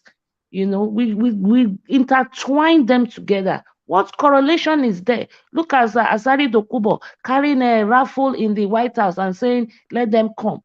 Why is Tinubu surrounding himself with drug peddlers? Because he's their ringleader. He's their Baba Isale of the drug dealers. And you played that Naira Marley. I saw that write-up you read. And Naira Marley, like that, all these people and their street names or trade names, Zenoski or Zenolisk or whatever they call him. They said the house he bought and the Ferrari he has is not in his name. It's in Naira Marley's name. It's in the record label. So even all these people, when they say they bought houses, they are buying them under Naira Marley's name. So everybody thinks Naira Marley does not own all of these things. But he's robbing them off. He's stealing from these people. Look at the one Yabojo went to visit. That one said even it was his mom that was sending him 20,000 naira while he was in Naira Marley's house. Because he noticed every time he eats there, every time he ate the food they gave him, he feels he was telling Yabojo that something, my spirit doesn't go well, doesn't reject the food. So, and they don't give him any money. So he started asking his mom to send him money, started using that money to buy his own food. So what happened to him? I think it was a DJ. What happened to all the money he made when he was there, when he was DJing for him? He doesn't pay them anything. He doesn't pay them anything. I heard it that Polo was telling that the phrase that even Davido pay his workers at least 30%. His DJs, his dancers, his this, his that, his this. Okay. But Naira Marley doesn't pay anybody any money. He will buy their mansion in his name. That is why everybody thinks that Naira Marley has 100 mansions at Lekki. But they don't own it. He doesn't own them. He doesn't own all of these things. It's people working for him. Some of them belongs to those people. Some of the mansion belong like Zenoliski. I don't know their trade names. That one. They said he displayed a house that he bought on Ferrari. But meanwhile, it was not bought on his name. It was bought on Malians. So if that one tomorrow decide he's leaving, he's going to leave empty-handed. Just the same way, if he's not 6 feet under, he will be like a DJ Smash. So we need to talk. Even we need to echo it more, even more. Who killed or who buy or who dimmed, who turned off his light? You know. But like I said, thank you very much. Me, I pick my topics and I pick what I talk about. Tomorrow is another day. Thank you. Thank you, Madam Victoria. Thank you very much for your support. It's terrible. It's really terrible. I just hope and I keep my fingers crossed for him to get justice. You know, let me call on the next person to speak to us. Madam Ahmed, thank you very much for your patience. Please, I'd like you to talk to us, your final submission. Thank you. Thank you again, Mr. Elvis. I'm grateful. For me, when they talk about this Naira Marley or Mohbad, if not this your platform, I don't even know them. Whether they are rich or they are poor, I don't know them and I don't want to know them. If they are rich in a very negative way. So it will involve every one of us. I will say we should not forget about this Mohbad own. We should keep an eye to it while we face our principle, the petition on court. Don't let them distract us, but we have it in mind. We are following them. We should face that of the court. If the head is good, the rest will follow one by one. So that is it. I know it's not one day, but we should begin with that one and face that one. If this Tinubu now, I wonder, according to my last sister who spoke, Victoria, you see about Bakari, the other man he was supporting abroad with drug, is involved with Tinubu. Atari Tokumbo, that is going around with I don't want to mention the name. One is not allowed to mention it. It's a Tinubu gang. You just look at all these gangs surrounding this man. They are all criminals. So he's choosing the younger ones, trying to make business with them, pay them off, while those ones get their money and himself is rich. They are getting rich. This Naira Marley, let him have million houses in Lekki, one in the other place. It all vanity upon vanity. If he die, he's not going. All those weight are not going with him. See, and leader, at least he was a good person. See, his house is empty today. You know, whatever he's going to get, he meant it in this world and he's going to leave it empty. I don't know. I don't know whether he will have children that will even inherit that weight. Any weight that comes out in a way, in a criminal way, it will never end well. So let him have everything million. Let him have the half of Nigeria. He's not the owner of the world. He will go and leave it. They will not bury him with all those weight. That is what. If you are having a house to stay, one, you have to teach them. Maybe you buy one house for them, or you build one house for. Is that not enough? Have one. Why more than one? Is he going to sleep on all? So that is madness. Madness. That what I have to say again. What will I have to say again now? We don't really have much to say. We are all sad. The way I'm seeing it now, the value of goat, cow more than human being. So human being is nothing for them now. You in this case now, one will be afraid. Though our children they are used to all this media, they know all these things. You don't know what they will go through because they're already matured. Me, I'm afraid to show my children this one. Will I show them? I'm telling them, come home, let us go, let us go. Come when they start saying this, how can I defend myself? Even when they question me, I can't answer them because I know what it is. So before all this thing, we should all really fight to let us face our excellency if they will judge. Because according to my brother, those doctors that are now selling human parts, how will they give justice? Is there any Thank you. justice in Nigeria for years? So thank you, my brother. I don't have to say much. God bless everyone. Thank you. Thank you. Thank you very much, Madam Ame. It's good to have you on the panel today. All right. Let me call Mr. Felix. Are you there? I'm here, my brother, but my place is a little bit noisy. I'm sorry. I can't talk now, Okay. please. Okay. That's fine. Thank you. All right. Mashallah, please give us your final submission. Let's close the show. My final summation on this topic is that I'm not expecting anything. I'm not expecting anything magic from the government. If anything changes and we'll get justice on this issue, that means there's hope for our mandate to come back to us. Because the same set of people, the same police, it has not changed. Because the way I'm seeing it, if this crowd we saw just now with candle and come out and don't give justice to this man, like I said before, this was how Nensa started from one person. Police, this is the best time. Get your hands, if your hands are full with all these corrupt people, it's time for you to release yourself off their hand. The judiciary, they've done their own. We're waiting for part two. Part two, we are praying that it won't be the same way. Police, this is the time for you to just clear your name of every bad thing that's happened in Nigeria. At the end of the day, it is policeman is behind it. Every terrible thing that's happened in Nigeria, Nigerian police is behind it. Clear your name. NDLA, come and tell us what has happened to that drug. Who brought that drug to Nigeria? How did it get to Nigeria? Who is involved? Clear your names. All these government presenters, come and clear your name. Clear your name. Because the youth we have in now, they really see all these musicians as their role models. They are seeing their musicians as role models. So if you're killing this young man at that age, they don't have who are they going to look at? Is it 60 years old man in government or politicians that don't have a conscience? Police, clear your name and let us have justice. Whoever, like the man has prayed, whoever has hand in this man's death, if they bury him, you follow him. And all the judgments in Nigeria, judiciary, I'm also adding you to it. Because if there has been justice in this country, we won't be in this mess we are in. Those that judged on the 16th on the 6th of September. If your hands are clean, God keep you. If your hands are not clean, when they're burying this man, you all follow him. We need justice in Nigeria. Thank you.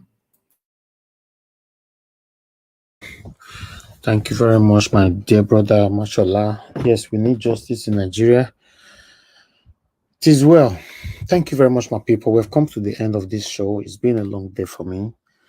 To be honest, today, oh God, I didn't want it to come out because I've been so down. I woke up since 4 a.m. and we finished work around 2 a.m. this morning, so I've not really relaxed.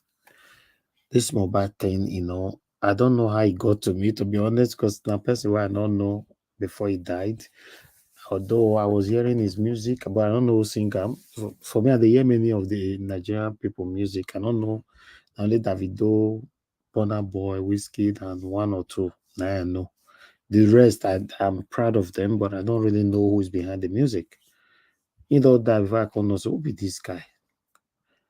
The guy's spirit is strong, and I pray make it get justice. Make it continue to God. Thank you very much, my people. Yes, go ahead. I want to join you in faith.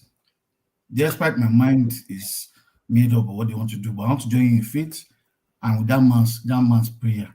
Yes. That this boy will get justice. He will. It was funny thing, this boy's music, while I was in Nigeria, there was no day I didn't play it.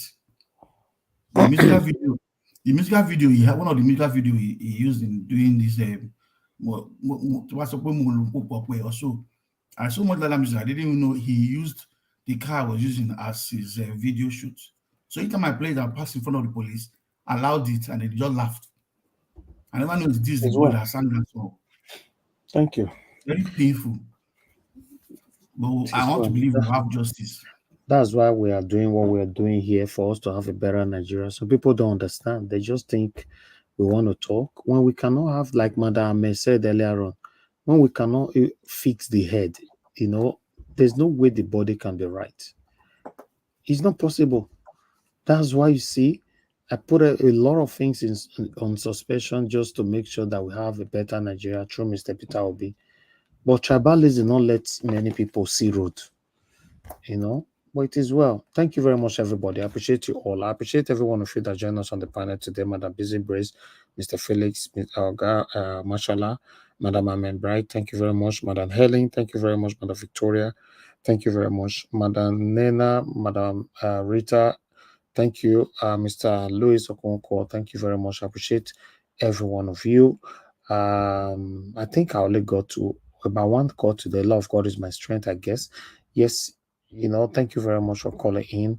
And for those of you that supported me financially, I'd like to thank you, Madam Bella Naomi. Thank you very much, Madam Ahmed Bright, Dr. Alexander Gomez, Edola Wash, Sammy Mede. Thank you very much, my people. Then, Amazing Grace USA. And God bless you all. May pocket never run dry. Our people right down in the comment section. Mother of all, Mommy Diaspora. Thank you very much, Mommy. We love you. We appreciate you. Always, always, always, always. Abajulu, thank you very much. Madam Patricia, thank you very much. I almost missed you. Thank you very much. I appreciate you always. Thank you, Michael and Emaro. Thank you. Thank you, Amazing Grace. Yes, I can see you right there on the comment section. Anthony Ola, thank you very much, Anthony Ola. God bless you. I appreciate you all, my people. Blessing Okafo. God bless you all. Thank you, thank you, thank you. Pete Pat, thank you. Mark Kunzaya, I can see you right there. Tommy, thank you very much. Don Faye, thank you. I appreciate you all, my people. Imo Sokri, and many, many, many more. Now, God bless you, my people. I would like to take your permission to end the broadcast right now. Please endeavor to join us again by tomorrow, 6 p.m. by the special grace of Almighty God. We're going to be here again to talk about the things that are affecting you and I. And what did they affect us? Now they talk about here. We're not to come here on the gossip. We are here calling out our government to do the right thing. Our forefathers failed to do this. We are trying our own best in our own generation to see if we can achieve it. By the special grace of God, fingers crossed, we will have a better Nigeria, a new Nigeria in our time. And God bless you now. I pray to God Almighty for Mohbad. to get justice. Thank you, my people. Have a good night and bye for now. Hurt me before you win. You don't have to kill somebody before you sin. Oh, Charlie Browse, let the Lusobo. Oh, they go far without God. Someone wrote the lure, so go fish sherua. Even the bath for you, labo the spoon, early jujua. If you mad at the body, that I ladi. That I 1990, all the big party. It makes me feel bad, more than to feel good. Now I'm feel better, through the radio jelegba. To repay my one con, once I put my one drug. Now I'm on top, life more than it contour. Mo pa one in Nigeria, o tu pa one in London. For one keep for one life boy, we want to. You don't have to kill somebody before you sin. Oh, Charlie Browse, let the Lusobo. Oh, they go far without God. Someone wrote the lure, so go fish sherua. Even the bath for you, labo the spoon, early jujua. If you mad at the body, that I ladi. That I 1990, all the big party. It makes me feel bad, more than to feel good. Now I'm feel better, through the radio jelegba. To repay my one con, once I put my one drug. Now I'm on top, life more than it contour. Mo pa one in Nigeria, o tu pa one in London. For one keep for one life boy, we want to.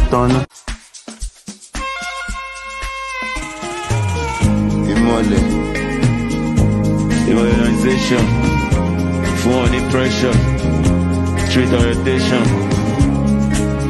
or love.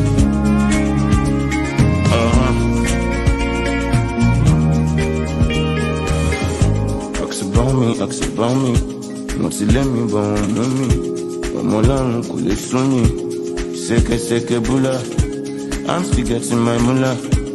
Dollar per lunera. You could talk by your teacher. Only by one nigga kill on follow you. Hey, you don't follow you. Kill on raining there. I want you to marry in them. I tell me money. Oh, and the Julie Muller. Come on, by no ballet. You all of my figure. So you figure. Oh, my float. Meta goza. We don't look on, but for me, low working visa. Kiss Casa Blanca. Open my push up there. Say, I'm up, push you down. Mo connais quoi, autant me que tu go. Oh why? They don't know, I don't go. They won't know where I go. Kilo fa, my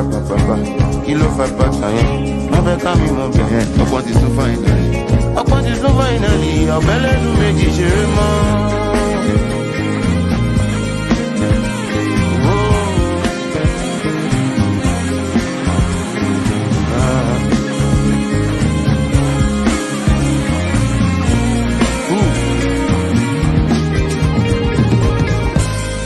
On me, not to let me bone me. I'm alone, will it sue me? Seke bula, I'm still getting my mullah. Dollar per lunera, you could talk by a teacher. Oh, look, my one nigga. Hurt me before you win. You don't have to kill somebody before you sin. Oh, Charlie Browse, let the Lusobo. Oh, they go far without God. Someone wrote the lure, so go fish sherua. Even the bath for you, labo the spoon, early jujua. If you mad at the body, that I ladi. That I 1990, all the big party. It makes me feel bad, more than to feel good. Now I'm feel better, through the radio jelegba. To repay my one con, once I put my one drug. Now I'm on top, life more than it contour. Mo pa one in Nigeria, o tu pa one in London. For one keep for one life boy, we want to.